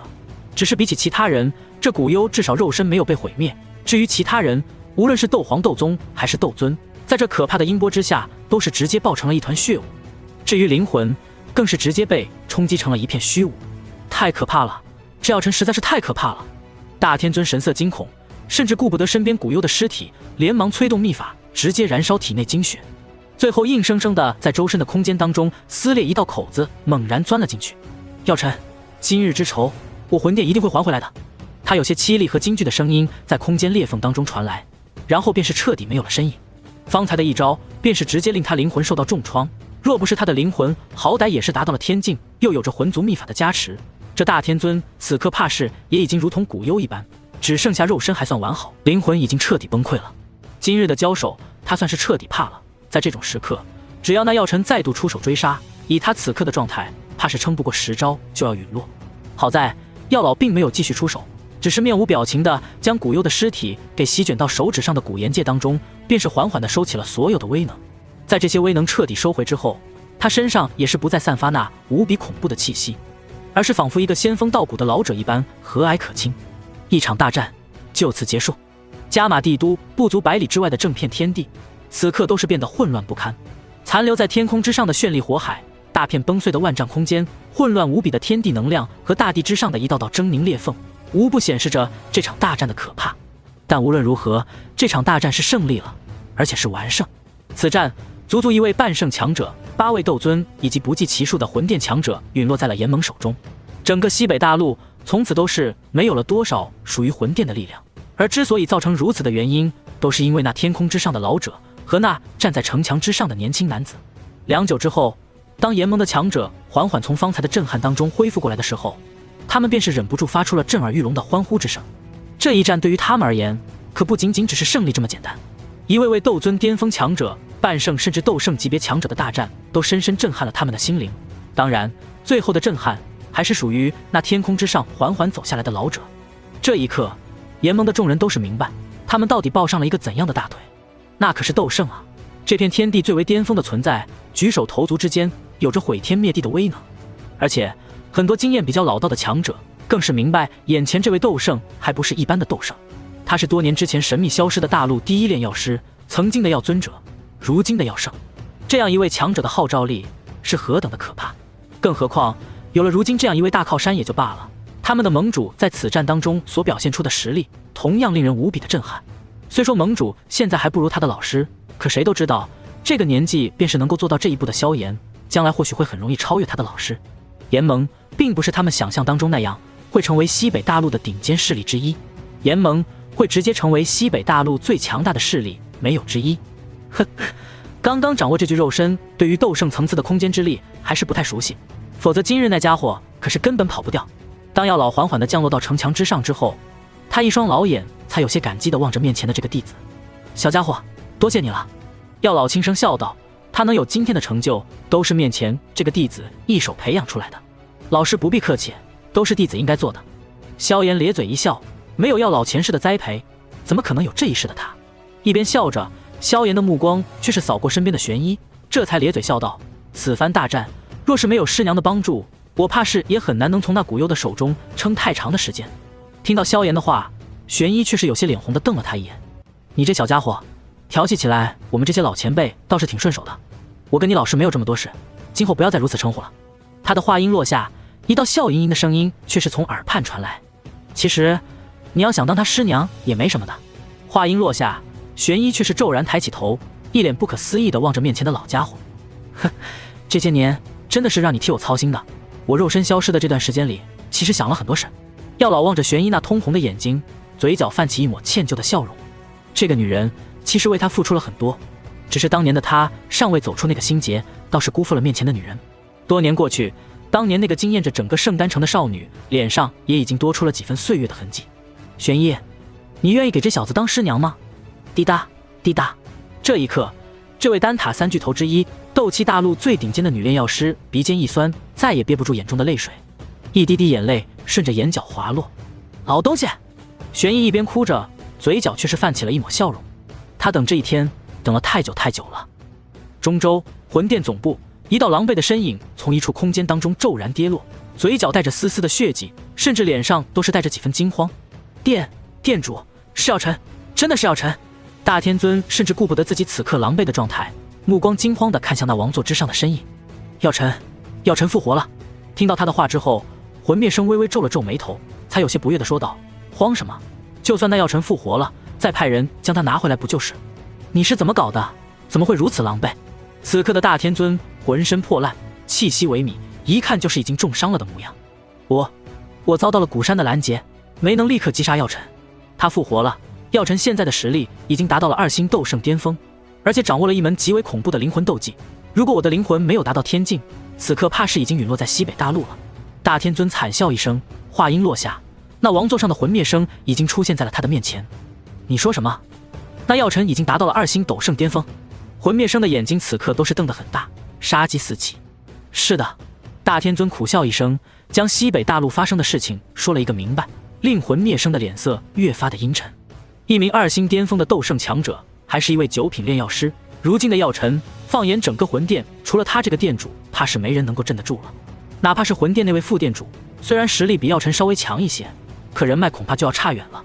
可是这个家伙是如何不声不响的忽然就达到2星斗圣巅峰了的？就在魂灭生皱眉之际，那大天尊却是忽然想起了什么一般，脸上再度露出一抹惊恐之色。殿主萧炎，那个萧炎是药尘的弟子，他的实力已经与玄一相差不多，血河是被他亲手斩杀的。听到大天尊的话，魂灭生猛然回头，目光当中带着强烈的不可置信之色。你说的那个萧炎，是情报上说的那个16岁的少年？是，就是他。大天尊说完，便是再也没有了丝毫的力气，连忙打坐恢复。那一记黄泉天怒，几乎令他的灵魂都快要裂开了，后面燃烧精血仓皇逃窜，也是浪费了他大量的本源。16岁的年纪，已经可以与玄一相差无几了，还亲手斩杀了血河。这一刻，饶是魂灭生都感到脑子有些转不过来了。这种情况，哪怕是放眼魂族那浩瀚的记载当中，都是闻所未闻啊。哪怕是现任族长魂天帝，在16岁的年纪，似乎连击杀最普通的斗尊都是极为艰难的吧？血河那可是全力爆发下媲美2转斗尊的存在，放在魂殿甚至魂族都能算是真正的高层了。一个16岁的少年，怎么可能做到这一步？这一刻，一股莫名的凉意忽然从魂灭生的心底升起。他忽然发现，比起已经达到2星斗圣巅峰的药尘，这个叫做萧炎的小子潜力或许更加的可怕。16岁的年纪就能斩杀血河，这种妖孽的速度，似乎成为斗圣这道天堑，对他也没有丝毫的威胁可言啊。想到这里，魂灭生眼中的杀意几乎是达到了一个惊人的地步。这药尘师徒必须尽早除掉，否则今后将会成为我族大患。想到这里，他甚至不再犹豫，脚下的空间闪烁，便是直接离开魂殿，似是想要朝着西北大陆的方向前进。然而，一道磅礴的能量浪潮却是骤然拦住了他的去路。在那浩瀚的力量面前，即便是魂灭生都是忍不住脸色微变，连忙催动磅礴斗气挡住了这道攻击。混账！丹塔老祖，你竟敢在我魂殿的范围里游荡，你找死不成？魂灭生脸色无比难看，目光死死地盯着远处空间之中一个缓缓浮现，宛如牧童一般的小孩。远远望去，这似乎仅仅只是一个10岁左右的少年，衣着朴素，头戴草帽。可在牧童的身后，那浩瀚的能量波动却是比起魂灭生还要略胜一筹。嘿嘿，你们魂殿天天到处针对我手底下的那些炼药师，如今出了一个新的大敌，老夫自然是要出手阻拦一下你们。望着魂灭生那阴沉无比的神色，那牧童少年脸上却是露出一抹幸灾乐祸的笑容，令魂灭生的心底更加的烦躁。既然如此，那就看你有没有本事拦住我了。魂灭生冷笑一声，浑身斗气彻底爆发，顷刻间，整个魂殿方圆千里的天地都开始震动起来。两人直接便是在魂殿的地盘上展开了一场大战。在这等实力面前，即便是魂殿内部的一些斗尊强者都是感到瑟瑟发抖。半晌之后，魂灭生满脸阴沉地回到了魂殿。老东西，敢阻碍我魂族大事，看我从族中召唤高手，这次直接将你直接擒拿，重新炼成9品玄丹。魂灭生闭上双眼，试图联系族中其他的斗圣强者。片刻之后，他眼中再度露出一抹惊愕和暴怒。混蛋，古族竟然也掺和进来，还掺和得如此之深。天空之上，丹塔老祖望着脚下那庞大的魂殿总部，脸上依旧带着幸灾乐祸的表情。看着那魂灭生被自己拦回去，一脸暴怒的模样，他便是感到无比的好玩。笑了很久之后，他才无奈地叹了口气：玄一丫头，老夫这次可是给你出了大力了。不过那药尘竟然晋升到2星斗圣巅峰了，嘿嘿，接下来的很长一段时间，这魂殿怕是都要有麻烦了。西北大陆炎神殿，古山前辈，青阳兄，此战倒是要多谢2位出手相助了。会客殿当中，萧炎与药老坐在古青阳和古山的对面，双方都是笑盈盈的，看起来一团和睦。不必客气，先不谈你我2家的渊源和你与薰儿的关系，就凭我族跟魂族本身的一些不和睦，这事儿我古族都要帮帮场子。古青阳微微一笑，心中却是对于萧炎的变态有些无奈。回想起族中吩咐的事情，他这才不由得将目光看向萧炎。对了，萧炎兄弟，我和古山长老此行除去见识一下你的风采，最重要的目的还是打算将薰儿接回去，其中一些缘由，想必你应该是知道一二的。古青阳轻声笑道：除了要将薰儿带回族中，我族众多长老甚至族长本人都想要见你一面，不知道你可否有这个想法？古青阳试探性地问道。他性格的确很好，但在此行之前，他没有太多的考虑萧炎是否愿意跟他回到古族。但是在见识到萧炎的实力和如今的药老之后，他便是需要好好的考虑一下萧炎的意见了。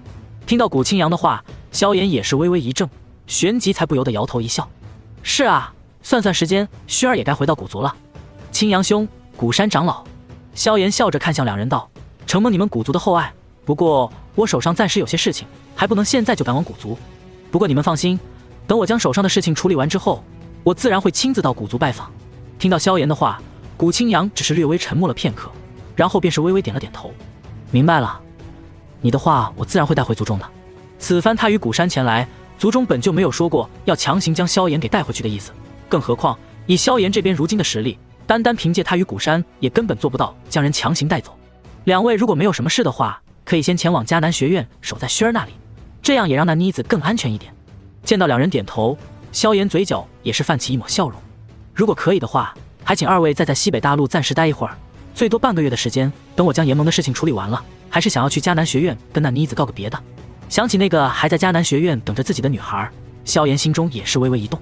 快了，等自己炼化了3000焰炎火，便是可以前往古族，跟那群古族天骄们正大光明的宣布，这个女孩是属于他的。前世的时候，他虽然将那些古族天骄给打服了，可终究也是费了一番手脚。这一世，萧炎要只手镇压整个古族的年轻一代。半个月的时间，古青阳沉默片刻，与古山对视一眼之后，爽快的点了点头。可以，半个月的时间，我们倒是也等得起。既然如此，我与古山长老就先行去那迦南学院看一看。他笑盈盈的站起身，对着萧炎微微抱拳，而萧炎也是同样的抱了抱拳。古青阳这人的确是没话说，人品性情都是令萧炎都愿意高看一眼的人。前世他不但接任了古族族长，更是在后来成功冲击到了天至尊，成为古族的第3位天至尊。双方最后简单聊了几句之后，那古青阳便是跟随着古山长老一同离去了。等到2人离开之后，萧炎与药老相互对视一眼，这才彼此笑了起来。半个时辰之后，一座古色古香的房间当中，萧炎坐在一张桌子前，亚飞与云韵、彩铃与小医仙分别坐在他身边的两侧，一个个都是托着香腮，静静地注视着他。虽然几女现在还没有感情好到如彩铃、小医仙这般情同姐妹的程度，但在炎盟接连遇到2次危机的同仇敌忾当中，倒是都能够默认对方的存在了。都看着我干什么？莫不是今晚想要大被同眠不成？萧炎咧嘴一笑，这才令得几女俏脸微红，纷纷瞪了他一眼。只是这瞪大的美眸当中，却是带着些许的亮光。慕强是女人的天性，尤其是在见识到自己男人如此优秀之后，他们对萧炎本身的感情，加上萧炎那大战当中的表现，无疑是让他们觉得萧炎跟要发光了一般。感受着众女那崇拜的表情，萧炎也是颇为的受用，不由得感到心情大好。哎，慢点，慢点！帝都当中一处专属于药老的房间当中，药老有些慌乱地坐在床上。慢什么慢？让你这老家伙躲了一辈子，难不成你今天还想躲开？玄一直接横跨在药老腿上，红着脸霸道地勾住药老的下巴。今天不管是谁，都别想耽搁老娘办事儿。话音落下，药老便是不由得发出了呜呜的声音。翌日清晨，萧炎神清气爽地从彩铃的房间当中走出，很快便是遇到了神情有些萎靡的药老。老师，你这是怎么了？萧炎有些疑惑地看向药老，药老闻言却只是无奈地摇了摇头，并没有多说什么。不过当萧炎的目光看向药老身边跟着的玄一之后，便是心中有些明悟了。看师娘这面色红润的样子，她下手倒是够快的。师娘，我老师可曾跟您说过3000夜炎火的事情？萧炎见到玄一如此神情，也是没有在乎药老，只是趁热打铁地问道。3000夜炎火是他实力继续飞速增长的下一个关键点，一旦吞噬了3000夜炎火，自己的实力将会再度暴涨，真正拥有堪比半圣的战力。而他的地炎也将真正的进化到足以位列异火榜前5的程度。只有炼化了3000夜炎火，他才会真正的选择前往古族。听到萧炎的话，玄一这才神色略微凝重了些许。3000夜炎火对我丹塔而言十分重要，就算是我，也是没有权利直接决定它的去向。不过这东西留在丹塔倒也没有多少用处，毕竟现在也没人能够真正的收复这火焰。玄一见到萧炎有着皱眉之后，这才轻轻笑了起来。不过你放心，等你去了丹塔之后，自然会动用关系，让丹塔的那些家伙都同意。不过到时候或许会有一些条件需要谈判，但是以你表现出的潜力，我相信那些老家伙是不会选择跟你作对的。玄一话音到了最后才变得有些霸道，他们若是诚心跟你作对，那就是跟师娘过不去，看我不整死他们。听到玄一这句话，萧炎这才略微放心，然后便是有些同情地看向药老。看样子药老这家伙也是终于遇到有人能够制住他了，这位师娘的脾气可并不是很和善的啊。三人交谈片刻，足足唠了很久的家常之后，才再度来到药老复活所用的那处山谷当中。接下来便是萧炎离开炎盟之前最重要的一件事了。只见药老手掌一挥，足足4具尸体便是凭空出现在了萧炎的面前，自然是古幽、魔羽还有黑白天尊。其中3大天尊的脑袋上都是有着一个细小的血洞，古幽则是衣衫破烂，甚至连血肉都被震荡的有些裂开，如此惨状，自然是被黄泉天怒的声波给冲击所导致。不过4人死前所残留的共同特征，便是4人的脸上都残留着一些惊惧之色。这时萧炎也是不再迟疑，手掌在掌心之上的白色纳戒之上轻轻一抹，顿时一道略带虚幻的苍老身影便是已经出现在了3人的面前。这道苍老的灵魂体自然是当初被萧炎从地底深处捞出来的天火尊者。萧炎，这次终于轮到我了吗？天火尊者出现之后还是有些拘谨的模样，毕竟这一世他与萧炎的关系没有混到这么铁，而且如今在场的3人实力都已经远远超过他生前的实力。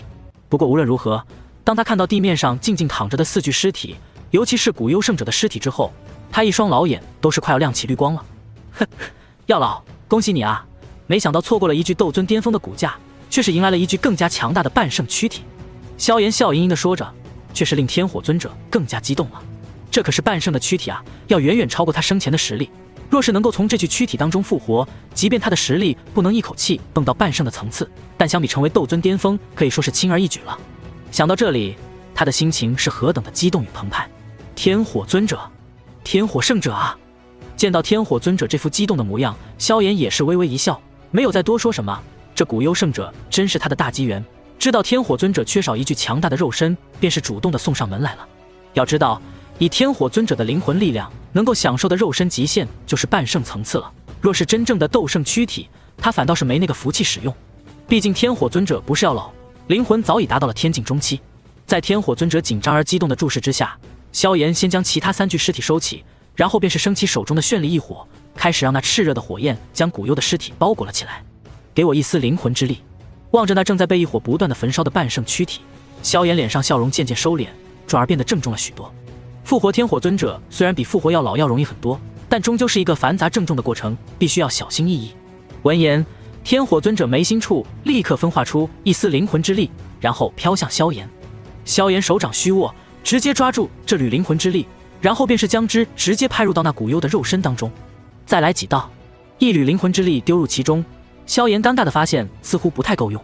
前世的时候用云山的尸体复活天火尊者，以天火尊者斗尊的灵魂力量自然是绰绰有余，可这一世用古幽的尸体，天火尊者的灵魂力量却是显得略微弱小了一些。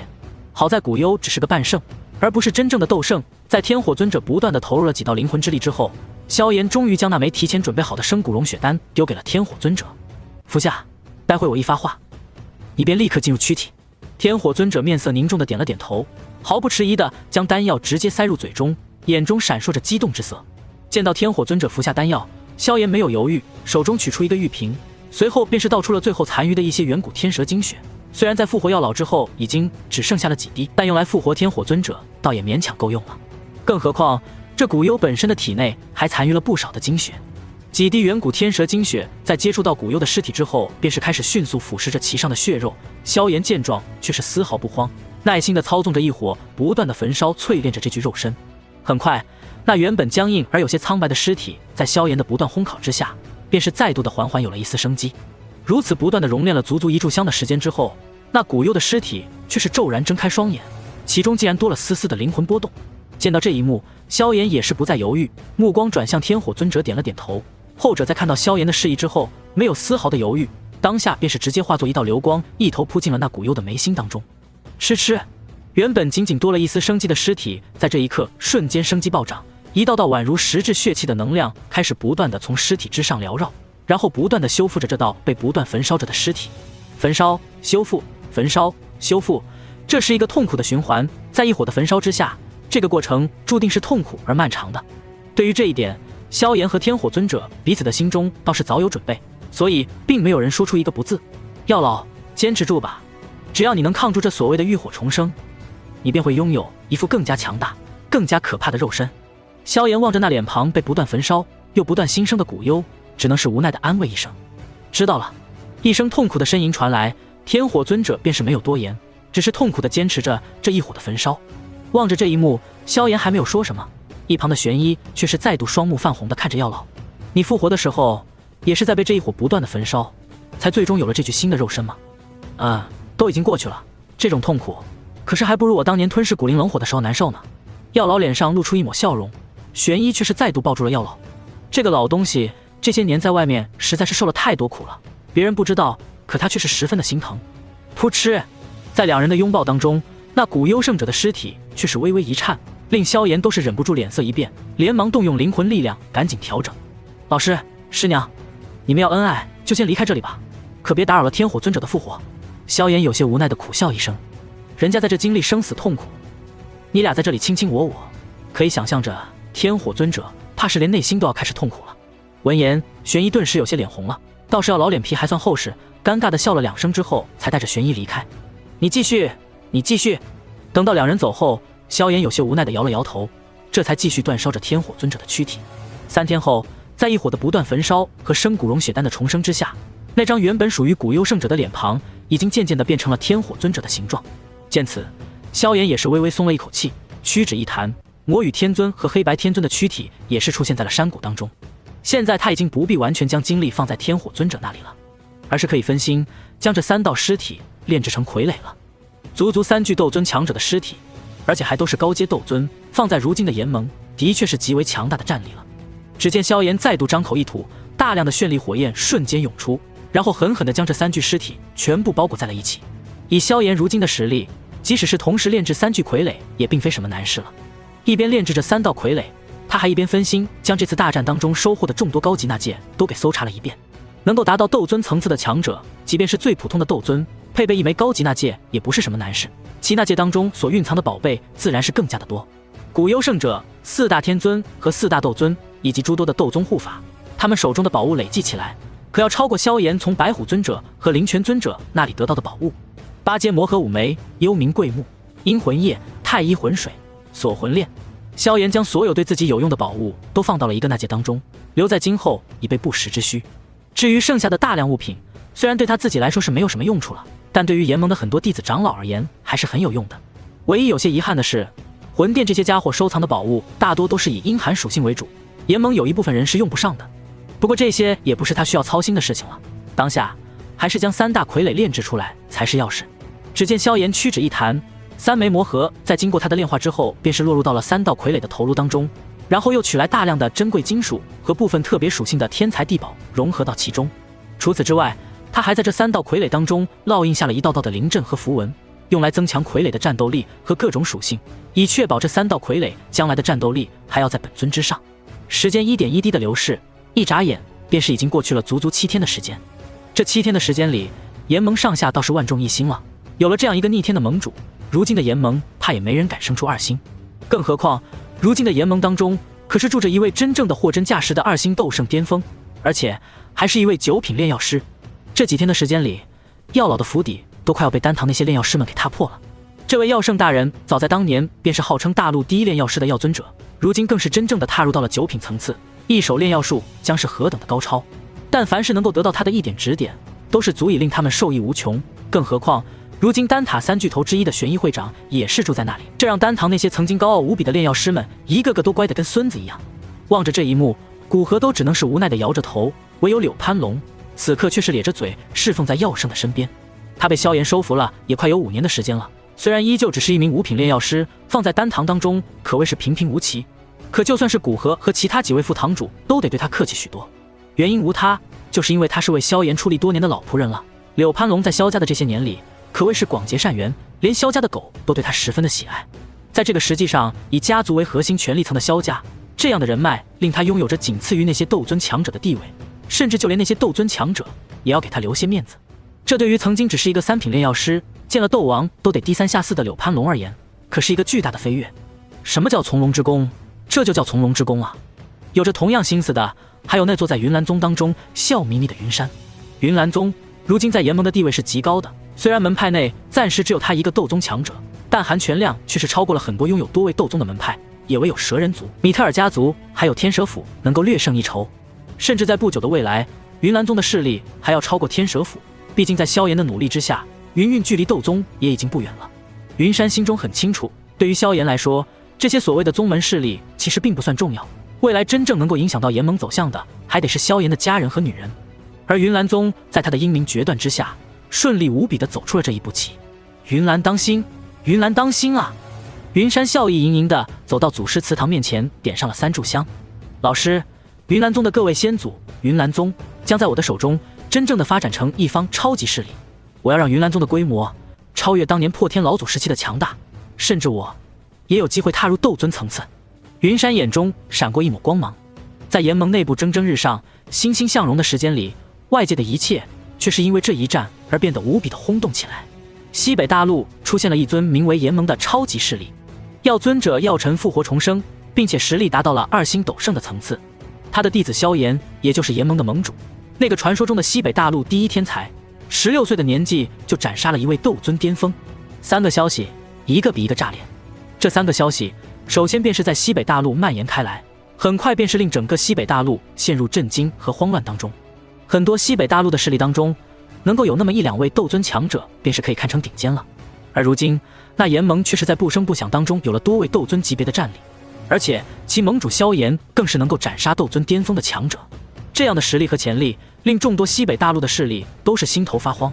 这个年纪就能斩杀斗尊巅峰了，那过2年岂不是能够击杀半圣了？很多人现在都在猜测，这个叫做萧炎的少年多少年能够成为斗圣。除此之外，这位的老师也是一位极为了不得的人物，2星斗圣、9品炼药师，这2个头衔随便一个丢在这穷乡僻壤的西北大陆，都是足以令所有人喘不过气来。有了这样的2个绝世强者坐镇，这炎盟已然可以称之为西北大陆最强悍的势力了。如今这些西北大陆的众多势力，很大一部分都是担心会被这可怕的炎盟给直接吞并了。不过好在他们很快发现，炎盟在完成大战之后并没有太过的放肆，只是将原本属于噬冥宗和鬼影门的地盘彻底的占据。不过饶是如此，炎盟如今的地盘已经是相当之大，若是算上天蛇府的话，那其面积也足以称得上西北大陆第一了。在这样的威势之下，很多势力根本不敢升起与炎盟作对的心思，很多小势力更是直接选择了加入炎盟，甚至连极少数的另一个拥有斗尊强者的势力九剑宗都主动加入到了炎盟当中。一时间，炎盟的势力和范围再度暴涨，倒是令炎盟的几个主要首脑忙得有些焦头烂额。其中最为忙碌的便是被萧炎直接甩到烂摊子的彩铃和亚飞了。两人一个掌管着炎盟的生杀大权，在萧炎不在的时间里堪称是话事人，另一个则是管控着整个炎盟的经济，同样十分忙碌。以炎盟如今堪称强者如云的层次来看，这两位的实力似乎还没有资格掌控炎盟，可加入炎盟的众人却是没有任何的意见，因为他们都是知道这两人的身后所站着的人都是谁。不但是萧炎，在萧炎闭关的这段时间里，药老同样是两人的强悍支持者。在这两位的面前，就算你是斗尊强者，也没有什么架子可言，不服可以滚蛋，炎盟绝对不会强留。斗尊很稀有吗？以如今药圣的名号，随便招招手都能摇来几十个。如今就算是蛇精这些斗尊强者，都要死死地抱住这条大腿，死都不肯放手，更何况是那些小势力的首脑。加上炎盟终究是个联盟，彩铃和亚飞在大事上办的也还算公正，所以至今没有人提出什么不和谐的声音。只是这场轰动却不仅仅只是在西北大陆掀起的，萧炎和药老的动静已经震动了中州，甚至是整个大陆。古族、古界深处，众多古族长老汇聚一堂，都是彼此神色凝重地看着面前的古猿。就在刚刚，族中接到了古山和古青阳所传来的消息，一时间整个古族的高层都轰动了起来。药尘复活了，并且顺利达到了2星斗圣的层次，这个消息令古族的长老们很惊讶，但也仅此而已了。2星斗圣级别的强者放在外界，甚至其他古族都是一尊极为了不得的存在，可在古族和魂族眼中，虽然重要，却也算不得什么可以翻天的存在。比起2星斗圣这个身份，反倒是9品炼药师这个身份更令古族的一些强大存在重视一些。所以药尘的复活和强大仅仅只是令他们感到吃惊而已，并没有真正的影响到他们。可是萧炎的事迹却是令所有古族长老甚至古猿都震动和关注了。16岁斩杀了一位9星斗尊巅峰，这样的事迹即便是放在古族当中都是一件闻所未闻的事情，就算是我族先祖少年时期也是做不到这一步吧。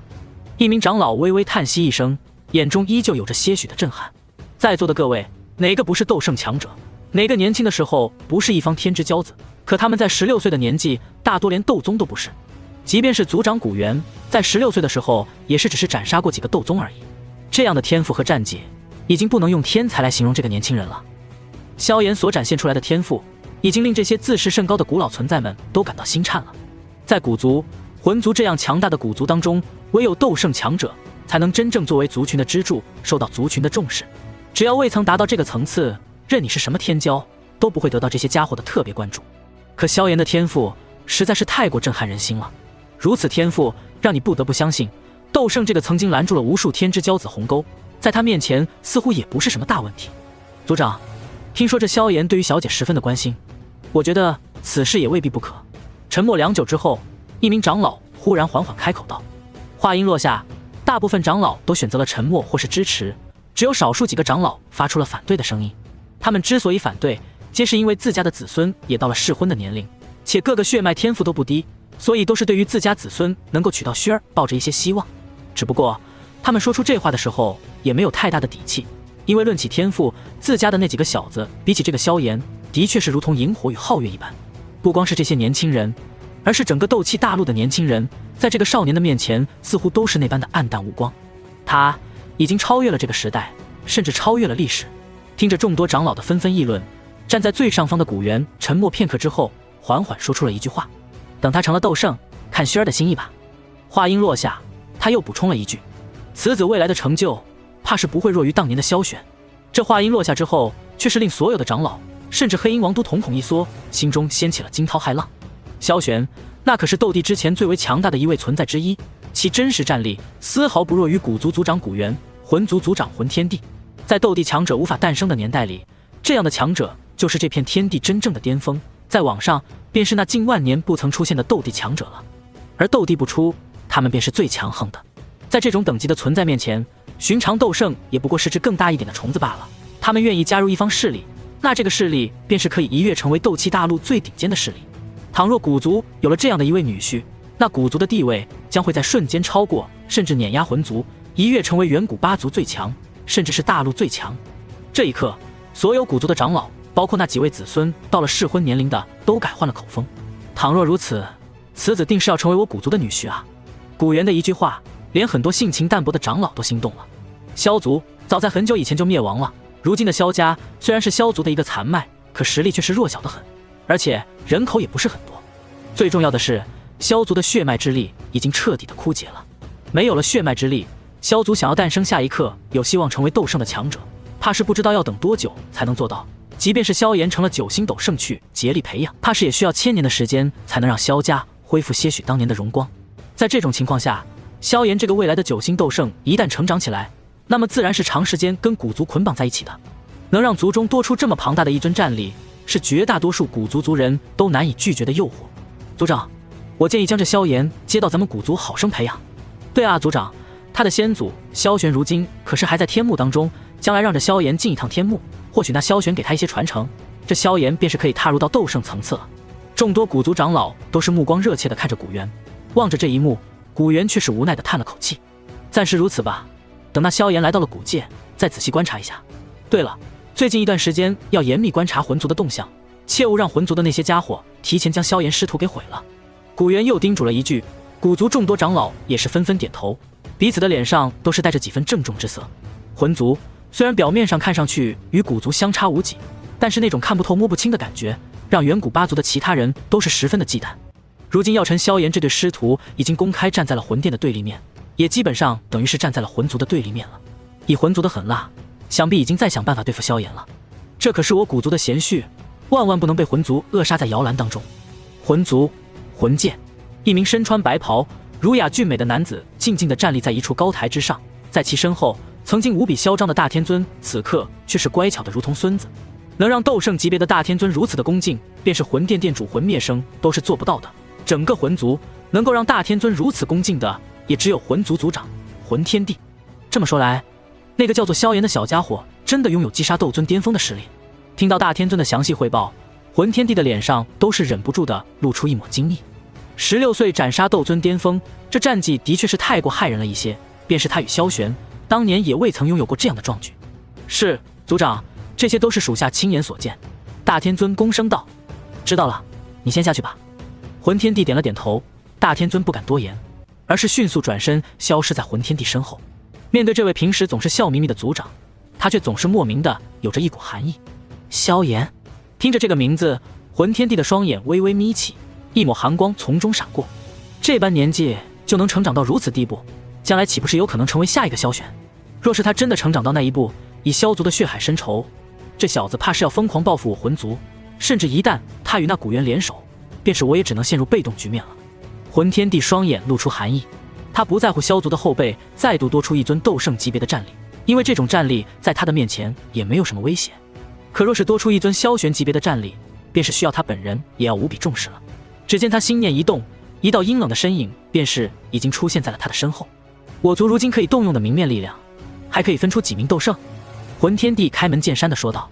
虚无吞炎和魂族4元老都是魂族的隐藏底牌，虽然这几人出手必然能够击杀萧炎，但为了一个斗尊巅峰战力的小家伙去暴露这个底牌，的确是有些不划算了一些。而若是动用明面力量，在被古族全力盯住的情况下，魂族可以动用的力量实在是不怎么多。回族长，族中现在明面上可以分出来的一些明面斗圣，如今也只有魂殿副殿主、魂殿大天尊和魂清3人了。那阴冷身影有些无奈地说道。现在不光是古族在盯着我族，就算是炎族和雷族，同样对我族有些警惕之心，只是没有古族这般强烈而已。在不动用太多底牌的情况下，似乎也只有这3人能够直接出手了。顿了顿，他又不由道：魂虚子倒是个不错的人选，不过若是用他的话，怕是有些大材小用了一些吧。而且他最近在为虚无吞炎大人办事。听到那阴冷身影的话，魂天帝也是沉默了片刻，最后才轻轻点了点头。无妨，这3人对付一个毛头小子倒也够用了，吩咐他们3人做好准备吧。魂天帝双眼微微眯起道：那萧炎如今有着药尘和古山的保护，即便是他们3人一同出手，也有可能会被这小子溜掉。既然要动手，那就要确保万无一失，让他们隐匿在暗处，一旦发现那萧炎单独出行，再立刻动手击杀。说完，他还忍不住附加了一句：让他们3人尽量保留那萧炎的灵魂体，肉身可以随意灭杀。当然，若是迫不得已，就连灵魂一起灭了。是。那阴冷身影连忙躬身行礼，魂天帝也是没有多说什么，只是嘴角微微泛起一抹笑容。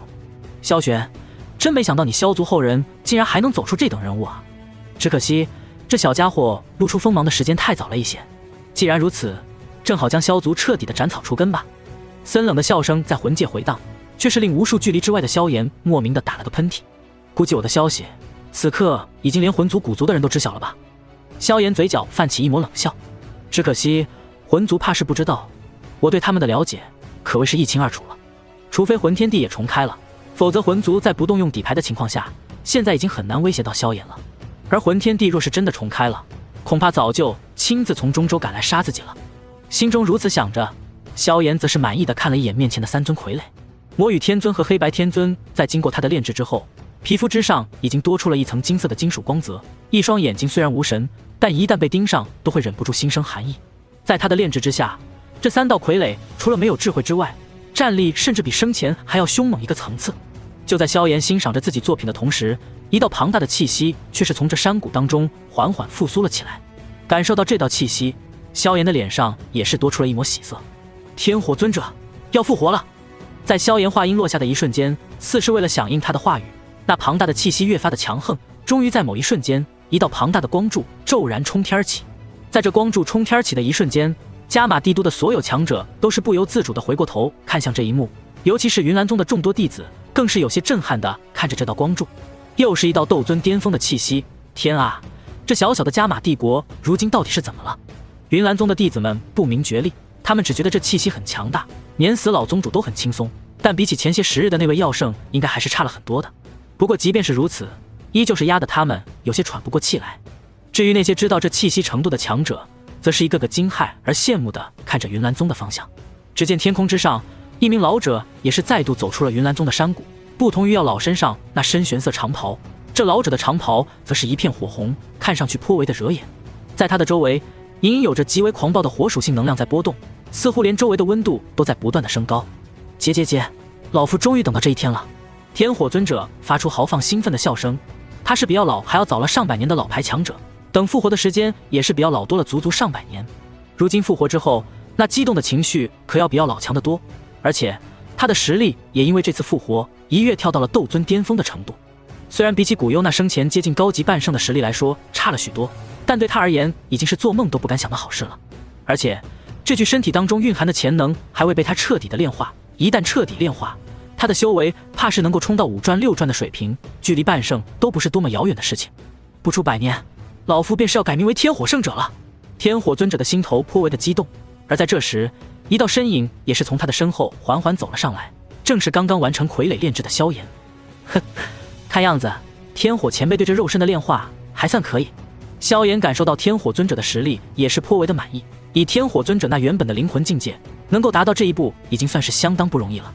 听到萧炎的话，天火尊者这才连忙转身，看向萧炎的目光满是感激与敬畏。这一世他和萧没有机会有太多的交情，顶多只是在迦南学院的时候与萧炎和药老有着一些交流。虽说关系不错，但离那种生死好友还是差了许多。因此对于如今的药老和萧炎，他虽然感情也很好，但还是不敢大大咧咧的。他心中也是明白，这两位今后或许就是自己的靠山了。哈哈，我要天火能有今日，都是亏了萧炎你啊！这个恩情，老夫无以为报。我也知道，你复活我除了交情之外，也是希望我能够镇守炎盟。你放心，只要我要天火还有一口气，这炎盟便是会安然无恙。任何人想要摧毁炎盟，都要从老夫的尸体上跨过去。听到天火尊者的话，萧炎也是微微一笑。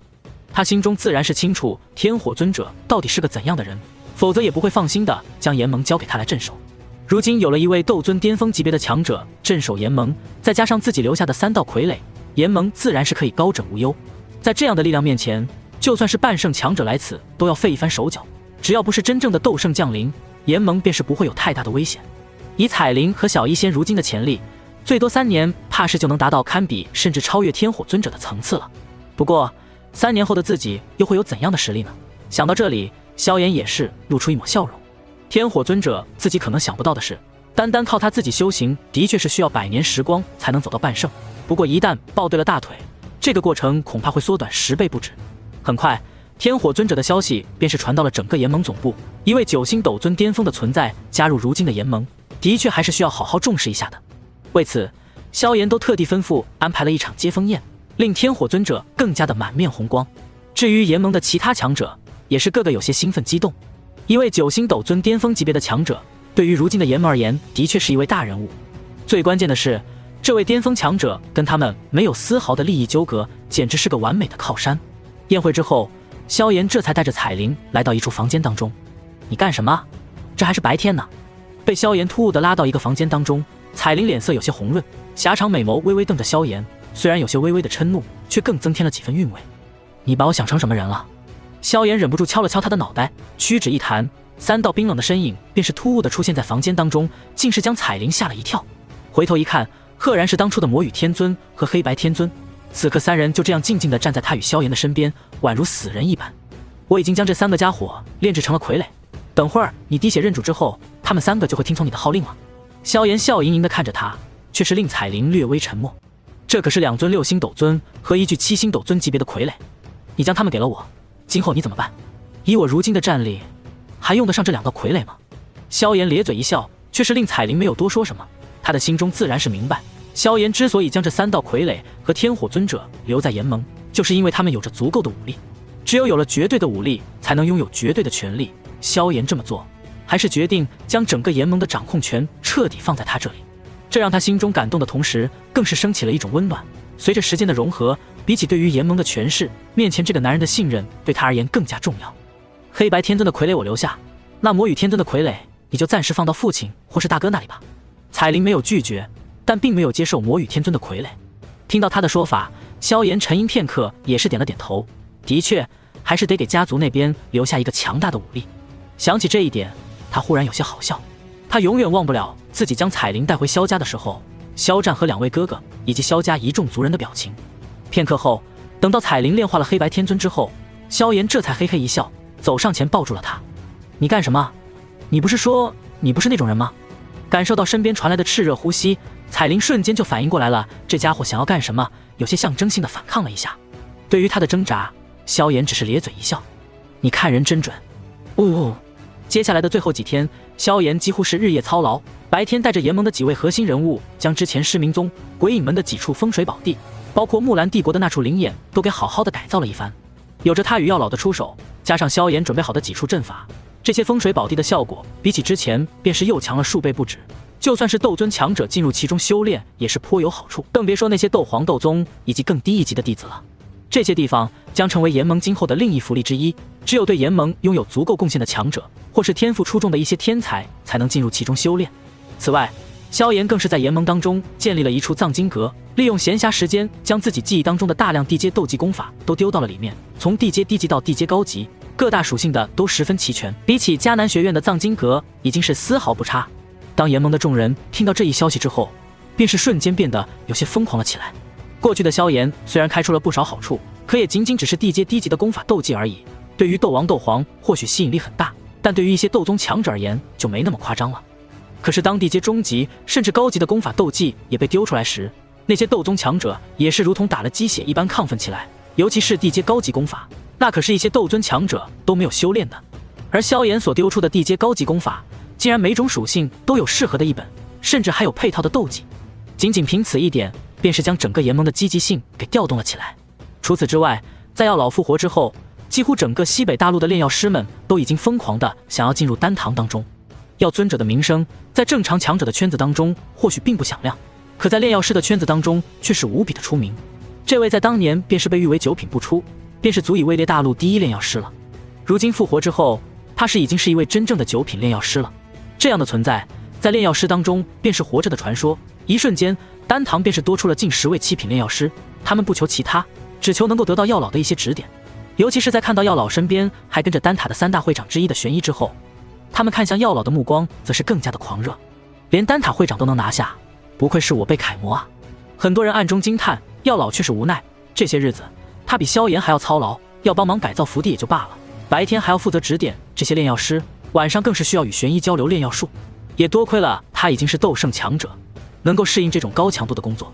好在宝贝徒弟萧炎似乎看到了老师的不容易，闲暇之余又将大地内经交给了药老。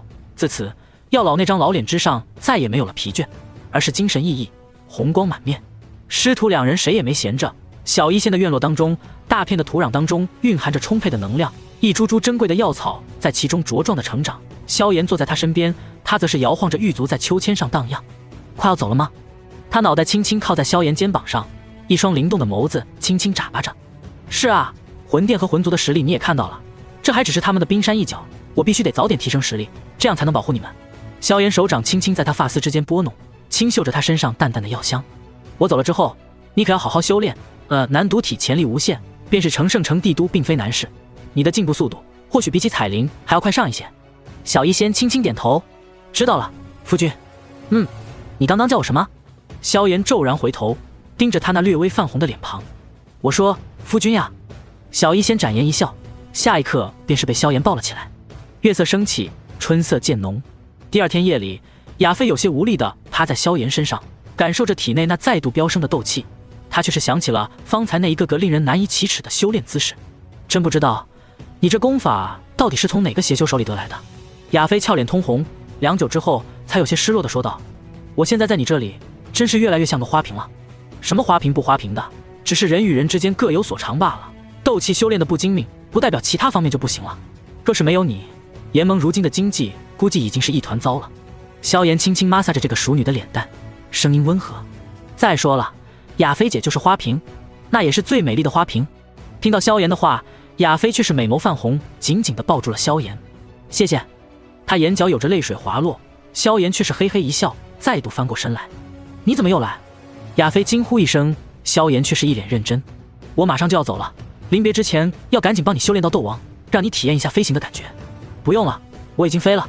第3夜，云岚宗宗主寝殿当中，云韵趴在一木桶的边缘，咬牙切齿地看着萧炎。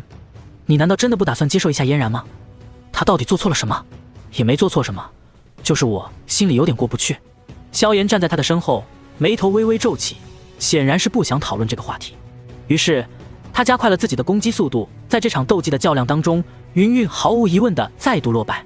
良久之后，伴随着一声嘶哑的尖叫之声，一道属于斗宗级别的气息缓缓地从宗主寝殿当中出现。这一刻，一座山峰之上的云山缓缓睁开眼睛，嘴角露出笑容。另一侧的殿宇楼顶，纳兰嫣然感受着老师那越发强大的气息，心头为老师庆贺的同时，内心却是多了几分酸楚。萧炎，或许我一辈子也超越不了你了，但我不会一辈子活在你的阴影之下的。纳兰嫣然摸了摸手上的那戒，低声喃喃道，等你走了，我也会离开云岚宗，前往大陆游离。我相信我可以活出自己的人生。话音落下，一行清泪也是从他的眼角滑落。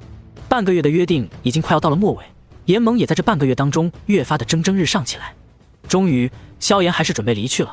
天空之上，萧炎与药老玄一三人望着那站在炎神殿之上的众人，身后还跟着已经长大了的紫妍。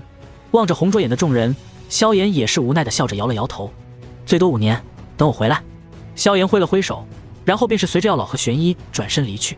随着他的消失，肖战父子3人，彩铃、小医仙、亚飞、云韵、海波东、白寒、白雪柳、潘龙，甚至是云山等人都是有些不舍地看着他离去的方向，尤其是前几人更是双眼泛红。短暂的离别是为了更好的相遇。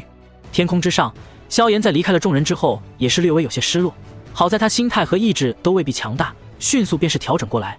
那种速度即便是药老和玄一都是略感诧异，不过好在他们已经习惯了萧炎的逆天。在3人的身后，紫妍整屁颠屁颠的费力跟着，3人的速度实在是太快了，一个个都是远超斗尊巅峰，即便是他拥有太虚古龙的血脉，可终究还只是一个刚刚达到6阶的宝宝。你怎么一点都不难过？萧炎看着紫妍那费力跟着，脸上却是带着兴奋的俏脸，故意撇了撇嘴。看来彩铃他们这些天是白疼你了。嘿嘿，马上就要到迦南学院了，我现在更想看到那些家伙见到我现在模样的表情。紫妍那已经彻底张开的娇俏脸蛋上，依旧是带着一丝孩子气的笑容，令萧炎略微有些无奈。那就加速吧，我带着你。说罢，他便是不理会紫妍的惊呼，一把抓住后者的脖颈，面前的空间一阵扭动，3人的速度再度飙升起来。从加玛帝国到黑教域，对于寻常强者而言是一段极为遥远的距离，即便是斗王强者也要赶路2个月之久。但是这样的一段路程，对于萧炎3人而言却是算不得什么。短短不到半天的时间，3人便是已经直接来到了内院的天空之上。在来到内院上空的那一刻，萧炎便是已经感受到了古青阳和古山那强大的气息。虽然已经刻意收敛，但在萧炎的感知当中依旧是十分清晰。而同样的，两人也是感受到了萧炎的等人的气息，当下便是笑盈盈的从内院当中冲天起，来到了萧炎的面前。先去看看轩儿。萧炎咧嘴一笑，脚步一踏，便是已经来到了那熟悉的小楼当中。这座小楼在萧炎和紫妍离开之后，便是只剩下了轩儿和韩月两人。似是感受到了属于萧炎的气息，在萧炎降落的那一刻，那小楼面前已经有了一道倩影，静静地站立在那里。一时间四目相对，少女那一双美眸瞬间便是红了起来。见到那双目泛红的少女，萧炎的嘴角也是泛起了一抹温和的笑容，默默地张开了双臂。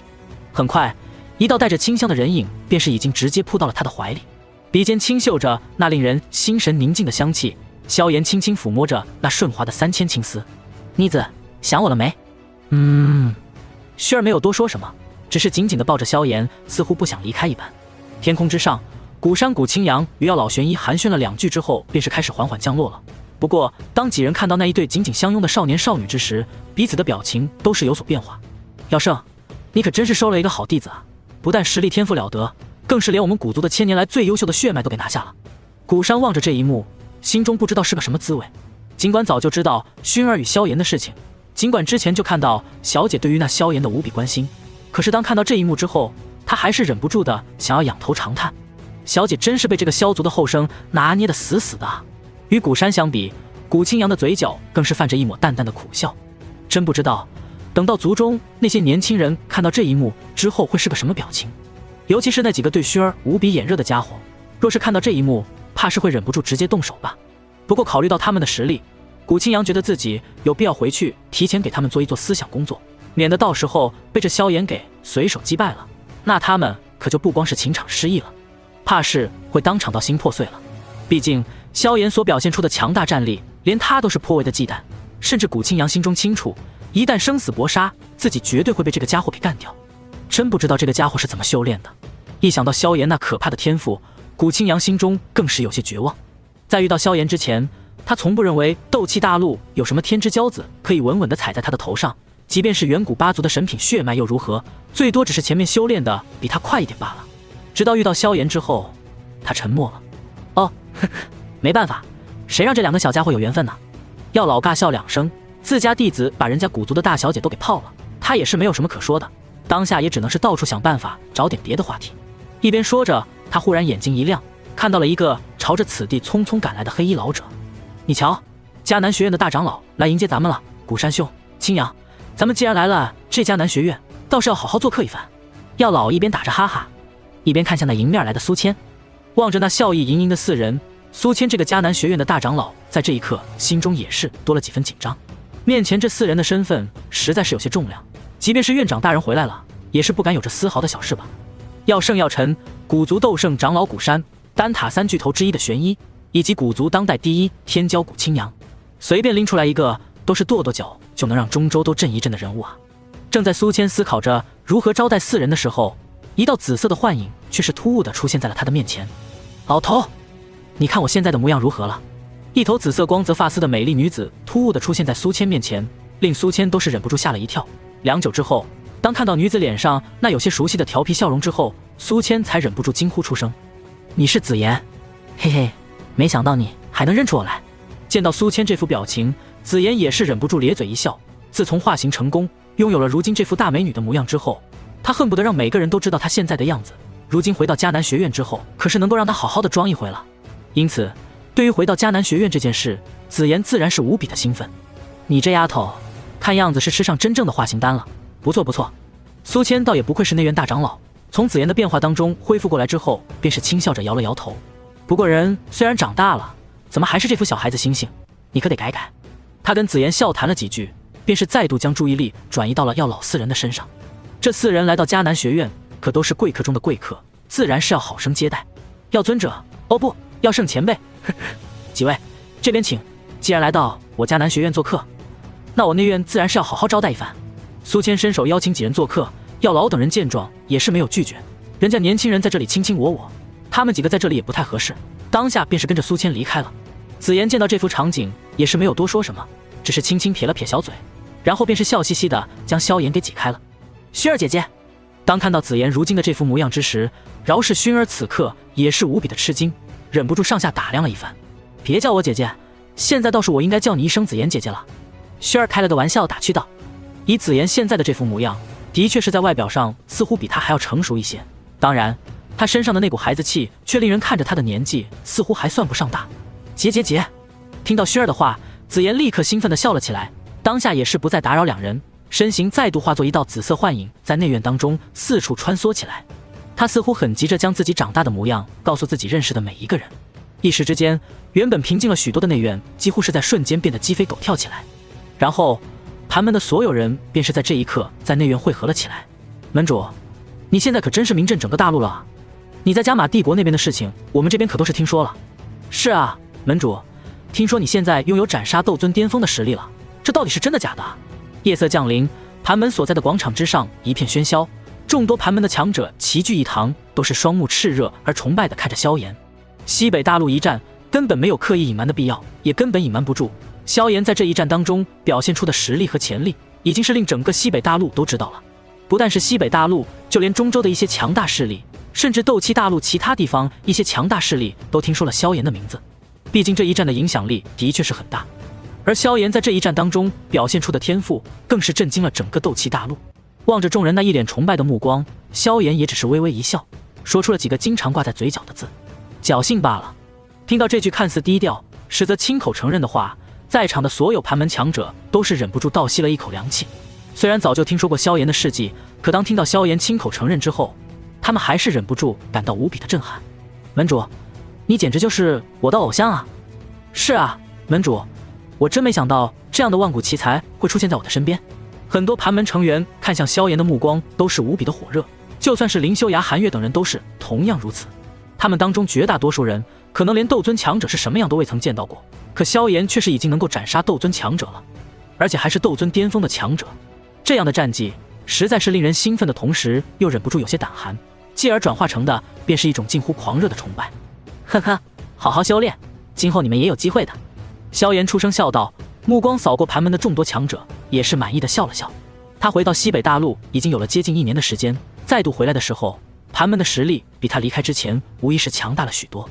1年不见，像林修崖、林燕、韩月等一众最早跟随他的一批盘门强者，已经个个达到了斗灵巅峰的层次。其余最早跟随萧炎的一批人，也大多达到了斗灵4、5星甚至更高的修为，甚至就连萧玉如今也已经达到了大斗师巅峰。萧炎目光扫过去，便是发现萧宁和萧妹如今也已经进入到了内院，在他的资源供应之下，两人如今都是斗师巅峰，距离突破到大斗师已经不远了。萧宁也就算了，如今好歹也是18岁了，倒是萧妹能够在这个年纪跟萧炎小半岁，拥有如此成就，便是放在那些古老势力也算得上不错了。当然，这些跟如今已经达到斗王巅峰的轩儿还是没法比。不过无论如何，在这内院倒也算是精英了。当然，若是没有萧炎的支持，以这3人的真实天赋，恐怕就算是萧玉此刻也依旧在外院修炼着呢。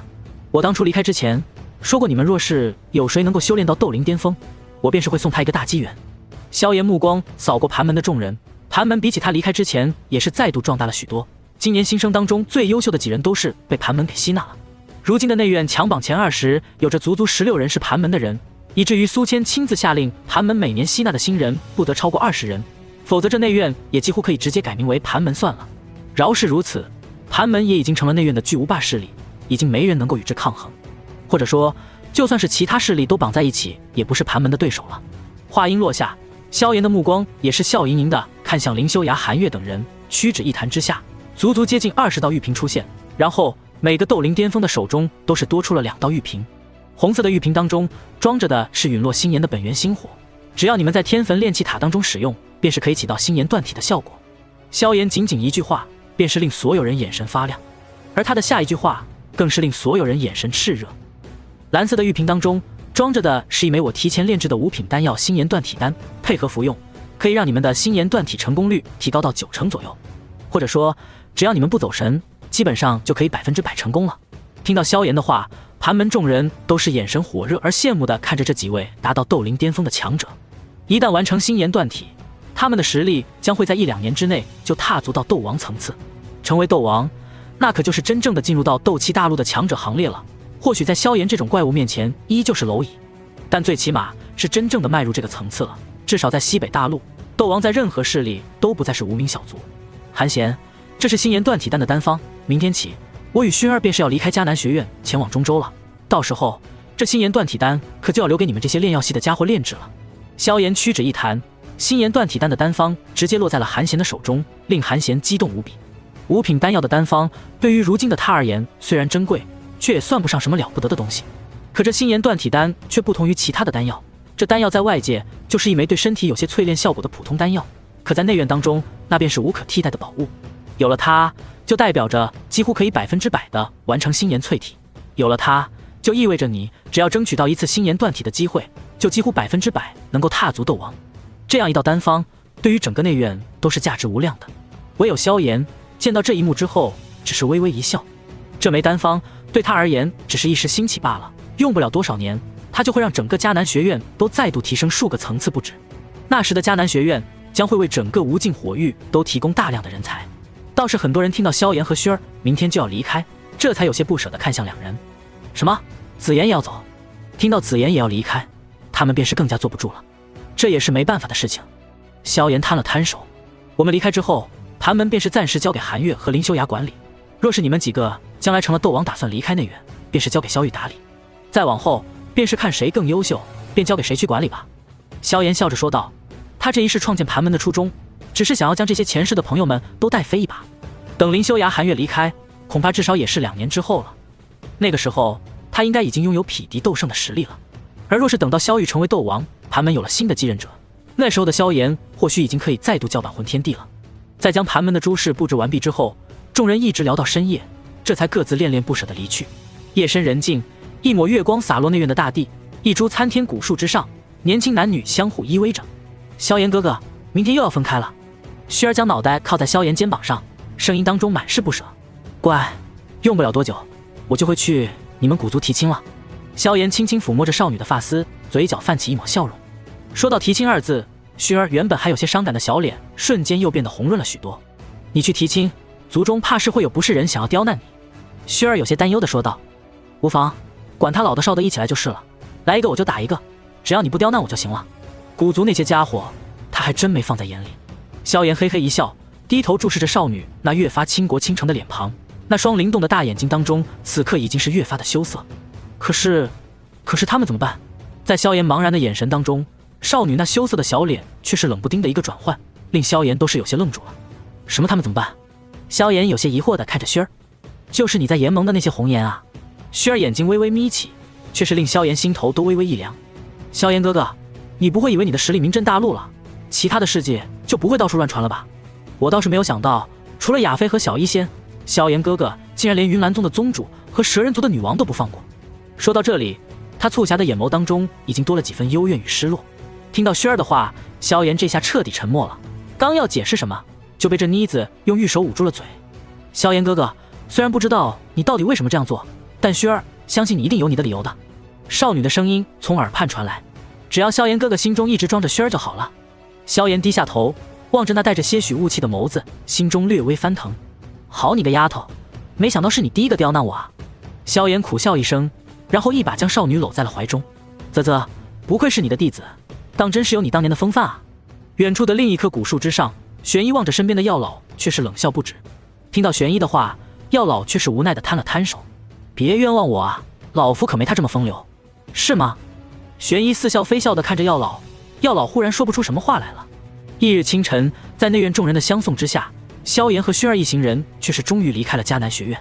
下次再见到这小子，他怕是要真正的成为这片大陆最顶尖的强者了吧。苏谦站在众人之首，无奈地叹了口气。在其身后，众多盘门的成员听到之后也是纷纷沉默，良久之后才一个个的望着萧炎消失的方向。回去都好好修炼吧，盘门的首领都这么强了，我们这些成员可也不能太差了啊。林修崖等人咧嘴一笑，眼中再度充满了战意。古老的空间乱流一望无际，四处飘散的空间裂痕却是个个锋利无比，一旦不小心挨上，便是斗皇强者也有可能当场重伤，甚至殒命。在那空间乱流较为狂暴的地方，甚至是一些高阶斗宗都要小心翼翼，唯有斗尊以上的强者才能在这空间乱流当中随意穿行。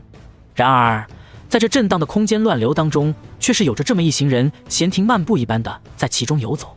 只是他们每一步都是穿过了这空间乱流的大片区域，在那2名为首的老者面前，这所谓的空间乱流已经却是温顺无比，仿佛实在被两人所驾驭一般。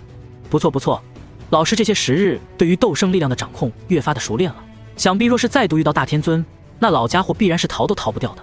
萧炎站在两人的身后，左边跟着紫妍，右边牵着轩儿，一脸欣慰地看着药老那驾驭空间乱流的手法，引得一旁的玄一想要发笑。你这小家伙，怎么搞得你更像是老师一样？听到玄一这句话，最前方的药老更是嘴角微微抽搐，他身边的古山和古青阳看了一眼，却也不知道说些什么好，总感觉这对师徒有些古怪。对此，萧炎却只是笑笑，没有多说什么。算算时间，药老也是复活了得有20天的时间了，这20天里，他也算是将这肉身彻底的掌握明白了，可以真正的调动一尊2星斗圣巅峰的全部战力了。加上他身上有着萧炎传授的各种天阶高级斗技，如今再遇到那大天尊，必然3招之内将之斩于马下。以萧炎给的那些好东西，别说是一个1星斗圣，就算是同等修为的斗圣强者，也不是药老的对手，稍有不慎都是有可能陨落。药老如今的真实战力，完全可以媲美寻常的3星斗圣中期甚至后期。在空间乱流的闲聊当中，不知不觉一行人也是终于穿过了从黑角域到中州那堪称漫长无尽的路程。这般遥远的距离，即便是斗圣强者也要花费一段时间赶路，而若是带着紫妍、轩儿等人，5天的时间倒也说得过去。是，伴随着一道刺眼的白光，面前的空间乱流很快就被药老随手撕裂。当一行人再度走出之时，面前的脚下已经是中州的模样。到了，望着脚下那隐隐有些熟悉的土地，药老忍不住叹息一声。而轩儿此刻却是又微微泛红着双眼。乖，用不了多久我就去古族了。萧炎轻轻揉了揉他的脑袋，回去之后好好修行，到时候我可是要去检查你的修为的哦。轩儿乖巧的点了点头，一旁的古青阳却是更加无奈。这一幕若是让族中那些家伙看见，他还没说什么，却是看到萧炎已经缓缓抬起头了。青阳兄，麻烦你回去之后告诉一下你们古族那些家伙，希望他们不要干一些令我不满的事情，否则等我到了古族会打歪他们的狗头。放心吧，有我在，他们会老实很多的。听到萧炎的话，古青阳更是苦笑连连。闻言，萧炎却是并没有多说什么，只是笑着目送古山带着古青阳和轩儿回去。等到3人离开之后，他才轻轻吐了口气，嘿嘿，你小子横空出世，倒是给古族那些所谓的天骄很大的压力啊。望着他这副模样，药老也是嘿嘿一笑。老师，快赶路吧，这么多年不见，你的那位好兄弟风尊者恐怕已经等不及了。对于药老的调笑，萧炎却是直接无视，反倒是提醒道。闻言，药老也是神色微微恍惚，旋即嘴角泛起一抹笑容。只见他大手一挥，一行人便是再度消失在原地。半日之后，中州、星陨阁4人的身影骤然出现在天空之上，紧接着药老的气息便是彻底的不再保留。星陨阁，我回来了。伴随着他的一道声音落下，斗圣强者的气势也是毫无保留的蔓延到了星陨阁。在这一气息的压迫之下，下方的无尽灵海都是开始微微颤抖，而在这无尽灵海的中央，一处庞大的虚幻世界也是开始若隐若现了起来。只不过药老和萧炎却是十分的清楚，这并非是什么所谓的虚幻世界，而是被这天然形成的空间阵法所遮掩的星界。换句话说，里面的世界才是真正的世界，而外界的无尽灵海其实才是一道障眼法。吃，那星界大阵感受到药老的气息之后，也是隐隐运转，似乎是想要抵抗着这道威压一般。不过这大阵并未运转多久，那星界的入口便是已经彻底的打开。很快，一道道身影便是从其中冲出。这一道道气息，若是放在西北大陆，几乎个个都算得上是一方高手了。当然，在如今的药老面前，似乎并算不上什么。在这些家伙出现之后，药老也是迅速收敛起了身上的气势，免得那斗圣层次的气势就让一些斗皇、斗王级别的星陨阁弟子承受不了。不过饶是如此，那一丝若有若无的属于斗圣强者的气息，依旧是令那星界当中冲出的大批强者心颤。然而心颤之余，一些年龄较大者看向药老的目光也是微微一凝，旋即便是微微激动起来，甚至就连双目都开始泛红。老东西，我就知道你还没死！一道笑骂之声响起，药老的脸上却是没有丝毫的愠怒，反倒是一脸笑容的看着那迎面来的老者。老者一身青袍，一头长发散披在肩膀之上，看上去倒是有种洒脱之感，面貌并不算普通，即便如今年纪大了，依旧是能够隐隐间瞧出一分英俊之意，想来在其年轻时相貌必然不差。然而此刻他却是红着眼睛冲到了药老的面前，一双眼睛仔细在药老的身上打量了药老一番之后，这才有些泄气一般的狠狠地砸了药老一拳。能够在药老面前如此，还令药老不怒反笑的，整个斗气大陆除了风尊者风贤，还能有何人？哈哈，我这次也算是九死一生啊！一切还是要多亏了我这个弟子。来，风贤呐，我给你介绍一下我这个弟子。提起身边的萧炎，药老一张老脸上的怀旧之色便是褪去了许多，取而代之的是一抹洋洋得意的笑容。我的弟子萧炎，他的名声你应该是听说过了。听到药老的介绍，风尊者这才不由得将目光看向了药老身边的萧炎。虽然早在传说当中听到过这位绝世天才的名声，可是今日一见，看到萧炎这张年轻的过分的脸庞之后，已经是有些忍不住的惊叹。真是不知道这老家伙到底是有多大的福缘，竟然收了你这么一个弟子。风贤看着萧炎，笑着点头道：萧炎斩杀血河天尊的事情早就不是秘密，在中州但凡是有点名头的势力都知道了。风贤自然是清楚，面前这个年轻的，在他面前几乎可以称作小娃娃的少年，实力已经远远的超过自己。这等妖孽的天赋，放眼整个斗气大陆都是旷古绝今。风前辈，萧炎也是与风贤笑谈了两句。对于风贤，萧炎还是颇为敬重的。认识完萧炎之后，风贤又将目光转向了药老身后的玄一和紫妍。对于紫妍，他最是不熟，也就是萧炎简单介绍了一番，就此一笔带过，让他知道这个紫发美女跟萧炎的关系很不一般。而对于玄一，风贤的目光便是变得有些古怪了起来。他左看看药老，右看看玄一，直到将玄一看的都有些忍耐不住的时候，药老这才终于尴尬的站了出来。那啥，这位，今后你可能得喊一声嫂子了。药老的话音落下，玄一脸色瞬间微微泛红，但眼底却有着一抹满意之色。而站在药老对面的风贤在呆滞片刻之后，这才不由得冲着药老竖起了大拇指。老东西，还得是你啊！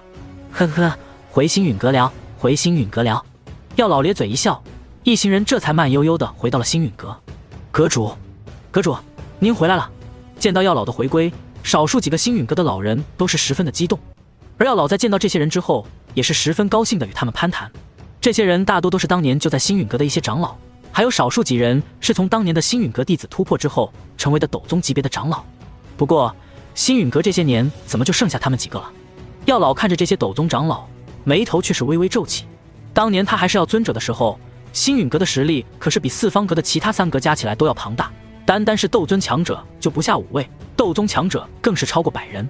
可是如今却只剩下了风贤一人，斗宗强者也仅仅只有不过30来人。哼，你消失这么多年，那些家伙自然是不愿继续待在星陨阁了。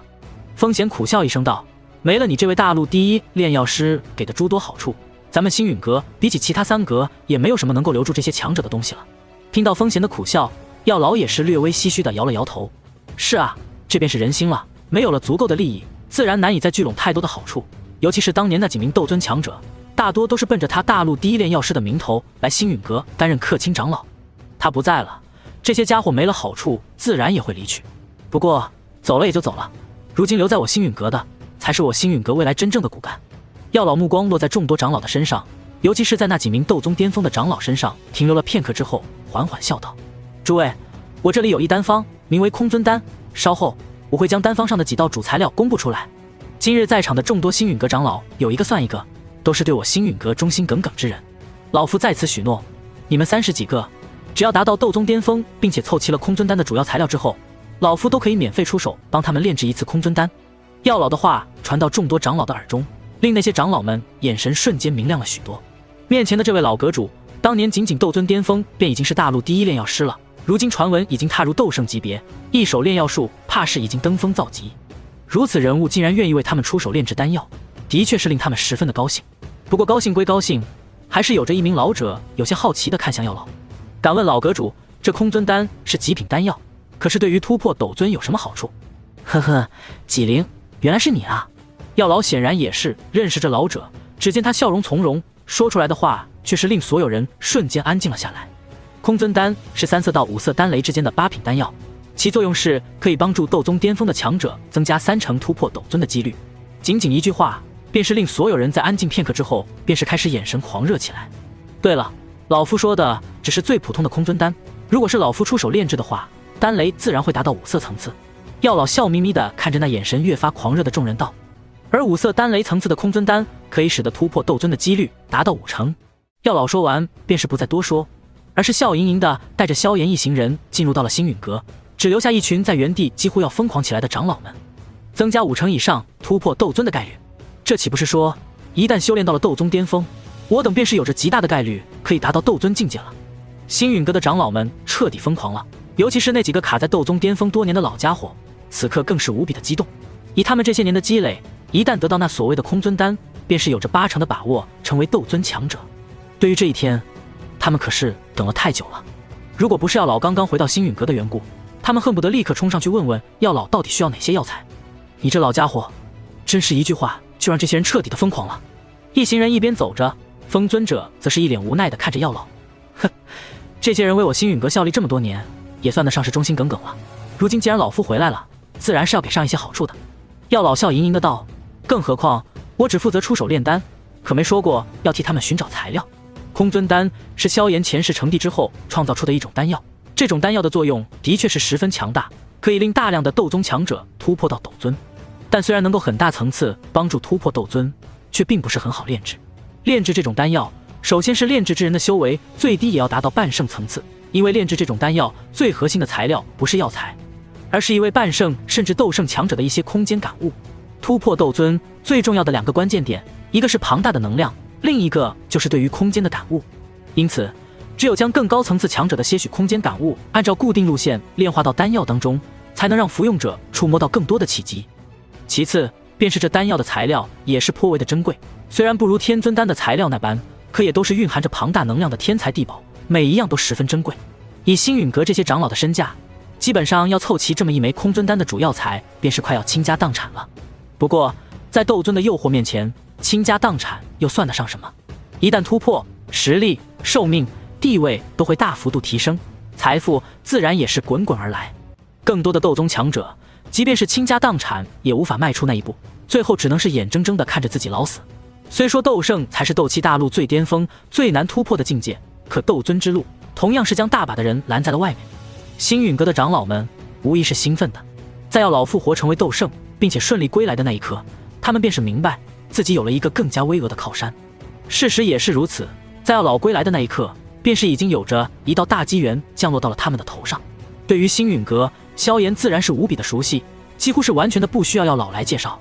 不过风尊者自然是不知道这一点，他很快便是派自己的弟子穆青鸾来带着萧炎和紫妍在星陨阁转上几圈。至于他本人，则是与药老玄一一同找到一处楼阁喝茶闲聊起来。多年不见，两人的心中都是有着一肚子的故事要去说，这些事情都是在旁人面前无法倾诉的东西，甚至就算是面对自己的弟子乃至于妻子，也是不愿意多说。很多东西只有在自己曾经患难与共，互相知道彼此底细，而且性格几乎十分契合的人面前才能说得出来。这种关系叫做兄弟，也叫知己。你就是萧炎师兄吗？穆青鸾带着萧炎和紫妍在星陨阁走着，一双大眼睛却是好奇地盯着萧炎。呵呵，真论起年纪来的话，你该喊我师弟的。萧炎看着穆青鸾，忍不住有些好笑。前世这女人第一次见自己的时候可不是这样的，看样子这一世的实力的确是令很多人都颇为的敬畏自己了。我可不敢。穆青鸾吐了吐舌头，你连斗尊巅峰都能杀了，我一个小小斗皇哪敢如此放肆。他一边说着，目光倒是看向了身边的紫妍，这位妹妹似乎也是魔兽家族的。叫什么妹妹？叫姐姐。紫妍有些不满地看了他一眼，自从有了这副御姐的身体之后，她便是变得高傲了许多，一看到穆青鸾这副娇小模样，顿时就想显摆一下了。姐姐。穆青鸾有些好笑地捂着小嘴，虽然你个子比我高，但是看你的行为举止可不像个大人模样。听到穆青鸾的调笑，紫妍顿时有些恼火了，一张小脸气鼓鼓地卡着穆青鸾，紧接着一道模糊的虚影便是隐隐在他的脑袋后面浮现。当那一道虚影浮现出来的那一刻，穆青鸾只感觉一种莫名的威压出现，以至于令他体内的血脉都微微颤抖了些许。你是？他双眼瞪得溜圆，震惊而忌惮地看着紫妍和他身后的虚影。哼，穆师妹，我这妹妹可是太虚古龙一族的血脉哦，你可不要小瞧了她。萧炎笑呵呵地说着，穆青鸾的眼睛却是瞪得更大。太虚古龙一族？他轻轻咽了一口唾沫，目光在萧炎和紫妍的身上仔细扫了扫，最后无奈地叹了口气。果然，天才的身边往往也都是一些天赋异禀的人。太虚古龙一族，那可是斗气大陆的魔兽当中最为高贵的血脉，即便是天妖皇族都要略差一些，至于九幽地冥蟒更是凑数的。如果不是听说太虚古龙一族出了事，这个族群怕是会成为斗气大陆魔兽族群的至高统治者。论起血脉，他穆青鸾和紫妍的身份就跟一个普通富贵人家的子女与皇族公主之间的差距。毕竟他身后的魔兽天鸾一族当中，可是连一位9阶老祖都没有。不过很快，在两人一起品尝起星陨阁的美食之后，两人的关系便是很快升温。望着这两个吃货，萧炎也只能是无奈地摇了摇头。3天后，药老再度见了萧炎一面，然后便是将古灵冷火交给了萧炎。对此，萧炎也是没有直接拒绝。对于现在的他而言，多出1道异火的确是有着巨大的帮助。至于药老那边，也只能是等自己成帝飞升大千世界之后，再帮他弄1道更加强大的火焰了。事实上，以药老如今斗圣的修为，古灵冷火的帮助也逐渐不再这般的明显。毕竟以斗圣强者那拥有毁天灭地的实力而言，排名前10以下的异火已经没有太大的影响了。这种层次的强者，即便是斗气催化出来的火焰，也依旧可以堪比万兽灵火、玄黄炎的水准。唯一有些影响的，便是药老剥离古灵冷火的时候，还是不可避免到萎靡了2天。好在斗圣就是斗圣，很快便是从那种虚弱当中恢复了过来。至于萧炎，则是直接带着古灵冷火寻找了一处地方闭关了。对于如今的萧炎而言，吞噬炼化古灵冷火并不算什么难事，虽然做不到顷刻炼化的程度，但是已经无需任何的辅助，可以说是手到擒来。短短半个月的时间，萧炎便是已经将古灵冷火彻底炼化。不过，当5种异火融于自身之后，他却并没有急着直接出关，而是将5种异火的力量相互叠加，不断的淬炼着自己的肉身。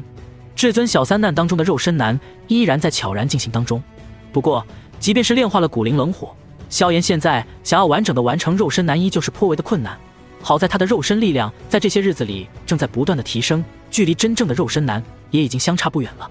而在这段时间当中，星陨阁的门槛却是快要被外界给踏破了。当年名扬大陆的药尊者药尘，在消失多年之后，不但活着回来了，而且已经成了这片天地的巅峰存在。药圣、药尘这一位的存在，直接是令星陨阁那原本就位列中州4方阁之首的实力，直接一跃到了可以与2宗3谷齐平，甚至超越的程度。毕竟这2宗3谷当中，也没有一位真正的2星斗圣巅峰层次的强者啊。焚炎谷和花宗的太上长老都是1星斗圣，可比起药老来就差了许多。当然，除了实力之外，真正令更多人对药老无比推崇且尊敬的，还是他9品炼药师的身份。在这一身份之下，不但是2宗3谷4方阁，就连丹塔甚至远古8族当中的几个大族都是派人前来祝贺。2星斗圣对于远古8族而言，每一家都有，可9品炼药师就大不相同了。很多远古种族当中也没有一位真正的9品炼药师，仅此一点便是令很多古族都派遣出一位斗圣强者来恭贺药老归来，以此来表达他们对于药老的尊重。当然，除了表达对于药老的尊重之外，他们也是想派人来看一看那个叫做萧炎的少年到底是个什么怪物。毕竟在大多数人的眼中，药老虽然强大，可他的弟子上线却是比他还要可怕。一旦让这个少年彻底成长起来，其影响或许有可能会改变整个中州甚至斗气大陆的格局。不过很可惜的是，他们并没有见识到那位传说中的天才。虽然如此，当他们看到星陨阁的某处位置一直旋转的庞大能量漩涡之时，却都是忍不住瞳孔都微微一缩。这般庞大的能量波动，怕是快要接近半圣强者的动静了吧？到底是这个传说中的天才又突破了，还是说因为他的天赋异禀才造成了这种场面？无论如何，这让做客而来的诸多强者，甚至那些斗圣强者都确认了药尘的确是收了一个更加妖孽的弟子。转眼之间，2个月的时间便是已经彻底的过去。而在2个月之后，那一直处于闭关状态的萧炎也是终于缓缓地睁开双眼。在其双目当中，绚丽的火焰已经更加鲜艳，仿佛要化作实质一般。我的肉身力量，距离突破到肉身难也只差最后一步了。萧炎缓缓站起身，拳头毫无花哨地挥出，并没有引起丝毫的动静，只是这拳头所过之处的空间，在这一刻却是已经一片漆黑。他的肉身力量已经达到了一个极为恐怖的层次，虽然不敢说能够直接用肉身去与半圣强者抗衡，但若是再度遇到血河，却是单凭肉身力量就足以压制对方。该出关前往丹塔了。萧炎不想浪费时间，炼化古灵冷火之后的他，足以短期之内匹敌半圣强者，但这还远远不够。3000焰炎火就在眼前，一旦炼化，便是真正的斗圣也难以奈何他了。于是他心念一动，便是已经走出了密室。与此同时，一对眉心之处有着葫芦印记的兄妹却是来到了星陨阁的外界。药族圣子药天，圣女药灵，求见药圣药尘。嗡！在2人开口之后，轻微的波动缓缓从星界的外面浮散开来。而在此刻的星界当中，一直表情还算比较平静的药老也是身体微微一僵，将目光看向了那星陨阁的天空。以他的实力，自然是可以看得到天空之上的那对年轻男女。在药老的身边，玄一四世也察觉到了药老的一丝不对劲之处，一只手掌也是缓缓地握住了药老的手。这么多年过去了，看来你对那药族的事情还是耿耿于怀。听到玄一的话，药老只是苦涩一笑，良久之后才无奈地摇了摇头。我对这所谓的药族早就已经失望透顶了，只是我父母的名字却是我这为数不多的遗憾了。听到药老的话，玄一的手掌也是微微握得更紧了几分。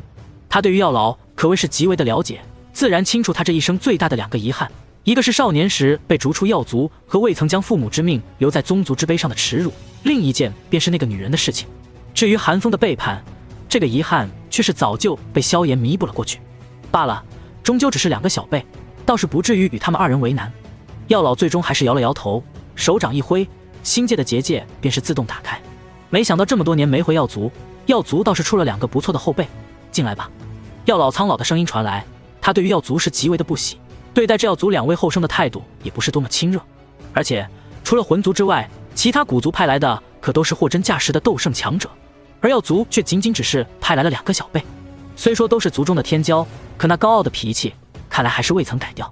药族这么多年传承下来，炼药师所拥有的专注和求知习惯早已消失了许多，取而代之的是那从骄傲越发变本加厉的倨傲。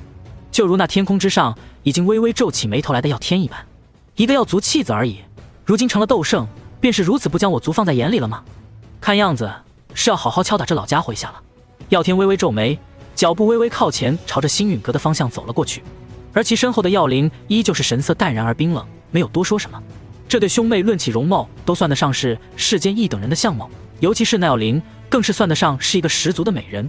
可是这2人的身上却都有着那种高高在上的气息，令人莫名的不想靠近。很快这2人便是来到了星陨阁的大殿，看到了那坐在上座的药老和玄一。2人见到药老的那一刻，药老也是上下打量着这2人，良久之后才不由得微微一叹。药族再怎么样也终究是远古8族之一啊，即便是如今有些衰败了，但依旧有着源源不断的强大血脉诞生。就如同面前的这2个年轻人，一个是不过30来岁就已经达到了6转斗尊的层次，另一个则是20来岁，却是已经达到了斗宗巅峰。斗帝血脉在遇到他的上限之前，进步的确是堪称突飞猛进。而且那个小丫头的灵魂似乎也是极为的特殊，应该是天生灵魂就极为强大的特殊体质。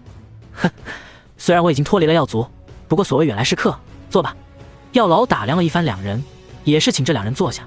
谁知那药天在听到这句话之后，却是眉头微微皱起，并没有带着妹妹直接落座，而是将目光看向了那高台之上的药老。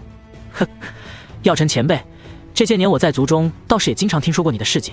今日不瞒你说，我们兄妹来到这星陨阁的目的，正是代表族中的决定，邀请你回到药族的。药天只是拱拱手笑了笑，玄一却是明显感觉药老身边的温度似乎都下降了好几分。邀请我回去？药老似笑非笑地看着药天。不用了，我只是一个药族弃子而已，可高攀不起药族这棵大树，倒是要谢谢药族的驱逐之恩，否则我今日也不可能有如今的成就啊。药老的笑容还算平静，只是玄一却是已经能够感觉到他那笑容之下隐隐跳动的怒火。这药族将他药尘当成什么了？一条狗吗？召之即来，挥之即去，没用的时候随手丢出，有用了再哄一哄就招回来。听到药老的话语，那药天的脸色也是微微一变，显然是察觉到了药老语气当中的不善。只是若是不能将这个老家伙请回去的话，那他这一趟不但白跑了，回去之后怕是还会遭人笑话。虽然他本身对于这药尘并未有太多的看得起，但是不可否认的是，以药老如今的实力，即便是放在药族也是颇具分量的人物了。斗圣强者，即便是对于魂族古族都不能视若无物，培养一个要耗费不少的精力，而对于药族而言更是堪称支柱了。毕竟整个药族的斗圣数量加起来也不过10来个而已，而且这药尘应该也达到了9品炼药师的层次，这种人物药族更是不超过5人。毕竟药族血脉虽然诞生炼药师的几率更大，却也并非人人都是炼药师，所以若是能将这药尘给请回去，对药族还是有着不小的帮助的，对他将来成为族长也是有着不小的助力。可令药天没有想到的是，他仅仅只是刚开口，便是被药老直接拒绝了。这般毫不拖泥带水的语气，显然是没有多少商量的余地，这让药天的脸色变得十分难看。事实上，他如今若是说些软话，或许药老依旧不会回归药族，但或许也会给他一些面子，让他安然离去，甚至回到族中也能有个交代。只可惜这位药族的天骄从小便是在众人的恭维当中长大，从来都不知道什么叫做低头。这位药族天才的前半生可谓是人间最得意，可惜在药族毁灭的那一天，他的一切骄傲，一切意气风发都彻底的破灭了。此后数十年，这位天骄都变得颓废无比。即便是后来的药族恢复了些许的生机，即便是他后来去了大千世界修炼到了地至尊的境界，但那时的他早已不是现在这个骄傲蛮横的年轻人，而是如同行尸走肉一般，成为了守护药族的一具傀儡，成为了给萧炎报恩的一个炼药工具。他的青春，他的辉煌，他的过往，都葬在了药族毁灭的那一天。只是此刻，这位天之骄子无疑还是狂傲的，而且是十分的狂傲，哪怕面前这位是货真价实的斗圣强者，也丝毫不放在眼中。药尘前辈，你难道就不想让你双亲的名字重新雕刻在宗族石碑之上吗？药天神色微冷，声音隐隐多了几分威胁的意味。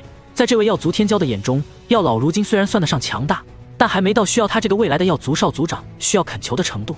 以他多年来养尊处优的性子，被药老轻易拒绝，显然是有些拉不下脸来。然而这句话确实原本还带着些许客气笑容的药老神色彻底的冷淡了下去。小子，我是不是可以理解为你是在威胁我？药老缓缓站起身，2星斗圣巅峰的气息在这一刻彻底爆发开来，整个星陨阁在这一刻都是微微摇晃，宛如天威。那可怕的气息直接是令星陨阁的众多弟子都脸色微微发白。而在这气势威压之下的药天，在这一刻更是感受到了莫大的压力。仅仅只是气势，便是令药天药灵宛如身负一座大山，呼吸都是有些费力了起来。好可怕的威压！族中只是说这药尘达到了2星斗圣，可他给我的压力却是比族中的2位3星斗圣还要略胜一筹。药天感受着药老的威压，露出一抹惊异。如此实力，放在药族怕是都能稳稳跻身前10，甚至有望前5了吧。这让药天的神色凝重了许多，但是内心的高傲却是让他不肯低头。远古八族那根植于内心来自血脉品级的傲慢，让他依旧认为面前的老者应该向他，应该向药族低头才对。族中愿意将你召回，是你的荣誉，你怎么可以拒绝？你有什么资格拒绝？低品级的血脉就该一直为高品级的血脉效力。药天的内心如此，一双眼睛在这一刻也是死死盯着药老。威胁倒是谈不上，不过如果药尘前辈如此固执的话，那族中也只能将你的关系彻底的从族谱当中抹去了。他的话音落下，那可怕的气势骤然凝固，紧接着一抹杀机便是从药老的双目迸发。你是在逼我跟药族结仇？药老彻底的怒了。本以为药族的后代天骄能比那药万龟等人好上一些，却没想到这一代年轻人更加的不堪，在自己的地盘上说出这些威胁之语。年轻人，你就不怕我今天会将你留在这里吗？药老杀机毕现，可怕的杀意令药天莫名的打了个寒战。直到此刻，他才发现自己似乎说错话了，但他还是硬着头皮说道：倘若我死在了这里，那星陨阁也得给我陪葬。这话说完，药老是彻底的怒了。就在这时，一只玉手却是轻轻抓住了他的手掌。药老一回头，便是看到玄一同样阴着个脸，但却是轻轻摇了摇头。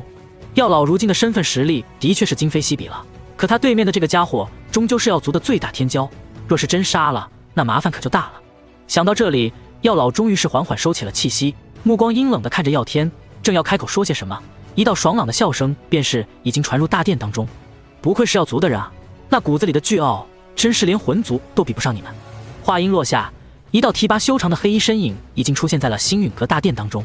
不过药帝当年所留下的血脉，如今也就只剩下一个巨傲了，有你们这些废物一样的后代，真是药帝的悲哀啊。望着那突兀出现的身影，药老和玄一的脸上都是微微一怔，在看到这黑衣青年之后，明显是高兴了些许，不再那般的阴沉。可是当药天与药灵听到这句话之后，脸色却是瞬间的冰冷阴沉。特别是药天，身为药族第一天骄，他的天赋放眼远古八族，也只有寥寥几人能略胜他一筹，如今却是被人骂作废物。比起他拐弯抹角的威胁药老，这年轻人却是直接指着自己的鼻子骂了：你就是萧炎？药天神色冰冷地盯着面前这个黑衣年轻人，对于萧炎的天赋，即便是药族也是有所耳闻，从而感到有些不可思议。在如今远古八族的评价当中，这个萧炎还真有资格在天赋上骂一骂他这个药族圣子。毕竟药天16岁的时候也只是一个斗宗而已。不过有资格归有资格，你明着骂了，可就是彻底撕破脸了。对于药天的讯问，萧炎只是不置可否的点了点头，目光在同样冰冷的药灵身上略微扫过，最后才再度看向药天。一个连9星斗圣都没有的药族，还是不要这么猖狂的好，说不定哪天就被人灭了。望着药天那更加阴沉的脸庞，萧炎继续说道：回去告诉你们药族的人，特别是那个药万龟，我老师总会有一天再度登门药族的，而且他双亲的名字也会刻在药族的宗族石碑上。不过那时候会是药万龟跪着求我老师回去刻字，至于你们，星陨阁也不怎么欢迎。既然谈不拢，那就滚蛋吧。话音落下，萧炎已经是大手一挥，下了逐客令。他这副嚣张无礼的举动，令耀天更加的阴冷。好一个萧炎，果然够狂。耀天冷笑着看向萧炎，小子，你的天赋的确可怕，便是放在远古八族也算是个真正的人物。不过希望你记住，你现在还仅仅只是一个天才，还没成为真正的强者。天才在成为强者的路上可是很容易夭折的，总有一天你会为今日的狂妄付出代价。耀天话音落下，便是不再多言，而是准备带着耀灵转身离开。慢着，他正欲离开，却是被萧炎直接拦下。我说让你走，可不是让你这样走的。萧炎目光冰冷地看着耀天，虽然后来在大千世界跟这家伙也勉强算半个朋友，不过现在的耀天真的是很欠揍啊，所以接下我一拳，我再放你离开。萧炎看着耀天冷冷说道。话音落下，耀天、耀灵，甚至是耀老与玄一的表情都是微微僵住了。萧炎到底在说什么？这耀天可不是雪河尊者啊！雪河尊者不过是魂殿招揽的一个魔道散修罢了。虽然其本身在斗气大陆血之魔道上有着极为强大的造诣，但其本身实力不过是9星斗尊巅峰，依靠秘法也不过是2转斗尊罢了。而耀天则是耀族全力培养的接班人，不出意外的话，便是耀族的下一任族长了。拥有9转斗尊修为的他，本身就是拥有着极为强大的实力，更何况其本身还从小被耀族全力培养。对于这样的人来说，天阶功法和天阶斗技都是不缺的。他的战力绝对是比玄一还要可怕一些，怕是完全能够与一些初入半圣的强者周旋很久。萧炎在当初的魂殿大战当中，虽然同样表现出了十分不俗的战力，但若是比起耀天，或许还是要差上一些才是。若是如此的话，那给这耀天一拳还能有什么意义？难不成他还能一拳干倒这耀天不成？比起耀老和玄一，耀天和耀灵此刻的神色则是更加冷漠了几分，尤其是那耀天嘴角更是勾起一抹不屑的冷笑。听你的意思是要跟本圣子打擂台？耀天心中恼怒的同时，对于这萧炎则是多了几分的冷笑与厌恶。狂妄的小子，竟然敢将本圣子不放在眼里！今日若是有机会，不但要让你小子知道什么叫做人外有人。耀天心里在微微咆哮，年纪轻轻击杀血河，这的确是一个无比耀眼的战绩。虽然对他而言击杀血河同样轻松，可他的年龄却是比萧炎大了足足1倍，这让耀天也是颇为的嫉妒萧炎。毕竟这也就意味着萧炎的天赋就是比他更好更强，而且可能还不只是1星半点，这让从出生以后就在耀族备受尊崇的耀天无法接受。本圣子可不是血河那样的废物，萧炎，不是我接下你一拳，是你能不能接下我一拳才是。见到萧炎有着动手的迹象，耀天也是彻底不再掩饰他的狂傲，心念一动，炽热的褐色火焰便是出现在了他的体表，令周围的空间都是在微微扭曲。在那黄褐色的火焰上方，似是隐隐有着一道乌龟模样的灵体在游动。异火榜第13名，归灵地火，耀族的2大传承之火之一。虽然是在星陨阁和耀老的面前，耀天依旧是丝毫不忌惮地施展自己的实力，试图与萧炎一战。他很清楚，这种小辈之间的争斗，只要不出现真正的伤亡，双方之间的长辈都是很少插手。而他此刻也是很想跟这个近些时日来大陆崛起的超级天才好好较量一番，最好是能够将他狠狠地踩在脚下。不好意思，你似乎并没有资格跟我打擂台。对于耀天那兴致冲冲的挑衅，萧炎却是咧嘴一笑。下一刻，绚丽的火焰也是在他的右拳之上缓缓燃烧。而在那绚丽火焰出现的那一刻，那原本还嚣张霸道、神气威武的归灵地火，在这一刻却是瞬间变得萎靡了起来。甚至于那火焰之上燃烧着的宛如火灵一般的神龟，也是惊悚的将脑袋直接缩进了龟壳当中。融合了古灵冷火之后，萧炎的异火威能已经达到了一个极强的程度，5种异火的力量相互融合，加上火之大道的影响，他的地炎已经不能算是雏形，而是一尊真正的幼苗了。虽然仅仅只是一道幼苗，但威能已经是堪比炎族的八荒破灭焰，比起金地焚天炎也只是差了些许而已。在这等火焰面前，仅仅排名第13的归灵地火只能是瞬间萎靡，尤其是那比金地焚天炎还要可怕的本质气息，更是令归灵地火直接失去了大半的战力。感受着归灵地火的萎靡，耀天脸上也是露出一抹惊骇之色。你这是什么火焰？耀天脸上惊骇之色尚未消散，萧炎的身形却是已经直接消失在了原地。在我的眼里，你跟雪河一样，都是臭鱼烂虾罢了。冰冷的声音在耀天耳畔响起，令他体表的毛孔都是微微缩起。在这一刻，他再无一丝轻视萧炎的心思，仓皇地将体内的斗气全部调动，还有那削弱了大半的归灵地火力量也都融入其中。天阶低级斗技虚天神鼎，耀天心中低喝，磅礴斗气和黄褐色火焰迅速融合，在其体表缓缓凝聚成一道近乎实质的黄褐色大鼎模样。在萧炎那可怕的威胁直觉之下，他一上来就动用了底牌。这虚天神鼎虽然不是药族最为强大的天阶斗技，可却是他使用最为熟练，能够发挥出最大威力的一招天阶斗技。虚天神鼎进可炼化天地，退可防护自身，可攻可守，在药族当中也算是极为了不得的斗技了。特别是在异火的加持之下，药天这虚天神鼎的坚固程度丝毫不弱于古幽的天魂骨甲，就算是半圣强者的全力一击都能硬抗一次。这萧炎的速度明显是比我要快上几分，不过只要我能够抗下这一击，便是有了反击的机会，到时就让这萧炎知道我要足天阶斗技的可怕。药天心中正想着，便是看到萧炎的身影已经出现在了自己的面前，然后他右拳之上的绚丽火焰不知何时已经高度浓缩凝聚，最后形成了一只绚丽晶莹的晶层，宛如拳套一般。毁灭火拳！不知为何，看到那宛如拳套一般的火焰之时，药天的心中忽然莫名的一阵心颤。而一旁的药老在看到这一幕之后，则是脸色微变，一瞬间如渊似海的斗气直接将整个星陨阁大殿当中的空间疯狂压缩凝实，同时大手一挥，直接将两人交战处的药灵给传送到了远处。你这是要干什么？小辈之间的较量，难道你要亲自出手吗？被药老这么一个挪移，药灵也是脸色微变的看着药老，以为药老要亲自出手教育药天。不过他话音还未落下，眼角的余光在扫过战场的时候，便是令他的美眸瞬间瞪大。只见在星陨阁的大殿中央，萧炎的拳头不知何时已经狠狠地砸在了药天体表的那层黄褐色大鼎之上。下一刻，在药灵惊骇的目光当中，甚至连玄一和药老都是眼皮子一跳的目光当中，两道能量交接的地方，空间开始迅速湮灭坍塌，仿佛天地爆炸一般的威能，即便是在药老的狠狠束缚之下，都是将那一方空间直接震碎。大量残余的能量波动在经过药老的层层削弱之后，还是被溢散出来了少许，在这么一瞬间便是扫过了整个星陨阁大殿，也扫过了药老、玄一甚至药灵。就是这么少的不能再少的能量波动，便是令斗宗后期的药灵脸色微白的忍不住倒退几步，险些一屁股坐在地上。如果不是我的灵魂力量足够强大，仅仅这一层余波便是足以令我重伤。药灵眼中露出惊骇，旋即便是神色大变。不好，哥哥！他目光赶忙转移到药天那里，却发现药天已经不见了踪影，留在原地的只有挺拔站立在那里的萧炎和大量坍塌湮灭的空间碎片。然后在药老那微微抽搐的嘴角当中，星陨阁大殿开始缓缓坍塌，似乎马上就要变成一片废墟。因为在其距离地表不高的位置处，一道半米左右的空白已经将星陨阁大殿一分为二，其内部的桌椅装饰早就已经化作了烟粉。望着这一幕，药老无奈之下也只能是暂时用他那可怕的斗气支撑，令这星陨阁大殿暂时不要坍塌。轰！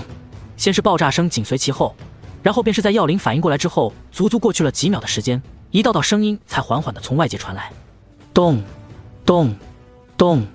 星陨阁当中的几座山峰忽然毫无症状地接连出现大量裂缝，有些更是当场不堪重负，直接坍塌了下去，传来一些星陨阁弟子惊慌失措的喝骂声。谁他妈在那里发癫？我他妈正闭关呢，山怎么塌了？在一阵鸡飞狗跳当中，萧炎却是缓缓收起了拳头，周围的空间和混乱正在药老的调控之下迅速恢复平静，而他则只是静静地看着药灵，嘴角露出一抹笑容。带你哥回去吧，告诉你们药族的人，今后若是再敢有人对我老师不敬，我可不会像今日这般仁慈了。另外，我会让药万归那个老家伙跪着求我老师回去留下父母的名字的。话音落下，萧炎也是不再理会这个似乎被吓傻了的小美人，笑嘻嘻地来到了药老和玄一的面前。听到萧炎的话，药灵终于是从方才的震撼当中恢复过来，这才脸色微白地想起了自己的哥哥，连忙化作一道残影消失在原地。片刻之后，药灵灰头土脸地将大片的山峰碎石给清理干净，从废墟当中找到了自己的哥哥药天。药天躺在废墟当中，神态安详，在其胸口处有着一个凹陷进去的拳印。药灵轻轻咽了一口唾沫，灵魂力量探查进入其中，胸骨已经碎裂成了好几块。还好，只是重伤，没有生命危险。药灵看着脸色苍白、一言不发的哥哥，连忙从那戒当中取出一枚疗伤用的8品丹药，给药天服下之后，才有些呼吸急促的抱起药天腾空而起。他看了一眼星陨阁大殿的方向，沉默片刻之后，一句话都没说，而是带着药天匆匆离去。只是他的内心却是并不像他的脸庞那般冰冷平静，而是充斥着震撼。萧炎这一拳绝对达到了半圣的层次，甚至足以堪比一些半圣强者施展的天阶斗技了，否则绝不可能仅仅一招就令药天重伤昏迷。这一点也是令药老和玄一都沉默看着萧炎的原因。你现在的实力是不是已经可以与斗圣较量1、2了？沉默良久之后，药老才有些质疑，而又有些不可置信地看着萧炎。而玄一在听到这句话之后，更是咽了一口唾沫。没有那么夸张，方才那一拳，我也是施展了十分不俗的斗技才能做到如此。若是不施展任何底牌的话，我现在的实力顶多相当于4、5转之间的斗尊而已。看着药老和玄一那沉默的表情，萧炎想了想，还是打算低调一点，以免打击了两人。他如今的正常实力的确是相当于斗尊4、5转而已，毕竟他的肉身现在也就相当于斗尊2、3转的战力，而他的灵力虽然又有了些许的提升，但终究还是限制在通天境巅峰，撑死了不超过9星斗尊。当然，对于如今拥有5种异火的萧炎而言，若是施展了炎神变、毁灭火莲或者是其他手段的话，就算是半圣强者也得被他追着打。不过，若是想要真正的斩杀半圣强者，以萧炎现在的实力，还是要十分费力的。击败半圣和击杀半圣，难度可并不一样，也就相当于4、5转的斗尊。玄一和药老相视一眼，都是不知道说什么了。以这家伙的年纪，这是一件很稀松平常的事情吗？更何况以两人的眼力去看，萧炎方才那一拳所爆发出的威势，绝对是堪比一些半圣的全力一击了，而且是施展天阶斗技才能达到的全力一击。也就是说，此刻的萧炎在斗圣之下，已经是近乎无敌的存在了。收拾收拾，跟我去丹塔吧。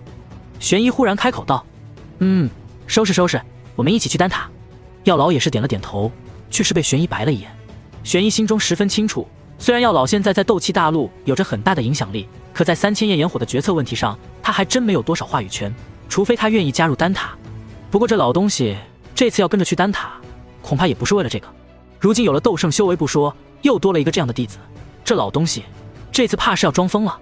见到两人如此积极，萧炎自然是没有丝毫反对的意思。炼化了5种异火的他，已经拥有了如今的实力，那等他炼化了3000焰炎火呢？那时候的萧炎将真正拥有对抗斗圣强者的力量。接下来的几天，药老也是简单的为星陨阁后续的发展做了一些布局，然后便是顺手修了一下那差点废掉的星陨阁大殿。在此番的决策当中，紫妍却是被暂时留在了星陨阁当中。对于3000焰炎火，萧炎已经不再需要像前世那样需要紫妍的帮助，他打算让这小妮子暂时留在这里，等自己从古族回来之后，便是直接带她去炼化龙皇本源果，然后直接回归太虚古龙一族，成为新皇。而与此同时，药族的高层却是陷入了震惊与暴怒2种情绪当中。混蛋，那药尘竟敢如此轻视我族，他的弟子还敢打伤我族圣子，简直是不将我药族放在眼里。我请求将这对师徒抓回族中，当作药奴使唤。哼，当初那药尘便是因为你们公私不分而被赶出的，如今你们还如此态度去请人家，人家自然是不给面子。而且就凭你们怎么把他抓回来？我不管，他一个刚刚踏入斗圣的家伙，还能翻了天不成？啧啧，好大的口气！你这个连半圣都不是的家伙，还能使唤得了那些斗圣强者？更何况远古8族的盟约规定，5星斗圣以上不得随意出手，没了5星斗圣以上的强者，我族能够胜过那药尘的强者，也不过寥寥2、3人而已。你觉得他们就一定能抓住药尘吗？药族的内部正在争吵不休，而在药族深处的一座大殿当中，药灵却是看着面前眼神呆滞的哥哥，眼神里写满了担忧之色。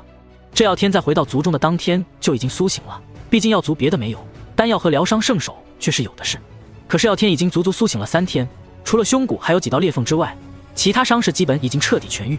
然而药天这些天的表情却是越发的沉默，甚至隐隐有些自闭的征兆。哥，你到底怎么了？就算被那萧炎打败了，也不至于如此的颓废吧？药灵有些担忧地看着药天，药天却是轻轻摇了摇头，神色隐隐有些抑郁。药灵，我的归灵地火忽然不听我使唤了。药天的脸上带着些许的惶恐，从他苏醒之后，便是再也感受不到了归灵地火的联系，无论他怎么调动，都是无法调动出一丝归灵地火。而当他的灵魂之力进入体内仔细扫荡之后，才发现那归灵地火此刻已经缩在气海当中，宛如一个纽扣一般。他的四肢和脑袋都死死地缩在壳里，宛如一只冬眠的乌龟一般，无论药天怎么呼唤，都是只有最后一丝弱弱的回应。害怕，从未见过如此可怕的火焰，让我做一只安静的龟龟吧。这一战不但打碎了药天的天骄梦，更是将他的归灵地火给打出了心理阴影。这一刻，药天明白自己的龟龟起不来了，他的道心也被一道身影给拦住了。或许他这一生都再也跨越不过这座高山了。望着哥哥这副有些自闭惶恐的神情，药灵轻轻叹了口气，脑海当中却是同样想起了那道挺拔的身影。他太强了。仅仅一拳便是可以令耀天身受重伤，甚至直接昏死过去。这萧炎的实力，怕是比寻常半圣还要可怕了。耀灵心中想起萧炎那张年轻的有些过分的脸庞，不知为何却是生不起几分对他的仇恨和讨厌，相反，他的内心甚至升起了几分钦佩与崇拜的情绪。如此年纪便是能够做到这一步，这萧炎的未来绝对会是极为强横的一尊存在。或许耀族真的会像他说的那样，派耀万归跪着请耀成回来吧。虽然这是一件对于耀族而言颇为打脸的事情，可不知为何，耀灵的心中却是莫名的隐隐有些期待。他很想看看这个叫做萧炎的男人将来到底能够成长到怎样的地步。在耀族因为萧炎的事情而闹得有些鸡飞狗跳的时候，萧炎一行人却是终于来到了丹塔当中。中州圣丹城，古老繁华的城市矗立在大地之上，一座高耸入云的塔楼立于其中央，彰显着这里的不凡。圣丹城堪称中州乃至斗气大陆最为繁华的城市之一了，毕竟这里坐镇着所有炼药师心中的圣地丹塔。在这座古老的城池当中，有着数之不尽的来自大陆各地的一位位炼药师，正是因为这些炼药师的汇聚，才造就了圣丹城如今繁华的局面。毕竟炼药师这个高贵的职业也往往代表着财富。丹塔上空，一道轻微的空间涟漪缓缓散开，然后便是3道身影缓缓地从中走出。这3人正是萧炎、药老以及玄一。来到圣丹城的那一刻，药老和玄一便是相互对视一眼，望着脚下这古老的圣丹城，眼中都是带着一丝惆怅与怀念。比起这2人，萧炎对于圣丹城却仅仅只是一眼扫过，旋即便是将目光看向了丹塔的天空之上。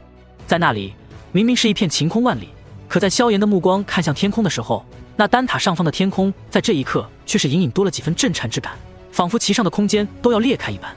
望着这一幕，玄一微微一愣，旋即便是无奈的苦笑一声：“你这小子当真不是个省油的灯啊！没想到刚来丹塔便是令3000焰炎火隐隐有着暴动的趋势。这下子丹塔那些老家伙怕是都要被惊动了，想低调一些都不行了。”听到这位师娘的话，萧炎却是并未多说什么，只是微微一笑，目光依旧扫过了天空一眼。在那层层的空间屏障深处，一条身长1000丈的漆黑火龙此刻正死死地盯着自己，一双庞大的龙眼当中带着些许的警惕与杀机。3000焰炎火，一火榜之上排名第9的一火，这个家伙早已有了灵智，堪比寻常的魔兽。而他千年岁月积累下来的无尽星火所构成的庞大体积和炽热高温，则是令寻常半圣都不愿与之随意厮杀。这个家伙一旦彻底爆发起来，连玄空子这个初级半圣都只能退避3舍。不过萧炎这一世却是很想试试将这头蛮龙暴力征服的感觉。刷刷刷，在萧炎望着3000焰炎火的时间里，那一向颇为平静的丹塔在这一刻却是有着一道道强大气息从中飞出，令下方的圣丹城当中众多强者都是忍不住有些惊愕地抬起头。只见往日极为罕见的丹塔3巨头，各位达到8品层次的丹塔长老，在这一刻几乎全部出现，整个丹塔上空足足10几道身影凌厉，每一位都是可以令诸多强者为之疯狂的8品炼药师。然而今天这些平时神龙见首不见尾的炼药师们，在这一刻却是尽数出动，似乎除去极少数的几个，这些存在都出来了。到底是什么人，竟然有着如此巨大的排场，几乎令丹塔的所有高层强者全部出动了。下方的一些强者和炼药师脸上都是纷纷露出愕然之色，不过他们的疑惑很快就在一道爽朗的大笑当中被解释清楚了。哈哈，药尘，没想到竟然还有再见到你的一天。玄空子的声音在天际响起，并且在走到药老的面前之后，更是有些神色羡慕地看着药老。没想到啊，没想到再度相见之时，你竟然先我一步跨入斗圣，而且还是2星斗圣。这话音一落下，不但是玄空子，就连他身后的一群8品炼药师都是纷纷羡慕地看着药老。他们当中有极少数1、2人，甚至连斗尊都不是，论起修为，与药老可谓是天壤之别了。过去大家都是8品炼药师，还可以相对轻松一些，可如今药老无论是实力还是炼药术，对他们而言都不是差距了，而是降维打击。呵呵，侥幸而已。听到玄空子的羡慕，药老也只是爽朗一笑，指了指身边的萧炎道：“都是沾了我这个弟子的光啊，否则别说是成圣，怕是连活下去都会变得十分费力啊。”一边说着，他的目光也是扫过那些丹塔的众多长老，这些人当中大部分关系跟他还算不错，少数几个虽然有些矛盾，不过好在没有什么大仇。不过无论如何，这些家伙看向自己的目光都是带着复杂的神色，其中以羡慕最多。尤其是他们在听到药老的介绍之后，连同玄空子在内的所有人都是目光齐齐落在了萧炎的身上。你就是那个近日出现在西北大陆的绝世天才萧炎。这一刻，所有人的目光都是惊讶而好奇地看着萧炎。最近这个绝世天才的名声实在是太过响亮了，以至于甚至盖过了他这个刚刚复活的老师。毕竟16岁击杀谢和，即便是放在他们的眼中，也是一件不可思议的事情。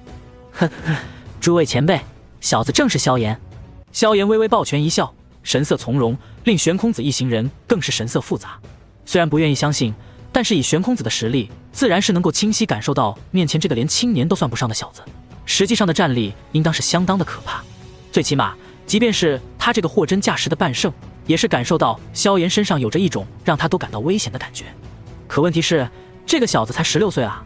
他玄空子16岁的时候在干什么？似乎还在努力成为一名五品炼药师吧。至于玄空子身后的那些老家伙，更是一个个不知道该说什么好。他们活了一辈子了，可大部分人的实力甚至还不如雪河。药尘这老东西运气真是好的令人羡慕，能够踏入圣阶不说，更是收了一个如此优秀的弟子。玄空子无奈地叹了口气，药老却是咧嘴一笑，满面春风。虽然表面上还是一副世外高人的模样，可他的内心却已经是爽得不行。这师徒二人的接连递进，的确是令丹塔的人无比羡慕。不过这样还不够，还没爽够呢。药老沉吟片刻，忽然在所有人惊愕的目光当中握住了玄一的手。对了，既然来了丹塔，我还要顺便告诉你们一声，我跟玄一现在已经结成连理了。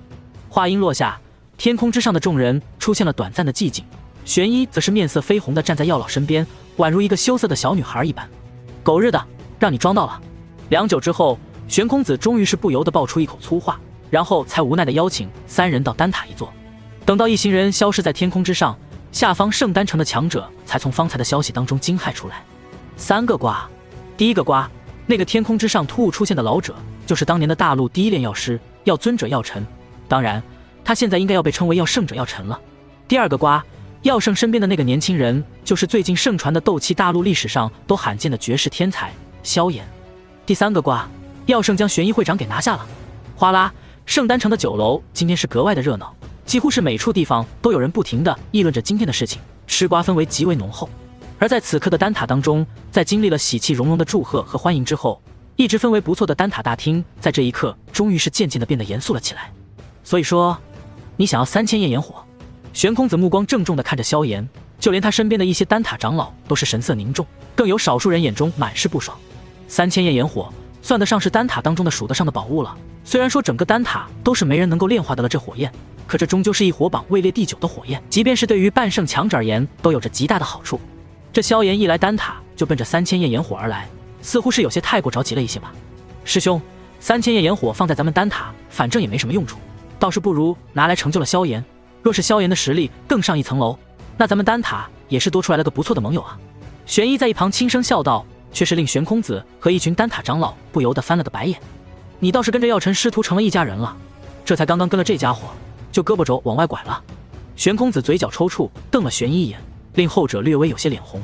按照咱们丹塔的规矩，想要有机会炼化3000焰炎火，必须得是丹塔大会的前10名才行。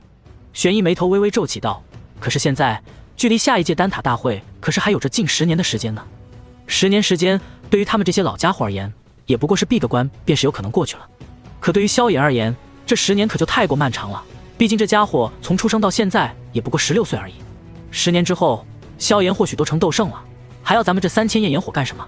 听到两人的说法，坐在下方的萧炎也是无奈的笑了笑。这一世因为自己崛起太快的原因，倒是没有机会参与什么丹会了。听到玄一的说法，玄空子也是无奈一笑，这才提出了一个方法。其实丹塔的规矩终究是人定的，想让这萧炎成功进入星界炼化3000焰炎火，倒也并非不可能的事情，只是其中的困难怕是不少啊。玄空子前辈有什么困难尽管提便是，这3000焰炎火我是志在必得的。见到玄空子皱眉的模样，萧炎却是缓缓地站了出来，他的声音平和，却带着些许的霸道，令丹塔的一些长老都是神色有些不好看。不过他们也是没有多说什么，毕竟这萧炎的实力和天赋摆在那里，他们也是不愿得罪。只不过在内心深处，这些丹塔长老还是对萧炎这一行为有些不太满意。见到萧炎这副模样，玄空子也是略微有些错愕地摇了摇头，这才轻声说道：这种事其实也简单，丹塔的规矩都是小丹塔当中的那些长老会的长老们商量制定的，只要你能够让小丹塔的那些老家伙们同意，那这规矩自然是可以改。另外，小丹塔虽然可以改变规矩，不过这丹塔外部的事情还是需要这些长老们的同意的。玄空子笑眯眯的道：也就是说，你必须同时让小丹塔和丹塔的大部分长老同意，只要能够做到这一点，便是没人会阻止你去炼化3000焰炎火了。听到玄空子的话，萧炎沉吟片刻，这才微微点头，然后便是目光扫过了众多的丹塔长老们。各位长老，不知可否给我萧炎一个机会？萧炎笑盈盈地看着这些长老，然而除了2位跟药老交情很不错的长老，其他人都是一言不发。显然，对于让萧炎得到3000焰炎火这件事，他们并不是很乐意。现在就这么优秀，这么逆天了，这萧炎若是再得了3000焰炎火还了得？这些长老倒也不是多么敌视萧炎，只是看到对方如此的优秀，看到药尘那张嘴角快要咧到耳后根的老脸，心中便是有些莫名的不舒服。他们的这些情绪自然也是逃不过萧炎的眼光，只是对于他们这副模样，萧炎却是并未放在心中。对了，晚辈这次来到丹塔，倒是给各位前辈带了一些小礼物，方才倒是忘了拿出来。萧炎微微一笑，5张奇异黑玉制作而成的卷轴便是出现在了他的手中。这是5到8品丹药的药方，其中记载的丹药都是在5色丹雷以上的丹药，是专门给我老师的一些朋友准备的。萧炎话音刚刚落下，原本还不怎么说话的一些丹塔长老都是眼睛滴溜溜的看向了萧炎手中的5道黑玉卷轴，一个个眼中露出了极为炽热的光芒。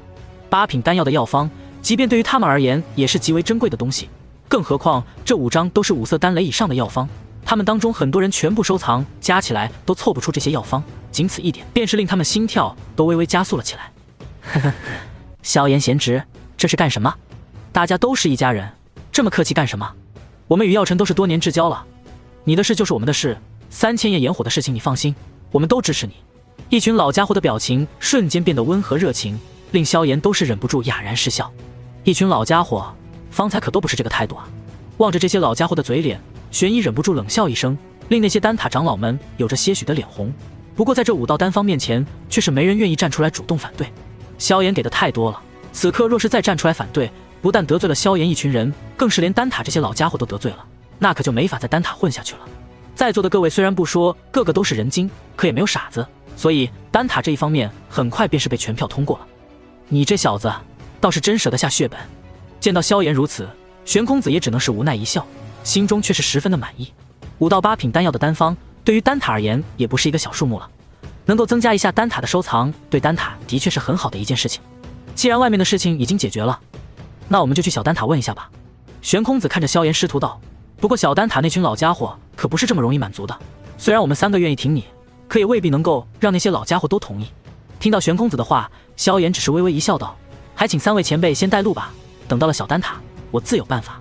听到萧炎的话，3人都是略微有些错愕的看了他一眼，旋即才有些笑着摇了摇头，真是个可怕的小子。既然如此，那你们就在玄一那里暂时休息片刻，我去小丹塔通知一声。说罢，玄空子的身影便是消失在了原地，而萧炎和药老则是跟着玄一来到了属于玄一独属的一片区域。3人闲聊之间，一名身穿红衣的美丽女子却是从玄一的炼药室当中走了出来，而看到那红衣女子的那一刻，玄一的脸上也是缓缓地露出了一抹笑容。给你们介绍一下，这是我的弟子曹颖。玄一指了指曹颖，药老也是看了这女子一眼，旋即双眼微微一跳，露出一抹笑容。这丫头的灵魂力量倒是很强，貌似已经达到7品层次了吧？没想到你也是收了一个好弟子啊。对于药老的夸赞，玄一的脸上也是露出一抹笑容，而萧炎在看到此女之后，笑容的背后却是多了几分苦笑。没想到在这丹塔还是遇到曹家妖女了。萧炎心中颇为的无奈，因为曹颖在对着药老微微行礼之后，目光便是已经落在了萧炎的身上。老师，这位就是那个传说当中的萧炎吗？曹颖一双美眸盯着萧炎，好奇当中还带着一抹跃跃欲试的挑战心思。听说这家伙的修为相当的可怕，就是不知道炼药术到了什么层次了。曹颖看着萧炎，萧炎也只能是无奈的讪笑一声。曹师妹你好。师妹。曹颖的嘴角缓缓地勾起一抹笑容，看着萧炎的目光更加古怪。萧师兄，听说你的实力很强大，就是不知道你的炼药术如何，不知你有没有兴趣跟我比试一下炼药术呢？曹颖话音刚刚落下，萧炎还没来得及说些什么，一旁的药老却是忽然有些憋不住的喷出一口茶水。哎，你这老头是怎么了？看着药老这副失态的模样，玄一有些不满的娇嗔道。一旁的曹颖在看到这一幕之后也是黛眉微皱，显然对老师找的这个老头略微有些不满。曹家的小丫头，你的确是很优秀。药老深吸一口气，这才平复了内心的心情，有些无奈的看着曹颖道，不过我的弟子跟你们这些天才是不一样的，我劝你还是不要找打击了。听到药老的话，不但是曹颖，就连玄一都是有些不满了。就算萧炎如此的优秀，从小到大修炼天赋都是这么的可怕，难道他的炼药术还能同样如此吗？我家曹颖今年好歹是真正踏入7品了，萧炎就算天赋再好，能够达到8品左右就很不错了。就算颖儿不是他的对手，两人相互切磋一下也不是什么坏事。你这老家伙可不要小瞧了我这弟子。望着玄一那副护犊子的模样，萧炎和药老相互对视一眼，正欲说些什么，身边的空间却是一阵波动。玄空子的身影不知何时从空间当中走出，神色却是略微有些不好看。事情有些麻烦了。玄空子看着萧炎和药老，声音略微有些沉重。小丹塔里有几个老顽固，执意要萧炎成为小丹塔当中的预备长老，才肯放开这个口子。闻言，玄一也是脸色瞬间变得有些难看了起来。这群迂腐的老家伙想要成为小丹塔的预备长老，那至少也得能够炼制出5色丹雷以上的丹药才行。萧炎虽然实力强大，可炼药术终究是要靠时间和经验的积累，这未免也有些难为人了一些吧。然而当玄一和玄空子的目光看向萧炎和药老的时候，却是发现两人脸上没有丝毫的慌张，反倒是笑意盈盈的。望着这一幕，不但是这两人，就连一旁的曹颖都是微微一怔，旋即微微咽了一口唾沫。萧炎，你不会真的可以炼制出5色丹雷以上的丹药吧？玄一有些不可置信地看着萧炎。师娘，你们为什么这么惊讶？这似乎也不是什么匪夷所思的事情吧？萧炎微微一笑，神色从容，但是玄一和玄空子却是嘴角微微抽搐。不是什么匪夷所思的事情，还他妈不过匪夷所思。你一个16岁的小子能够炼制出5色丹雷级别的丹药，这还不够匪夷所思？在座的众人都是炼药界100年难得一见的天才，哪一个年轻的时候不是自己时代的翘楚？可是他们一个个16岁的时候，似乎最多也不过是个5、6品左右的炼药师吧。曹颖能在20出头达到7品，这天赋已经堪称丹塔当代第1人了。呵呵，你们不要这么惊讶嘛。见到几人这副呆滞的面孔，药老在一旁嘿嘿一笑，然后便是忍不住添油加醋地说了一句：你们以为我复活之前的那些丹药都是谁炼制的？这话音落下，玄一3人都是身体一震，眼中的不可置信之色却是更加的浓郁。老家伙，你不会说那些丹药都是萧炎亲手炼制的吧？玄一瞪大了双眼，死死地盯着药尘。玄空子也是有些茫然地挠了挠脑袋。现在年轻人都这么强的吗？不是，这不是强不强的事了，这简直是有些离谱了。在两人的身后，曹颖那原本自信美丽的漂亮脸蛋在这一刻莫名其妙地苍白了一分，脚步不由自主地往后退了一步，不可置信地看着萧炎。要知道，按照丹塔那边传来的消息，药老在复活之前，炎盟的方位便是有着9色丹雷出现的痕迹。当时不但是丹塔，就连魂族、古族都是认为这9色丹雷是某位炼药大师出手炼制的。而在药老从炎盟复活之后，几乎所有人都理所当然地认为药老就是那个传说中的炼药师。毕竟能够炼制出9色丹雷丹药的炼药师，整个斗气大陆加起来应该也不超过20位。这些人可都是有名有姓的超级存在。然而今天药老却是当着他们的面说，之前炎盟出现的那些丹雷，那些引来丹雷的诸多8品丹药，都是萧炎亲手炼制的。这让3人都感到自己的大脑都隐隐有些空白。16岁的年纪炼制出9色丹雷级别的丹药，实在是令人无法相信。萧炎，你真的能够炼制出9色丹雷级别的丹药？沉默良久之后，玄空子终于是看向了萧炎，眼中依旧带着不可思议。玄空子前辈若是不信，完全可以带小子到小丹塔考核一番。萧炎从容一笑道：不过我之前收集的诸多药材在西北大陆可是消耗了不少，怕是需要你们丹塔给我准备一份了。见到萧炎这副从容的模样，玄空子心中隐隐有了几分准备，便是明白了这萧炎怕是真的有希望炼出9色丹雷的丹药了。可是正是因为这样，玄空子才感觉到有些茫然。16岁拥有斩杀9星斗尊巅峰的实力，已经是一件很不可思议的事情了。就算打娘胎里修炼，从小用最好的天才地宝、功法丹药去培养，能够在这个年纪做出这种事，依旧是令人感到匪夷所思。可是今天他才知道，原来这萧炎不但能够斩杀斗尊巅峰，还能炼制9色丹雷级别的丹药，是一位8品巅峰的炼药师。这让玄空子感觉自己的脑子跟萎缩了一般。不但是他，就连玄一和曹颖也都是神色茫然。要知道，炼药师的修行可比斗气修炼还要困难，那繁杂的炼药经验对每一个人来说都需要时间去学习。就如同曹颖，他在出生的时候就已经是天赋异禀，拥有极为强大的灵魂力量，以至于差点将他的母亲给震死。他在很小的年纪就已经拥有堪比7品炼药师的灵魂力量了，可为何20岁才真正成为一名7品炼药师？就是因为这炼药之道不但需要足够的实力和灵魂力量，更是需要各种经验的积累，对于药性、火候的把控。所以虽然16岁斩杀斗尊巅峰已经让人很难接受了，但是16岁可以炼制9色丹雷的丹药，却是更让人难以接受。罢了，你小子若是真能炼制出一枚9色丹雷的丹药，并且愿意以客卿长老的身份加入丹塔，那3000焰炎火的事情一定不会有任何的阻碍。玄空子看着萧炎苦笑一声道：“不过，你若是蒙骗了丹塔那些老家伙，以他们的脾气，你今后恐怕都要被丹塔拉黑了。除非你有一天修行到可以以一己之力对抗整个丹塔的程度。”说完，玄空子也是没有多说什么，只是带着一行人来到了丹塔底部的一座大厅。走到大厅的尽头，手掌按在那光滑如玉的墙壁上，一股波动自其掌心弥漫而开，旋即众人便是见到那墙壁迅速蠕动起来，转眼时间便是变成了一个缓缓旋转的空间通道。走吧，带你进去看看。玄空子微微一笑，回头看向萧炎，却发现后者的表情依旧如常，没有丝毫的惊讶之色，这让他顿时再度郁闷了起来。这可是丹塔的诸多仙人联手开辟出来的一道空间，虽然不比得远古8族的斗帝空间，但比起寻常的斗圣空间却是强大了不知道多少。可是看萧炎的目光，显然是觉得十分的稀松平常的模样。难道这小子还得到过什么特殊机遇不成？玄空子有些纳闷了，寻常人哪怕是半圣强者，见到这小丹塔的空间都得带点惊讶的神色啊。他哪里知道，萧炎早在前世就已经见识过了小丹塔当中的空间，当时他的确是颇为的惊讶，可是放在如今的他眼中来看，这就算不上什么了。毕竟别说是主宰强者，就是圣品天至尊开辟的一方空间都是远超这里。一位圣品天至尊若是竭尽全力的去开辟空间，完全可以开辟出一方真正的位面。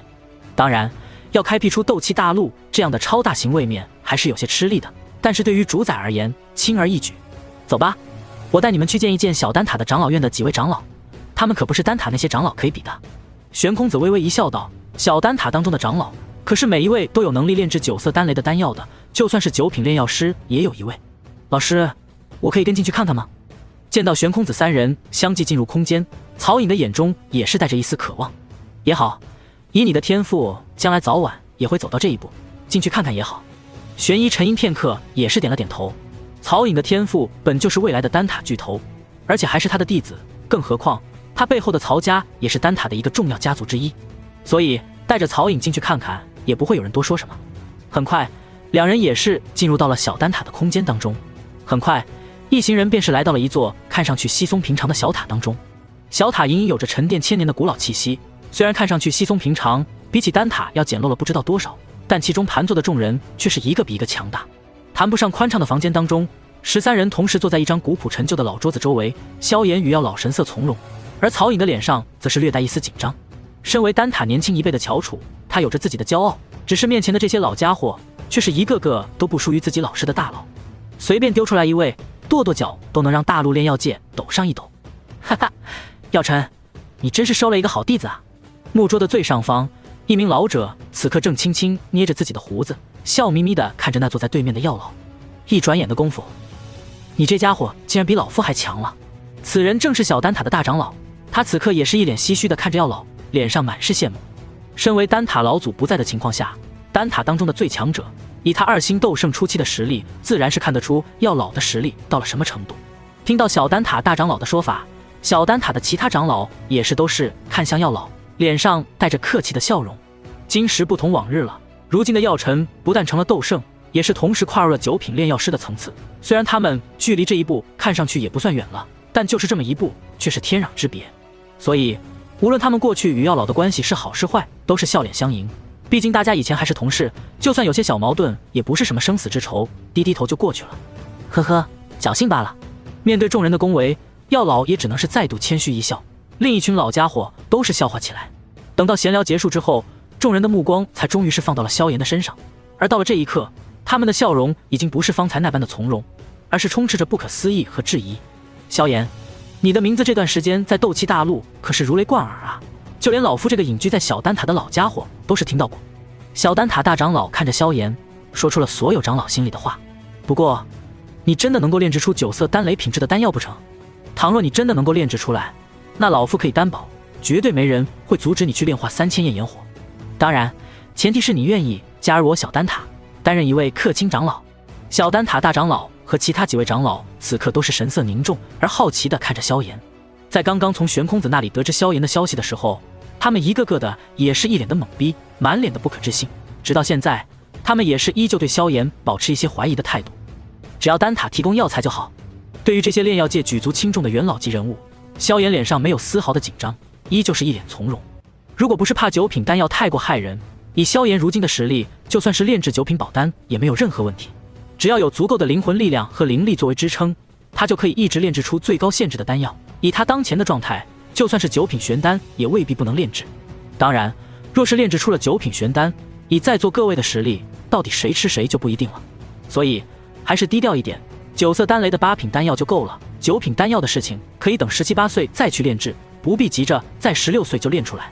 见到萧炎这副从容的模样，小丹塔的众多长老都是忍不住相互对视一眼，神色复杂。仅仅是表情，他们彼此的心中便是已经有数了，可他们依旧是不愿意接受这个事实。实在是这种事情已经不是可以简单的用天才2个字来去形容了。这个少年的出现总是一次又一次的打破所有人的认知。好，既然如此，那我小丹塔也不会吝啬，一份9色丹药的药材，我小丹塔还是拿得出来的。见到萧炎如此自信，小丹塔大长老忍不住长舒了一口气，也是不由得点了点头。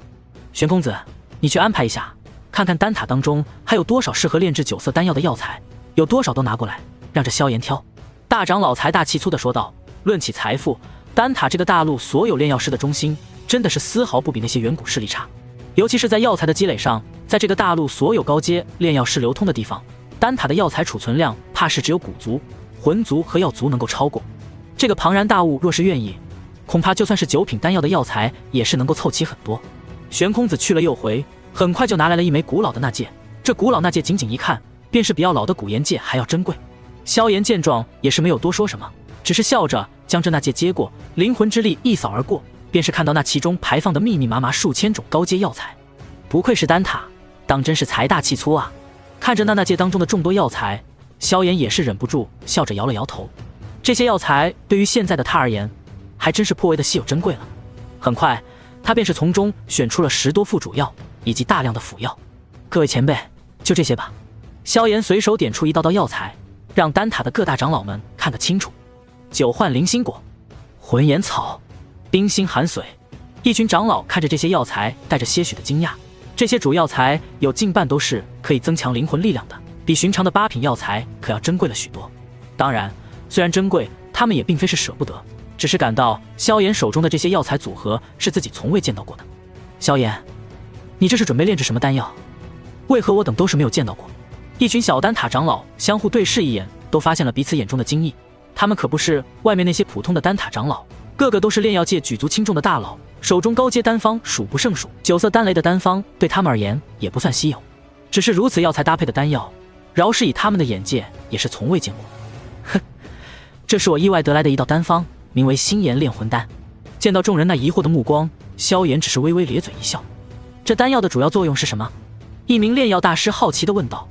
闻言，萧炎也只是微微一笑，轻笑道：服用此丹之后，灵魂会体验陨落心炎焚烧的痛苦。听到萧炎的话，那老者却是一脸的错愕，不知萧炎这是什么意思。服用一枚丹药只是痛苦，那这丹药即便是9品丹药，那不也是废丹吗？而一旁的小丹塔大长老在听到这句话之后，沉吟片刻，却是忽然有些不可思议的将目光看向了萧炎。那经历了陨落心炎的焚烧之后呢？望着小丹塔大长老那跳动的目光，萧炎也是忍不住的咧嘴一笑。不愧是一位9品炼药师啊，这样的人物便是放在大千世界也不能算是寂寂无名之辈了。经历了心炎焚烧和这丹药当中大量药力的滋养淬炼之后，灵魂会变得比过去要稳固许多。萧炎轻声笑道：此丹若是临近巅峰的炼药师服用，将会对其突破天境有着不小的好处。话音落下，原本还嘈杂的大厅瞬间平静，所有人的目光在此刻都是略微有些不可思议的看向了萧炎，就连小丹塔大长老都是轻轻咽了一口唾沫。你说的是真的？小丹塔大长老此刻都是颇为震惊的看着萧炎手中的诸多药材。这道丹方若是真的，那它的价值怕丝毫不弱于寻常的9品丹方。毕竟能够帮助灵魂突破天境，无论是对于炼药师还是半圣强者而言，都是一种莫大的诱惑。因为这一步是限制9品斗圣和9品炼药师这2个层次的一个巨大门槛。我只是说能够帮助使用者突破天境的概率增加一些，可并没有说全部。见到众人那灼灼的目光，萧炎只是微微一笑，但众人却都是明白了他的意思。了不起。良久之后，一名老者终于是忍不住的点了点头，就差给萧炎竖一个大拇指了。好了，废话少说，通知小丹塔所有没有闭关的炼药师过来观摩。小丹塔大长老在沉默片刻之后迅速开口，没有丝毫的拖泥带水。仅仅半日之后，在这方庞大的斗圣空间中央处的一道巨大广场当中，已经是有着熙熙攘攘的不少人围了过来。这些人大多都是白发苍苍的老者模样，有些裤腿上甚至还带着些许的泥土，宛如刚刚种完地的老农一般。但若是在外界遇到，他的身上或许便是会有着一道最贵无比的8品炼药师长袍。而此刻，这些人的目光却是都好奇地汇聚在了那广场中央的年轻人身上。你说啥？这年轻人要炼制9色丹雷的丹药？你别开玩笑了！卧槽，药尘，你活过来了！一群老者议论纷纷，然后很快就发现了在炼药界消失已久的药老，尤其是感受到后者身上那如渊似海的气息之后，他们更是眼珠子瞪大，一脸的羡慕。消失几十年，一回来你咋跨入圣阶了呢？有人纷纷不平地看着药老，但很快就被新的话题吸引，并且眼珠子瞪得更大了。啥？广场中间那个小娃娃是你的弟子？他真的要炼制9色丹雷的丹药？一群老家伙在得知这个消息之后，眼睛瞪得更大，尤其是在得知那个年轻人就是最近风头正盛的萧炎之后，更是满脸的不可思议。然而，任由他们如何的惊讶，萧炎此刻已经是懒得理会了。他可没工夫跟这些老家伙们闲聊，对于3000焰炎火，他已经是有些迫不及待了。于是乎，在小丹塔界所有8品炼药师们惊骇的目光当中，一道绚丽火焰骤然腾空而起，然后在眨眼之间化作了一道直径数十丈的巨大火焰炉顶。顷刻间，放眼百里的温度都是瞬间升高了100倍，一些草木都是开始迅速枯萎。萧炎不顾这些老家伙震惊的目光，随手一丢，那炼制星炎炼魂丹的材料便是被他直接一股脑的丢进了火焰大鼎当中。紧接着，那火焰大鼎当中便是升起了一道道火焰莲花，直接将这一道道药材全部包裹。以他如今堪比斗尊巅峰的肉身和极为接近斗尊巅峰的修为，能够承受的灵魂力量早已超越了灵境，达到了天境，甚至距离天境中期也只差一步之遥。萧炎估计，等到自己完成神破男的淬炼之后，他的灵魂力量完全可以媲美天境后期，甚至接近天境大圆满。如此庞大的灵魂力量，控制这些火焰自然是轻而易举的事情。只是这对于萧炎而言，宛如家常便饭一般的操作，落在那众多的8品炼药师的眼中，却又不是完全如此了。这控火之术竟然能够如此高超，不但是那些丹塔长老们震惊了，就连小丹塔大长老在这一刻眼睛都瞪大了许多。玄一和玄空子目光死死地盯着那控制火焰如此随意却又如此行云流水的萧炎，都是满脸的震撼。虽然不懂得萧炎的控火之术到底是什么原理，但以他们的眼界来看，都是能够轻易地看出炼制这9色丹雷级别的丹药，对于萧炎而言，应当是颇为轻松的一件事情。如此可怕的火焰，如此可怕的灵魂力量，如此可怕的控火之术。这一刻，小丹塔所有人的目光都是不由得转向药老，目光死死地盯着他。老家伙，这种弟子，你到底是从哪里找到的？有人看着药老，已经是极度的牙根子疼。呵呵，侥幸，侥幸。药老低调地跟众人笑道，但是嘴角却是情不自禁地咧到了耳后根。我这弟子什么都好，就是进步总是有点快了，总是刚刚指点了他一下，他就莫名其妙地突飞猛进。其实你们不知道啊，教这种弟子是很没有成就感的，因为根本不费力，一点挑战性都没有。药老摇着头，仿佛十分遗憾，十分不满，可那副表情却是令小丹塔的所有人都忍不住握紧了拳头。如果不是这老家伙如今已经成圣了，他们非得和起火来群殴他一顿。可惜以药老如今的实力，就算把小丹塔大长老也算上，也根本无法奈何他。而若是没有小丹塔大长老，药老一只手就能横扫他们所有人，这让众人心中更是郁闷。装逼，装逼的老东西！无奈之下，他们也只能是恨恨地骂了2句，然后无奈地回过头看着萧炎炼丹。被他们如此骂着，药老却是丝毫的不恼怒，反倒是一脸笑容，仿佛众人刚刚是在夸赞他一般。一枚9色丹雷级别的丹药，无论萧炎炼药术再如何的精通，也是需要足够的时间去孕育的。因此，饶是萧炎可以大幅度的缩短时间，可这枚星炎炼魂丹依旧是耗费了足足1天1夜的时间才炼制而成。在这个炼制的过程当中，萧炎更是将大量的陨落星炎给融入到了这枚丹药当中，以保证这丹药拥有精炼灵魂的作用。而在这个过程当中，曹颖看着萧炎的目光却是先是绝望，然后开始呆滞，最后缓缓地变得崇拜起来。从出生以来，向来都是他在天赋问题上对别人形成降维打击，可这一次他却是被萧炎直接形成了可怕的降维打击，这让他内心有些挫折的同时，又不禁地对萧炎的强大产生了崇拜。这才是真正的天骄，是我想要的那种男人。曹颖在玄一身后轻轻握紧了玉手，美眸带着光彩地盯着萧炎，而在这一刻，一道道惊天动地的9色丹雷便是从天而降。在之后，在小丹塔众多强者再度呆滞的目光当中，萧炎直接迎空而上，硬生生地用拳头砸碎了那一道道堪比斗尊巅峰全力一击的9色丹雷。待到风轻云淡，破碎的空间开始缓缓融合，萧炎终于是握着一枚氤氲缭绕，隐隐之间仿佛有着火焰焚烧之音的丹药来到了众人的面前。大长老，不知我的考核可还算是过关？萧炎望着那表情有些呆滞的大长老轻笑道。到了此刻，那大长老才宛如从梦中惊醒，当下甚至顾不得萧炎手中的那枚丹药，直接是热情地握住了萧炎的手。萧炎啊，我代表丹塔隆重地邀请你，请你务必担任我们丹塔的氪金长老。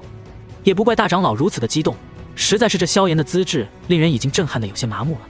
这般年纪就能够炼制出9色丹雷的丹药，这萧炎的潜力是何等的可怕，他的天赋已经打破了丹塔这些老怪物们的认知了。而且更令他们感到有些毛骨悚然的是，以他们的眼力可以轻松地看出来，这萧炎炼制那9色丹药之时的模样似乎是丝毫的不费力，这让所有人心中都是极为的震撼。难不成这小子还能炼制出9品丹药不成？这个想法在众人的脑海当中浮现之后便是挥之不去了。只是他们沉默很久之后，都是没敢直接询问萧炎能否炼制出9品丹药。他们怕了，万一这个16岁的小家伙当着他们的面炼制出了9品丹药，那他们今天怕是会当场到心破碎，从此对炼丹一道直接失去信心。呵呵，大长老，氪金长老的事情好说，不过这3000焰炎火。萧炎轻轻拍了拍大长老的手，脸上依旧挂着一丝从容的笑容。呵，你不用担心，这3000焰炎火等的就是你这个有缘之人啊。大长老一脸笑容地说道，只有你这样的天骄人物才适合3000焰炎火啊。这样，你今日暂时休息一下，我们晚上一起吃个饭，明日老夫亲自为你开启新域。大长老显然是对于萧炎十分的看重，这般年纪就能拥有如此成就，若是这小子彻底的成长起来，那将是何等的可怕。如此人物，即便只是丹塔的一个氪金长老，可等他将来彻底成长起来，恐怕丹塔也会需要借着此人的名声。萧炎这一世表现出的潜力，没有一人敢轻视。既然如此，那就辛苦大长老了。听到小丹塔大长老的话，萧炎的嘴角也是缓缓露出一抹笑容。在商议好关于3000焰炎火的事情之后，一行人也是不再滞留，彼此纷纷离开了这处广场。只是他们的目光看向那身穿黑衣、略显瘦削的挺拔身影之时，脸上却依旧带着震撼之色。震撼之余，每个人的眼中都是带着些许莫名的神色。药老头，恭喜啊，能够收到如此弟子，真是令我等羡慕至极啊。是啊，此子或许将来能够成就金丹之姿啊。我看这萧炎用不了100年，就会成为大陆当今唯一的9品金丹级别的炼药师啊。一些老者不由得赞叹道。自从上一位9品金丹炼药师陨落之后，整个斗气大陆已经是数百年未曾出现过一位单独炼制9品金丹的炼药师了。毕竟成为这种层次的炼药师条件实在是太过苛刻，首先要拥有至少5星斗圣以上的修为，其次要至少拥有天境大圆满级别的灵魂力量，最后还要有着一种极为强大的火焰。即便是如此，也依旧只是有着一些希望，并非就一定能够炼制出9品金丹。但以萧炎的资质来看，这些对他而言似乎都不是什么困难的事情。在众人的眼中，药尘这个弟子未来的成就怕是不会止步于5星斗圣，这般年纪就有如此成就，他的未来将有无限可能。9品金丹，听到众人的追捧，药老却是不屑一笑，我这弟子将会成为斗气大陆万年来再度出世的地品炼药师。他话音落下，周围的老头子们都是微微一阵寂静，片刻之后才有人哈哈大笑，声称这药尘实在是狂妄，也有人沉默不语，眼神闪烁，不知道在想些什么。虽然他们觉得药尘说的事情不太可能，可这萧炎身上发生的不太可能的事情实在是太多了，以至于他们心中都隐隐有些怀疑，那已经消失了万年的斗帝强者和地品炼药师会不会真的在这小子身上出现？哪怕仅仅只是一丝可能，也足以令人心神震撼了。哈，不说那些了，药老头，你这弟子可曾婚配啊？我家有一后辈温柔贤淑，而且仅仅18岁便是达到了4品，4品也敢来凑热闹。药尘，我孙女今年已经6品了，长得也是十分漂亮，改天叫她来跟着萧炎认识认识。你狗日的好意思说我？你那孙女都快30了，可别老牛吃嫩草了。哼，药尘，他们这些都算不得什么，我孙女可是太古灵体。一道苍老的笑声响起，另一群原本叽叽喳喳的老头子们都安静了下来，就连药老在听到这句话之后，也是不由得猛地回头看向那笑盈盈的老者。丹家老祖，你那孙女可是传说中的太古灵体啊，这你都舍得？一群老头子们顿时不说话了。太古灵体，那是天生适合灵魂修炼的强大体质，这种体质只要按部就班的修炼灵魂力量，将来灵魂踏入天境并不是什么困难的事情。也就是说，这样的体质哪怕是按部就班的修炼，将来也能够媲美他们这些老东西。若是有些机遇超越他们，也并非什么难事。与这样的天赋相比，他们这些老家伙的孙女还真的显得有些拿不出手了。整个丹塔唯一能够在天赋上与丹家那丫头相提并论的，也只有曹家那个丫头了。所以药老在听到这句话之后，也是回过头看着丹家老祖。这老家伙也是小丹塔的10大长老之一，也正是因为有他在，丹家才能够位列丹域顶尖家族，可以让2个后辈相互认识一下。药老沉吟片刻之后，笑着开口道：“不过转着之间，他的下一句话却是如同一道冷水浇在了众人的心头。不过我那弟子如今可是已经有了4个媳妇了，而且还有一个在古族没娶回来。丹老头，你舍得吗？”话音落下，药老便是看到丹家老祖的脸色变得无比精彩。就在丹家老祖准备再开口说些什么的时候，人群当中的一个老者却是脸色大变。坏了，颖儿！开口的正是曹家老祖。他虽然不是小丹塔的10大长老之一，却也是仅次于这几位的一个8品炼药师。此刻他却是神色大变，而看到他这副模样，一群老家伙却是这才反应过来。是了，这曹老头的孙女，那曹家的曹颖可是一直就在丹塔，而且还是玄一的弟子，可谓是近水楼台先得月。若是放在之前，他们必然是无比的羡慕这曹家老祖，可是现在他们却是有些幸灾乐祸了。哈哈，老曹，还是赶紧看好你孙女吧。姐姐，曹老鬼，你这次要偷鸡不成蚀把米了。萧炎师兄，萧炎师兄，可以教我炼丹吗？一处幽静的房间内，萧炎望着面前这个看上去颇为精怪、浑身透着妖娆气息的曹家妖女，有些无奈地摇了摇头。从自己炼完丹药之后，这曹家妖女便是彻底地缠上了自己，一路之上表现得极为热情，令萧炎都感到有些吃不消了。于是萧炎决定给她放个大招，震慑她一下。曹师妹，我是有家室的人了，希望你自重。萧炎一脸郑重地看着曹颖，却是令对方忍不住掩嘴一笑。哈哈，你才不到17岁，你跟我说你有什么家室了？曹颖笑得有些花枝乱颤，一张妖媚脸庞在萧炎脸上仔细扫过，似乎想要看出其他同龄人脸上的脸红。然而回应他的只有一脸的郑重。望着这一幕，曹颖心里忽然莫名的咯噔一声，这才终于收敛了脸上的笑容。真的，真的，有家室又怎么样？可以让你老婆做小啊，我可以跟她相处得很融洽的。抱歉，你可能不太够资格。萧炎一脸正经地说道。我已经有5个老婆了，可能已经容不下你的位置了。话音落下，萧炎便是不再理会身体骤然僵硬的曹颖，径直从他的身边离开，留下一个满脸呆滞的曹颖。对于曹颖这个女人，萧炎虽然谈不上反感，但的确是没有太多的感情，尤其是男女之情。虽然她长得的确是很漂亮，但萧炎的红颜知己们哪个不是风华绝代的美人？像曹颖这样的女人，往往都是慕强的类型，想要让她喜欢你，一个办法，你比她更加优秀就有希望。但是对于这样的女人，萧炎虽然不讨厌，可也谈不上什么喜欢。当然，以后者那古灵精怪的性格，做个朋友倒还是不错的。至于跟曹颖再发展一段感情，萧炎压根就没有想过。他已经把自己的感情分给了5个人，再多就有些过分了。哪怕薰儿再理解他，也可能做到如此的大度。更何况他自己的内心也未必能够绕过去。等到萧炎离去之后，曹颖呆呆地站在原地许久，妖媚的脸蛋上才露出一抹失落。好不容易碰到一个让我喜欢的男人，他怎么？曹颖的内心是有些凌乱的。当晚，小丹塔的众多长老在大长老的主持之下，举办了一场欢迎萧炎的隆重晚宴。只是再也没有几个人提起给萧炎找对象的事情，而是一个个对萧炎颇为热情的结交。对此，萧炎倒是乐得其成，跟这些老家伙们推杯换盏了一番。之后，萧炎便是找了一处净室，排除体内的酒气，调整自己的状态。翌日清晨，在大长老的带领之下，萧炎终于是来到了星域之外。3000焰炎火虽然只是位列异火榜第9的异火，可其身上那积累1000年的火焰依旧是极为可怕的，就算是半圣强者也要谨慎对待，唯有真正的斗圣强者才能将之压制。这积累了无数岁月的庞大火焰，显然是不能小觑。如此一道空间，即便是玄空子3人想要打开，也会闹出一些动静。因此，为了尽量减小星域大门打开的波动，大长老自然是亲自出马。只见他掌中印结微微变化，顷刻间，一道仅仅只有1丈多高的银色大门，便是已经被他从天空之上打开。在这银色大门打开的瞬间，周围的温度便是已经上升了许多。你确定有把握炼化3000焰炎火吗？望着萧炎那张年轻的有些过分的脸庞，大长老还是不由得担忧问道。对于这萧炎，他实在是起了爱才之心，生怕这位丹塔未来的强力盟友在里面出事。大长老放心吧，一道小小的3000焰炎火，对我而言还没有什么威胁。对于大长老的担忧，萧炎只是咧嘴一笑，然后便是一脚踏入到了星域当中。望着萧炎那瞬间消失的身影，大长老脸上也是露出一抹无奈的笑容。真是不知道药尘到底是从哪里找到的这等怪胎，他才16岁啊！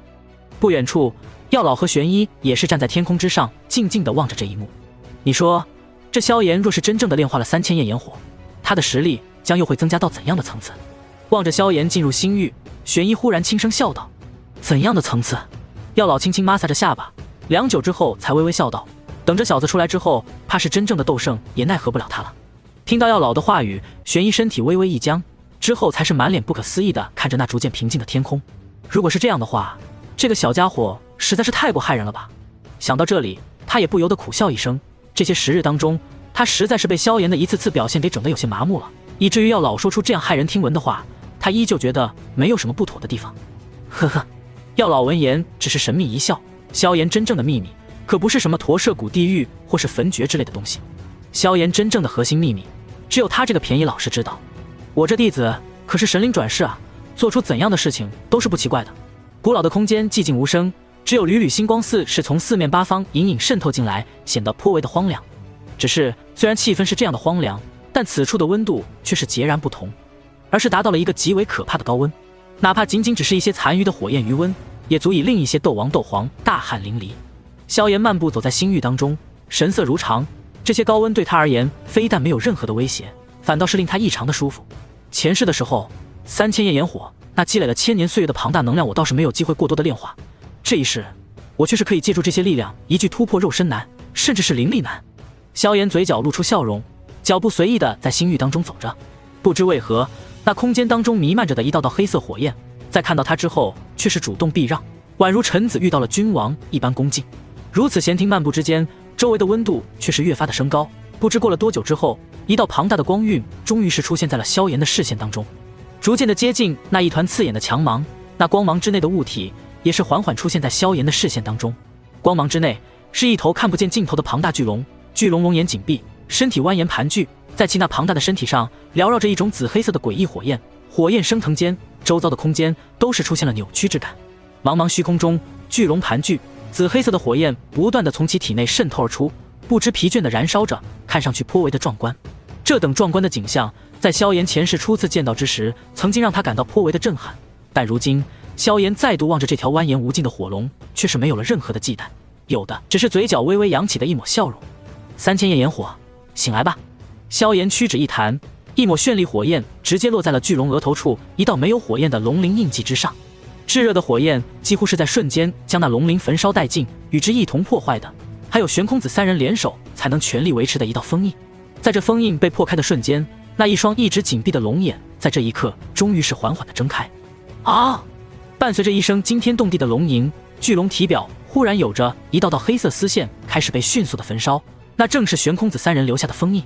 一旦他彻底的烧干净这些封印，这3000焰炎火便是会彻底的破风而出，到时候便是真正的半圣强者都要十分忌惮。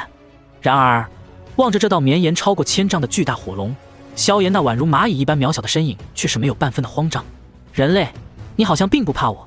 巨龙双目盯着萧炎，声音令整个星域都微微震颤。怕你？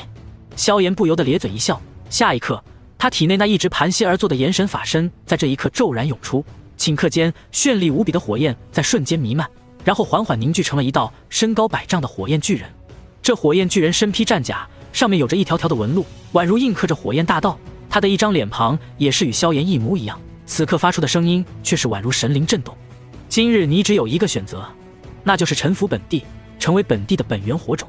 这声音宛如煌煌天威，同样令星域微微震颤，更是令3000焰炎火那双巨大的龙目露出无比震惊与忌惮的神色。你究竟是什么人？望着面前这身高100丈的火焰巨人，3000焰炎火忽然感到有些莫名的心慌。明明这人类即便是施展了这火焰巨人一般的身躯，也仅仅只是比他的头颅高上些许，可在他那已经几乎完整的灵智面前，却是可以清晰地感受到着火焰巨人对自己似乎有着一种本质上的压制。那种感觉就仿佛魔兽当中的血脉压制一般，令他心神不安。萧炎却是没有再理会他，而是踏着绚丽的火焰一步一步地朝着3000焰炎火的位置走了过来。那般架势分明是要直接灭了他，想吞噬我的本源。你还嫩了点。3000焰炎火望着那逐渐走来的萧炎，恐惧与愤怒渐渐从他的心头升起。他虽然害怕萧炎，但强大的实力又让他觉得萧炎并非不可战胜。在恐惧和愤怒之下，他选择了率先出手。伴随着一声高昂的龙吟，缠绕在他身上的道道符文丝线彻底融化，一头长达1000丈的漆黑火龙瞬间脱困，紧接着便是甩动着巨大的龙尾，宛如长鞭一般狠狠地抽向萧炎。哈哈，来得好！望着这一幕，萧炎却是不禁反笑。只见他高达100丈的火焰身躯骤然扭动，身体宛如一条拉满的大弓一般，下一刻充斥着炽热高温的绚丽火焰拳头便是狠狠地砸向了这条巨大的龙尾。咚！宛如洪钟大吕的声音震颤，萧炎脚步后退一步，直接令脚下的星域空间坍塌了一块，道道裂缝蔓延。而3000焰炎火那巨大的龙尾则是直接鳞片炸开，那完全由黑色火焰凝聚成的身体在这刻直接被轰出了一个直径数丈不止的大洞，无数实质性的火焰被到处溢散，令3000焰炎火发出一声怒吼。身为异火，他并感受不到什么痛苦，但他却是明白萧炎的实力对他有着极为可怕的威胁，以及方才那一拳令他的实力出现了一丝削弱。那宛如火焰神灵一般的气息令他总有一种想要臣服的欲望，那可怕的力量令他惊惧，但拥有灵智的火焰是不可能甘心被人炼化的，因为一旦这样，他的意识将彻底消散，这让他恐惧的同时更加心生杀意。人类给我死！3000焰炎火发出一声怒吼，庞大的身躯携带着可怕的冲击朝着厮杀而来，一双利爪直接令星域的空间都出现死死的裂缝。望着这一幕，萧炎神色不变，反倒是笑容更盛。这一世他无需借用任何手段对付3000焰炎火，只需要最纯粹最暴力的手段去征服。只见他双腿微微下蹲，高达100丈的火焰身躯在3000焰炎火面前依旧略显渺小，然后他的一双手掌便是直接握住了3000焰炎火的一只巨爪，可怕的冲击令萧炎再度倒退一步，脚下空间炸裂。随后3000焰炎火便是惊恐地发现自己再也无法前进一步了。下一刻，他长达1000丈的庞大身躯便是一阵天旋地转，最后狠狠地砸在了星域的空间之上。咚！伴随着一声巨响，一向安静祥和的圣丹城此刻忽然有无数强者惊慌地抬起头。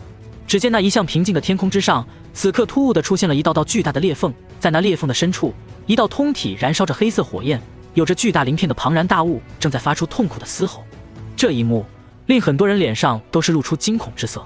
而在星域之内，萧炎已经一步向前，硬生生地将那欲要再度抬起的巨大龙头狠狠按下。咚！又是一声巨响过后，3000焰炎火的身体直接将星域的空间砸得快要崩裂。圣丹城上空，丹塔三巨头望着这一幕都是脸色大变，连忙飞到上空，用磅礴的斗气调动空间之力维持星域的稳定。以3000焰炎火那可怕的高温，若是有着诸多火焰掉落到圣丹城，那圣丹城都要面临一场巨大的灾难。即便是些许的外移，那也足以对斗宗之下的强者造成很大的威胁。不过他们的神色很快就变得有些难看，甚至隐隐有些吃力之感，因为萧炎与3000焰炎火的决力还在持续，两个庞然大物在星域当中的每一次碰撞都是令星域疯狂颤动。如果不是有着丹塔三巨头的维持，这星域恐怕在二者交手数十个回合之后就会彻底崩溃。不过这对于维持星域的三人而言却是并不友好，因为那每一次的震颤所宣泄出来的力道都是令得三人手掌都微微发麻。这个混小子竟然要用这样的方式去炼化3000焰炎火。玄逸有些傻眼了，他想过萧炎会用很多方法去炼化3000焰炎火，可唯独没有想到萧炎竟然会用这种最暴力的手段去炼化。就在三人略感吃力之际，一道更加磅礴比三人加起来还要可怕的空间力量瞬间填充在了星域之上。药老出手了。有了药老的出手，原本还在动荡不已的空间终于是缓缓平静了下来，虽然还隐隐有些颤抖，但比起方才那般宛如末世一般的景象，无疑是好了太多。一位2星斗圣对于空间的控制和把握，无疑是他们3个要强得多。老家伙，你这弟子也太过强势了。见到星域被渐渐稳定了下来，玄空子这才微微松了一口气，看向那星域的目光显然是有些心有余悸。药老闻言只是微微笑了笑，依旧是单手托住整片星域，心中也是无奈。他也是没有想到萧炎这次降服3000焰炎火竟然会用这般暴力的手段。而在此刻的星域内部，萧炎却是打得酣畅淋漓。只见他炎神法身所化作的100丈火焰巨人正单手按住3000焰炎火的脑袋，然后一拳一拳地砸在那颗巨大的龙头之上。每一拳落下，3000焰炎火那蜿蜒1000丈的庞大身躯便是整个的一颤，而他那硕大的脑袋之上更是黑色火焰四溅，隐隐有着碎裂的痕迹。3000焰炎火现在都懵了，他的意识此刻都是有些反应不过来，每一次刚要回过神来，萧炎的拳头便是狠狠地砸在他的头上，令他意识都一阵恍惚。等他快要回过神来的时候，第二拳便是连绵不绝地再度落下。等到他终于从这种攻势当中反应过来的时候，他那颗硕大的龙头此刻都是被砸碎了大半。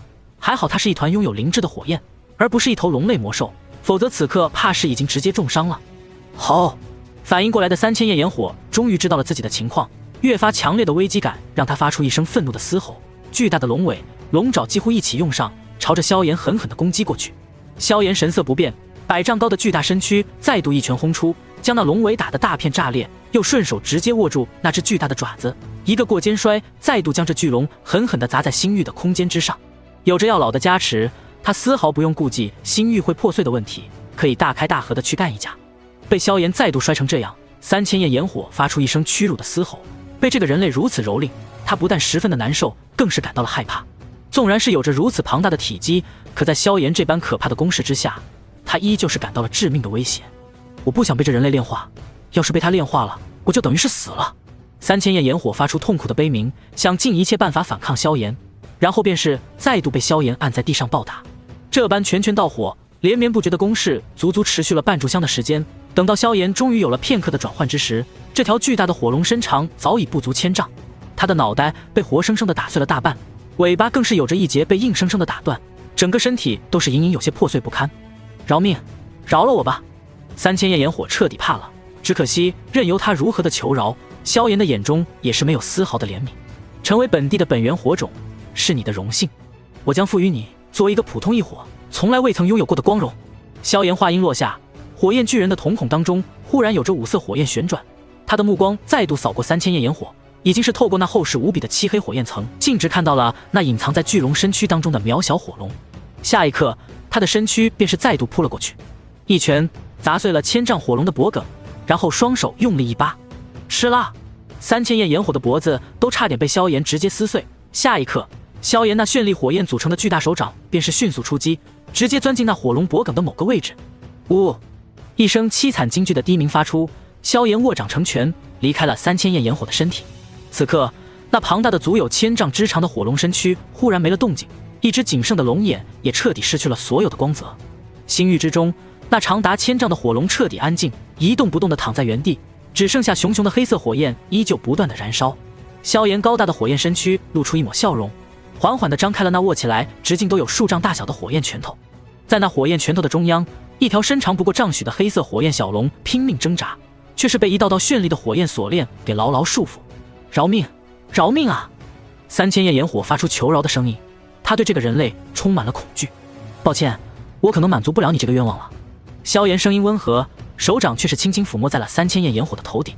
而在那手掌落在3000焰炎火头顶的瞬间，这条原本还在挣扎着的火焰小龙便是身体一颤，再也发不出声音。他的双目开始露出涣散的神情，意识在一瞬间就被萧炎抹除。对于3000焰炎火，萧炎并没有丝毫的怜悯之情。异火本就是天地间最为狂暴之物，即便是诞生了火灵，也是极为狂暴的生灵。无论是对于同类还是其他生灵，都不会有什么怜悯之心。所以，萧炎对于异火之灵也是不能有丝毫的怜悯之心。若是对于一个火灵都如此心慈手软的话，那他前世可远远走不到这一步。他能给3000焰炎火最大的仁慈，就是给他一个痛快。以他如今的灵魂力量，想要快速抹除3000焰炎火的灵智，的确不是一件困难的事情。做完这一切之后，萧炎的目光才缓缓地收起那高达100丈的炎神法身，身体再度恢复正常大小。望着那已经呆滞无神地游走在面前的3000焰炎火本源，萧炎也是缓缓吐出一口气。3000焰炎火炼化了他，我的实力便是真正能够跻身斗气大陆的顶尖强者行列了，便是遇到斗圣强者也将怡然不惧。来吧，成就我，也成就你。萧炎嘴角泛起笑容，手掌再度落在那火焰小龙之上，掌心一吸，那原本丈许大小的小龙便是再度不断的缩小，直到彻底的没入萧炎的体内。伴随着这些火焰本源的灌注，萧炎体表的绚丽火焰当中忽然掺杂了大量的紫黑色火焰，这些火焰从萧炎的毛孔当中肆意流窜，萧炎却是神色不变。只见他缓缓坐下身体，双目渐渐闭上，开始调动其体内的地炎雏形去包围炼化3000焰炎火。虽然他的地炎如今只能算是一个简单的雏形，但融合了5种异火，以及在火焰大道的加持之下，却是比3000焰炎火要更加强悍。即便是在正面交锋当中，这火焰都可以全面压制3000焰炎火，更何况是如今一道已经失去了意识的火焰本源。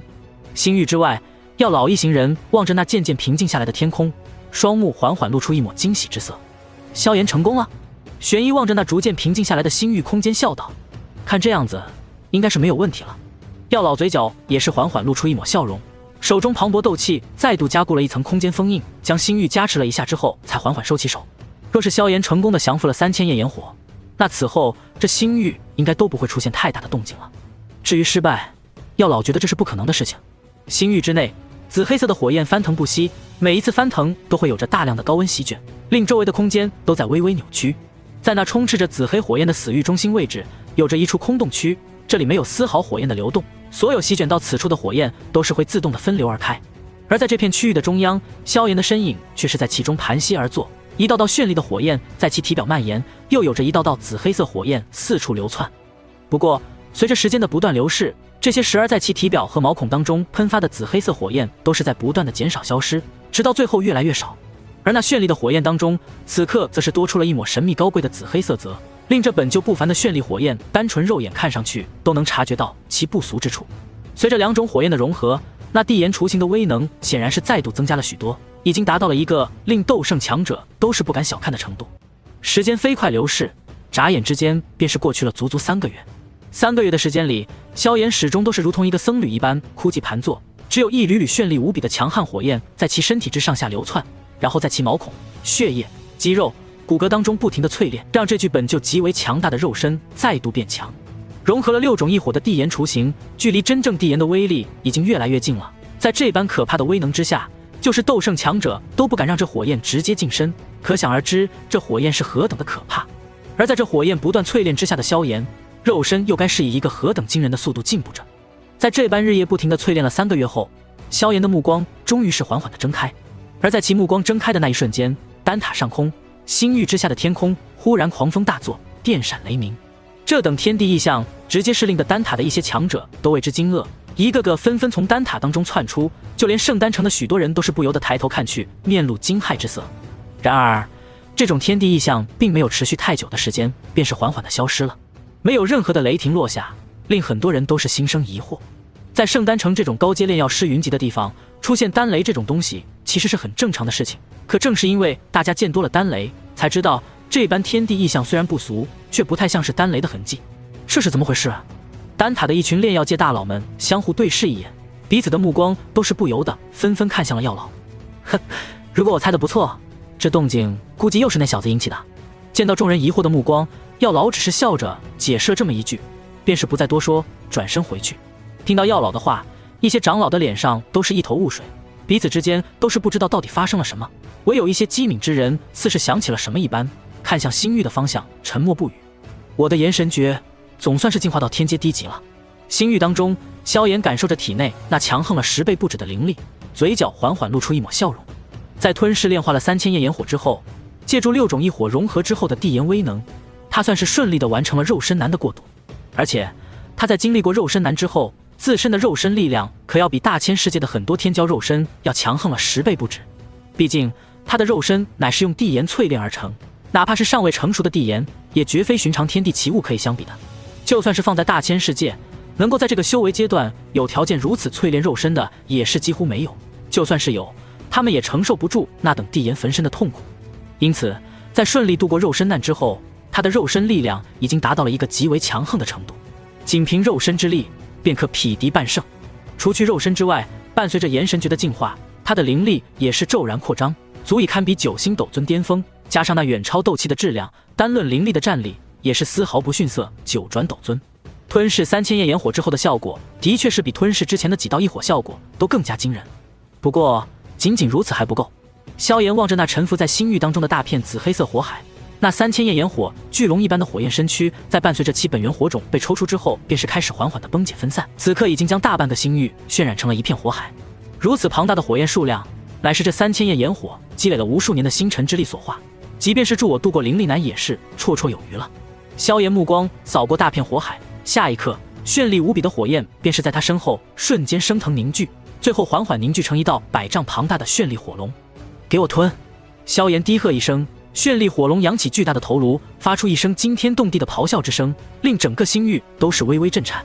而随着这道咆哮之声响彻之后，一道庞大的吸力也是骤然从火龙的口中传来，令原本还算平静的大片紫黑色火海瞬间暴动起来。在那可怕的吞吸之力下，大量的紫黑色火焰迅速汇聚，最后直接化作一道直径丈许左右的紫黑色火焰河流，源源不断地朝着那火龙的口中奔腾而进。这些火焰在进入绚丽火龙的嘴巴之后，便是被一种极为奇异的力量瞬间分化，一部分化作炽热无比的神奇火焰，另一部分则是化作极为精纯的星辰之力，疯狂填充着萧炎的灵力。萧炎再度闭上眼睛，体内混沌熔炉汹涌燃烧，将源源不断的火焰力量吸纳之后，又将融合了精纯星辰之力的灵力不停地淬炼。吃吃，在这般可怕的淬炼之下，原本拳头大小的一团灵力，在淬炼到最后便是只剩下乒乓球大小，体积缩水了足足10倍不止。可若是仔细看去，那灵力虽然缩水了许多，可却变得更加精纯无比，其中更是有着丝丝绚丽的火焰熊熊燃烧。这就是所谓的灵力难，借助一种神奇的火焰与自身灵力彻底的融合，令灵力不断的精纯进化，达到一个新的高度，为至尊之路打下坚实的基础。放在寻常，这灵力难萧炎虽然有着十足把握度过，可需要的能量却是一个天文数字，即便是以萧炎现在的能耐，也很难找到一处如此适合的地方。但在这星域当中确实不同，这里有着3000焰炎火千年的积累，无数的星辰之力任由萧炎汲取，可谓是源源不断。虽然没有夸张到能够让萧炎一步达到至尊的程度，可要度过灵力难却是没有任何问题。萧炎前世炼化这3000焰炎火的时候，修为实在太低，仅仅只是9星斗宗而已，身上的手段也是实在太少，因此哪怕炼化了3000焰炎火的本源火种，也无法一口气将这无尽火海吞噬。可这一世却是不同，他的修为完全足以堪比9星斗尊巅峰，诸多手段更是数不胜数，完全不会存在浪费的问题。因此他这一闭眼便是没有了时间的概念，只剩下那一头高达100丈的绚丽火龙源源不断地吞噬着那无尽的火海，任由那紫黑色的火焰如同河流一般奔腾进入自己的体内，萧炎也没有丝毫吃撑的现象。这般近乎无底深渊一般的不断吞噬，一闭眼便是再度持续了3个月的时间。当这3个月的时间再度流逝完毕之时，萧炎的双眼也是再度睁开。而此刻，那原本被紫黑色包围的星域，在这一刻已经是只剩下了寥寥几簇残余的火苗，其余的火焰已经是彻底的被萧炎完全吞噬炼化。浩瀚星域，1000年之间的星辰之力积累，今朝被全部炼化完毕。我的修为，萧炎嘴角缓缓露出一抹笑容，目光落在体内，只见那巴掌大小的炎神法身下方，浩瀚的灵力宛如一方湖泊，而且其中的灵力已经粘稠到了一个快要固化的程度。如此底蕴，换作大千世界的寻常强者，已经足够他们冲击至尊境了。萧炎略微惋惜，只可惜自己的功法灵力都远远超过常人，所需要消耗的能量同样是一个天文数字。不过无论如何，这半年来的收获还是极大的。肉身难、灵力难都已经彻底的圆满，剩下的神魄难也已经相差不远。萧炎咧嘴一笑，下一刻，磅礴无比的灵力威压便是从他体内肆无忌惮的汹涌奔腾而出，令整个星域瞬间颤抖起来。只见那浩瀚灵力之上，还有这丝丝绚丽火苗缠绕，看上去美丽无比。不过在这美丽的外表之下，却是有着一道道炽热的高温，令周围的空间都出现了丝丝缕缕的漆黑痕迹。现在的我，无论是肉身力量还是灵力力量，都完全可以匹敌半圣强者。而且在这2种力量的支撑之下，我的灵魂力量同样恢复到了堪比天境后期的程度。萧炎嘴角缓缓露出一抹笑容，只见他浑身力量汇聚于右拳之上，毫无花俏的朝着面前的空间狠狠挥出。轰！仅仅一拳，那原本可以支撑他与3000焰炎火同时厮杀的星域空间，在这一刻直接被轰出了一个直径数十丈的巨大空间碎片。这样的一幕同样令圣丹城的众人吓了一跳，毕竟天空之上忽然出现这么大的一个空间裂缝，实在是令人心颤。望着这一幕，萧炎嘴角露出一抹满意的笑容，一步踏出便是已经离开星域，来到了圣丹城的上空。若是再遇到那魂殿大天尊，必定要将他的狗头拧下来。在萧炎出关的那一刻，整个圣丹城的下方便是隐隐有着人露出吃惊之色。不过比起他们，还是丹塔那些长老的反应更加迅速。在萧炎冲破星域的那一刻，已经是有着10多道身影接连不停地从丹塔当中窜了出来，为首的正是药老和玄一等几人。成功了！药老踏着空间而来，目光使劲地在萧炎身上看了几眼，然后便是眼皮子都不由得微微一跳。虽然不知道萧炎如今的具体实力，但是在药老的感知当中，如今自己这个弟子的身上已经有了一丝令他都感到十分危险的感觉。这就令药老都感到有些不可思议了。不过联想到萧炎在他面前透露过的冰山一角，药老心中也是有些释然。释然之余，心中依旧是难免的会有些失落。毕竟虽然心中早有准备，可当这个便宜弟子真的拥有超越他的实力之时，药老的内心依旧略微有些失落。比起药老，其他的丹塔长老们神色就更加精彩了。萧炎，这处空间封印是你自己轰碎的？玄一有些不可置信地看着萧炎，别人不知道，可他与药老朝夕相处，却是最为清楚这星域的空间封印是何等的坚固。毕竟这空间封印本身就是他们丹塔三巨头联手布置，然后又被药老这个2星斗圣再度加固，其中的威能可想而知。如此可怕的空间封印，就算是一名半圣陷进去一时半会儿之间，也不可能冲出来。师娘，一层空间封印而已，费些力气就轰碎了。看着玄一那吃惊的表情，萧炎低调地说道：“真是个小怪物。”听到萧炎的话，玄一却是无奈地摇了摇头。虽然依旧为萧炎所展现出的力量而感到震撼，不过联想到他当初在星陨阁一拳直接将药天打得昏死过去的一幕之后，玄一也就释然了。那时的萧炎便是能够一拳打晕药天，如今半年的时间过去，萧炎能够轰碎一名2星斗圣的空间封印，也没有什么值得稀奇的。就是不知道现在的萧炎面对真正的斗圣强者，到底有没有一战之力了？玄一心中想着，却是感到有些更加的震撼与无奈。就算是将这半年的时间都算进去，如今的萧炎满打满算也就是17岁吧。17岁能与斗圣强者一战，想想有些过分呢。不过若是放在面前，这个少年的身上似乎也并非什么不可能的事情。哈哈，既然你已经炼化了这3000焰炎火，那这丹塔也是没有多待的必要了。休息2天，咱们回星陨阁。一旁的药老没有理会众人的心思，却是哈哈大笑起来。显然对于萧炎的突破，他还是很高兴的。哼，老东西，你以为我们丹塔是你家的行宫吗？高兴了就来住2天，没事了就拍拍屁股走人。一旁的玄一不由得瞪了药老一眼，药老却是没有丝毫害臊的神色，反倒是一脸笑盈盈的看着玄一。那你要不要随老夫一起回星陨阁？这话落下之后，倒是玄一的脸色忽然变得红润了许多，忽然闭口不言。装逼，装逼啊！这药老头越来越过分了，过去还低调一点，自从有了这么一个弟子之后，就越来越装逼了。一群丹塔长老相互对视一眼，都是看到了彼此眼中的无可奈何。药尘这狗日的，自从复活之后，简直是比他复活之前还要风光无限。不但实力达到了斗圣，炼药术也顺手突破到了9品，而且还把丹塔唯一的一位女会长给泡了。这样也就算了，竟然连弟子也换了个更牛逼的，而且是牛逼了不知道多少个层次，这让一群老家伙直接嫉妒的有些牙痒痒。一群人在天空之上笑着聊了一段时间之后，便是转身离去，各自回归。唯有玄空子在离去之前，目光扫过那正在缓缓愈合的星域，双目当中露出一抹震惊之色。他对于3000焰炎火最是熟悉，此刻分明是感受到了那星域当中已经是一片空荡荡，几乎再无3000焰炎火的痕迹。这让他对于萧炎的实力再度有了一个可怕的估计。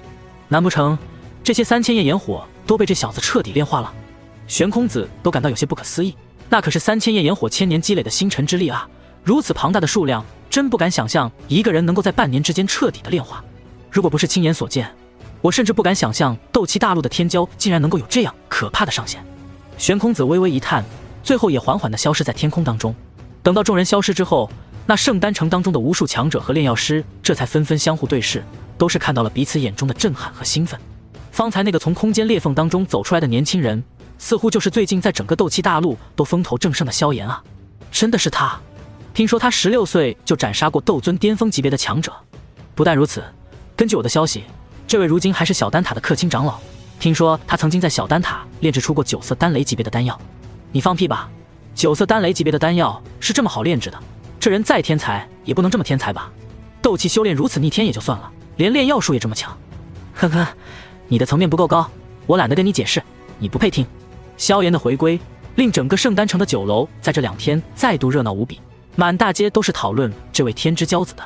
按照众人的说法，这位药圣大人的亲传弟子已经可以位列斗气大陆古往今来第一天骄了。一些好事者甚至翻阅古籍，发现一些古圣在这般年纪都是不足这萧炎的1/10-2。只可惜有关斗帝强者少年时的信息对于他们而言实在太过遥不可及，不然他们非得拿出来跟着萧炎好好对比一下，以分出个1、2、3来。隐隐约约间，一些好事者已经给萧炎暗中取了一个极具风头的名称——少年斗帝。夜深人静，刚刚研究完炼药术的药老气喘吁吁地躺在床上，良久之后传来一声唏嘘的轻叹：“你在这里唉声叹气什么？”玄一披着一层宽松的丝绸长袍，手掌轻轻托着那带着红润健康色泽的脸庞，倚在他身边，一双美眸正笑盈盈地看着药老。我只是有些感叹，我这弟子真是越来越强大了，恐怕再过2年，我能给他的帮助也将变得微乎其微了。药老苦笑着摇了摇头，对于萧炎这突飞猛进的强大，他的确是感到十分的高兴，只是高兴之余，也是不由得觉得自己这把老骨头似乎越来越不中用了。听到药老的话，玄一也只能是无奈地陪着他叹了口气。没办法，谁让你收了个如此优秀的弟子，他的进步速度已经震惊了整个斗气大陆，现在很多人都在叫他少年斗帝呢。想到萧炎这2天突然多出的这个新外号，玄一也是忍不住轻声笑道，就是不知道这小家伙到底能不能真的踏足到这个领域了。说到这里，饶是玄一的眼眸也是在微微跳动。斗帝啊，这可是斗气大陆万古以来至高无上的境界，而且这万年以来好像也是再也没有听说过有人真正的踏足到这个境界了吧。听到玄一的话，药老却是咧嘴一笑，声音当中再度多出了几分得意。他们这话说的倒是真不错，我这弟子还真就一定能踏足到这个层次。听到药老那肯定的话，玄一也是忍不住微微错愕地看着药老，那可是万年来再也未曾出现过的顶尖强者了，就算萧炎天资再如何的强大，你怎么就能这么确定他一定能踏足这个境界？望着玄一那错愕而好奇的目光，药老却只是神秘一笑，嘿嘿，这是个秘密，等我弟子成了真正的斗帝之后，你自会知晓。望着那一脸神秘的卖着关子的药老，玄一眼中的好奇却是渐渐消失。等到药老反应过来之时，他已经直接坐了上来。喂，你干什么？小屋里传来药老惊慌的声音。你既然还有心思跟老娘卖关子，那说明你精力还挺充足的。既然如此，那就继续研究一下炼药术吧。玄一的声音传来，惊醒了天上的明月。同一时刻，距离丹塔无比遥远的一座古老巨殿当中，一道黑袍身影却是在这数日的时间当中，终于从丹塔的位置赶到了魂殿的总部。殿主，一道看不清面容的身影单膝跪地，恭敬地望着那坐在魂殿最上方的魂殿殿主魂灭生。怎么，又有那萧炎的消息了？魂灭生双眼微眯，老神在在地坐在魂殿的最高王座之上。是，殿主，根据属下2日前的亲眼所见，那萧炎完全以自己的实力破开了经过药尘加固的空间封印。根据属下的推测，这萧炎如今至少是拥有了半圣层次的战力。黑袍人的声音当中带着些许的嫉妒和震撼，而且在半圣当中应当也是颇为强悍的存在了。听到黑袍人的话，那原本一直老神在在的魂灭生终于在这一刻骤然睁开眼睛，双目爆发出可怕的光芒。你说什么？这萧炎已经拥有半圣层次的战力了，而且在半圣当中都是不俗。虽然萧炎早在星陨阁就隐约爆发过能够威胁到半圣的战力，不过此事却是知道的人甚少，而药族因为吃了个哑巴亏，也是没人宣扬，所以也就导致连魂灭生都不知道要天打自闭的事情。是，殿主。黑袍人恭敬地说道，早在半年前，属下便是亲眼看到他与3000焰炎火搏斗，如今半年的时间过去，那萧炎也已经完全炼化了3000焰炎火，如此一来，他能拥有半圣层次的战力，倒也算不上稀奇。听到黑袍人的回答，魂灭生的眼神当中杀机越发的可怕。换作寻常人拥有半圣战力，他怕是丝毫不会在意，毕竟他可是堂堂5星斗圣，这般战力便是放在魂族也算是真正的高层了。可这个拥有半圣战力的人是萧炎，药尘的亲传弟子，萧族的后裔。一个刚刚17岁的臭小子就拥有半圣战力，若是放任他成长下去，怕是真的会成为下一个萧玄了。魂族可不能再竖起这么一个强敌了，这小子的逆天程度都已经到了连族长都点名要除掉了。我知道了，你先下去吧。魂灭生轻轻点了点头，很快这名被埋伏在丹塔当中的暗子便是消失不见。不能再等了，必须抓紧找个机会把这萧炎干掉。对于萧炎的进步速度，就连魂灭生都是有些慌了。就在不到1年前，萧炎还只能斩杀血河，可过了不到1年的时间，他的真正战力怕是已经堪比甚至超过古幽了吧。照这样的速度，再给他几年时间，岂不是要赶上自己了？心中如此想着，魂灭生心念一动，又是一道人影从阴暗的角落当中浮现。你之前说的消息可是真的？魂灭生看着脚下的人影，此人乃是魂殿安插在古族当中的一枚暗子，同样拥有者斗尊级别的实力，虽然算不上古族的核心，但也颇有些地位了，寻常消息自然是可以知晓。启禀殿主，此事都是真的。按照我族传开的消息，那萧炎与古元的女儿情投意合，不出意外的话，怕是用不了多久就会前往古族了。这倒是个好机会。魂灭生轻轻抹撒着下巴，在遣退这名黑袍人之后沉思良久，这才拿出一枚玉符给魂族高层传递消息。丹塔老祖，你能拦得住本殿主，难道还能拦得住魂族的所有高手不成？魂灭生目光穿透魂殿的层层巨石，嘴角缓缓勾起一抹阴森笑容。同一时刻，魂族核心魂天帝听着一名魂族斗圣传来的种种消息，一张俊美的脸庞之上也是再度露出杀机。萧炎的崛起速度，让这位存在了上千年的枭雄人物都感到了一丝威胁。他的速度简直比当年的萧玄还要可怕很多。魂天帝狭长的双目微微眯起，这萧炎必须除掉。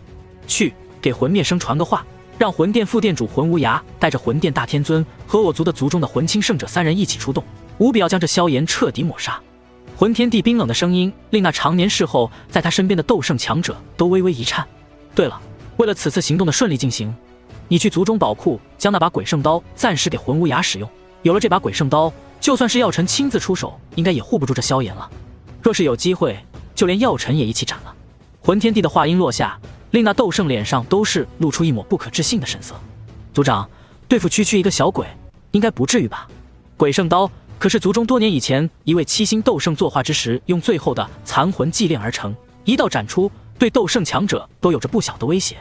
此刀若是交给魂无涯使用，那这家伙短期之内怕是连4星斗圣都能一战了。对付一个半圣战力的小家伙，至于如此兴师动众吗？他话音刚刚落下，便是看到魂天帝脸上的一丝不悦之色，当下忽然浑身一颤，连忙点头称是。等到这斗圣退下之后，魂天帝的双目才再度眯起。狮子搏兔，亦要用尽全力。我谋划了上千年的大计，可不能被一个初出茅庐的少年给耽搁了。若是再度出现一个萧玄，那对本地的阻碍可就太大了。魂天帝神色肃穆，为了这个计划，他灭掉了吞灵族，偷袭了萧族，拼着重伤的代价干掉了萧玄。如今可不能因为一个小小的失误葬送了自己的大计。这么急着赶往古族，丹塔当中，药老望着那缓缓站起身的萧炎，不由得出声笑道：“总不能让人家一直等着我吧？”萧炎对于药老的调笑无动于衷，目光已经看向了古族的方向。前世的时候，那个女孩为了自己独自在族中硬抗了10年之久，她那看似高贵平静的生活，其实也暗含了诸多的压力。这一世，她自然不愿意让这个傻丫头再扛着这样的压力了。如今的萧炎完全有着俯视斗气大陆所有天骄的实力，不管你是丹塔魂殿，还是远古八族，又或是某位隐居斗圣的嫡传弟子，同龄当中无人能敌，同辈当中无人可敌。这一世，他就是要让古族那些个骄傲的家伙心服口服的在自己的面前低头，连一丝念想都不敢多有。这一世，他就是要让那个一直挂念着自己的女孩可以快乐的留在自己身边，他不会再为自己感到一丝压力，只会有无尽的骄傲。更何况那古族当中可是有着自己的先祖萧玄在天幕当中。在萧炎的计划当中，这天幕当中积累了无数年的能量体，可是比3000焰炎火那积累1000年的星辰之力还要庞大的多，应该是够他冲击至尊境了。需要我陪同你吗？见到萧炎这副模样，药老也是不再多言，只是笑盈盈地问道：“现在还不太是时候，等我真正向着古族提亲的时候，老师再陪我一同出行吧。”萧炎嘴角露出一抹笑容，药老也是微微点了点头。也罢，虽然不知道你现在究竟是什么实力了，不过想必就算我全力以赴，也未必能拿你有什么办法。药老笑道：“既然如此，那我就暂时回星陨阁，等你回来。”听到药老的言语，萧炎也是笑着点了点头，跟药老告别之后，便是化作一道流光，消失在了原地。同一时刻，魂殿深处，魂灭生的那界当中，忽然传来一道清脆的响声，令魂灭生的双目陡然爆发出一阵杀机。他早与丹塔内部的奸细做好了暗号，2枚玉符，1枚碎裂便是萧炎单独出发，2枚碎裂便是萧炎和药老同时出发。没想到这萧炎还真敢独身一人离开丹塔。魂灭生咧嘴一笑，庞大的灵魂力量一阵召唤，2道身影已经是出现在了他的面前。无涯，这把鬼圣刀乃是族长亲自赐下，让你诛杀这萧炎的时候能够出其不意。魂灭生望着面前的魂殿副殿主，这魂殿副殿主魂无涯此刻则是十分激动的结果，那把看似古朴的鬼头长刀，长刀之上有着黑雾弥漫，触摸之下便是令人灵魂都一阵冰冷。鬼圣刀乃是一位魂族7星斗圣用自己陨落前的精血和残魂祭炼而成，威力极为骇人，一旦被这刀芒劈到，肉身灵魂都会受伤，若是灵魂未曾达到天境，更是有可能会被一刀斩灭。就算是达到了天境，只要未曾达到天境大圆满，也依旧会受伤，甚至重伤。有了这把鬼圣刀，他魂无涯3星斗圣后期的实力，甚至可以威胁到4星斗圣。望着魂无涯那兴奋的面庞，魂灭生嘴角也是露出一抹笑容。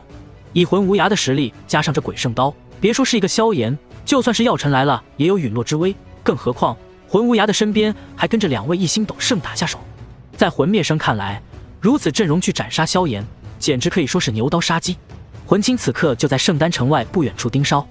魂灭生望着魂无涯和大天尊，现在我代表族长的意志以及我魂殿殿主个人的身份下达命令，你们去把萧炎干掉。是。天空之上，萧炎的身影宛如一道光影，每一次窜出都是直接出现在了百里之外。以他如今的速度，横穿整个西北大陆也用不了3天的时间。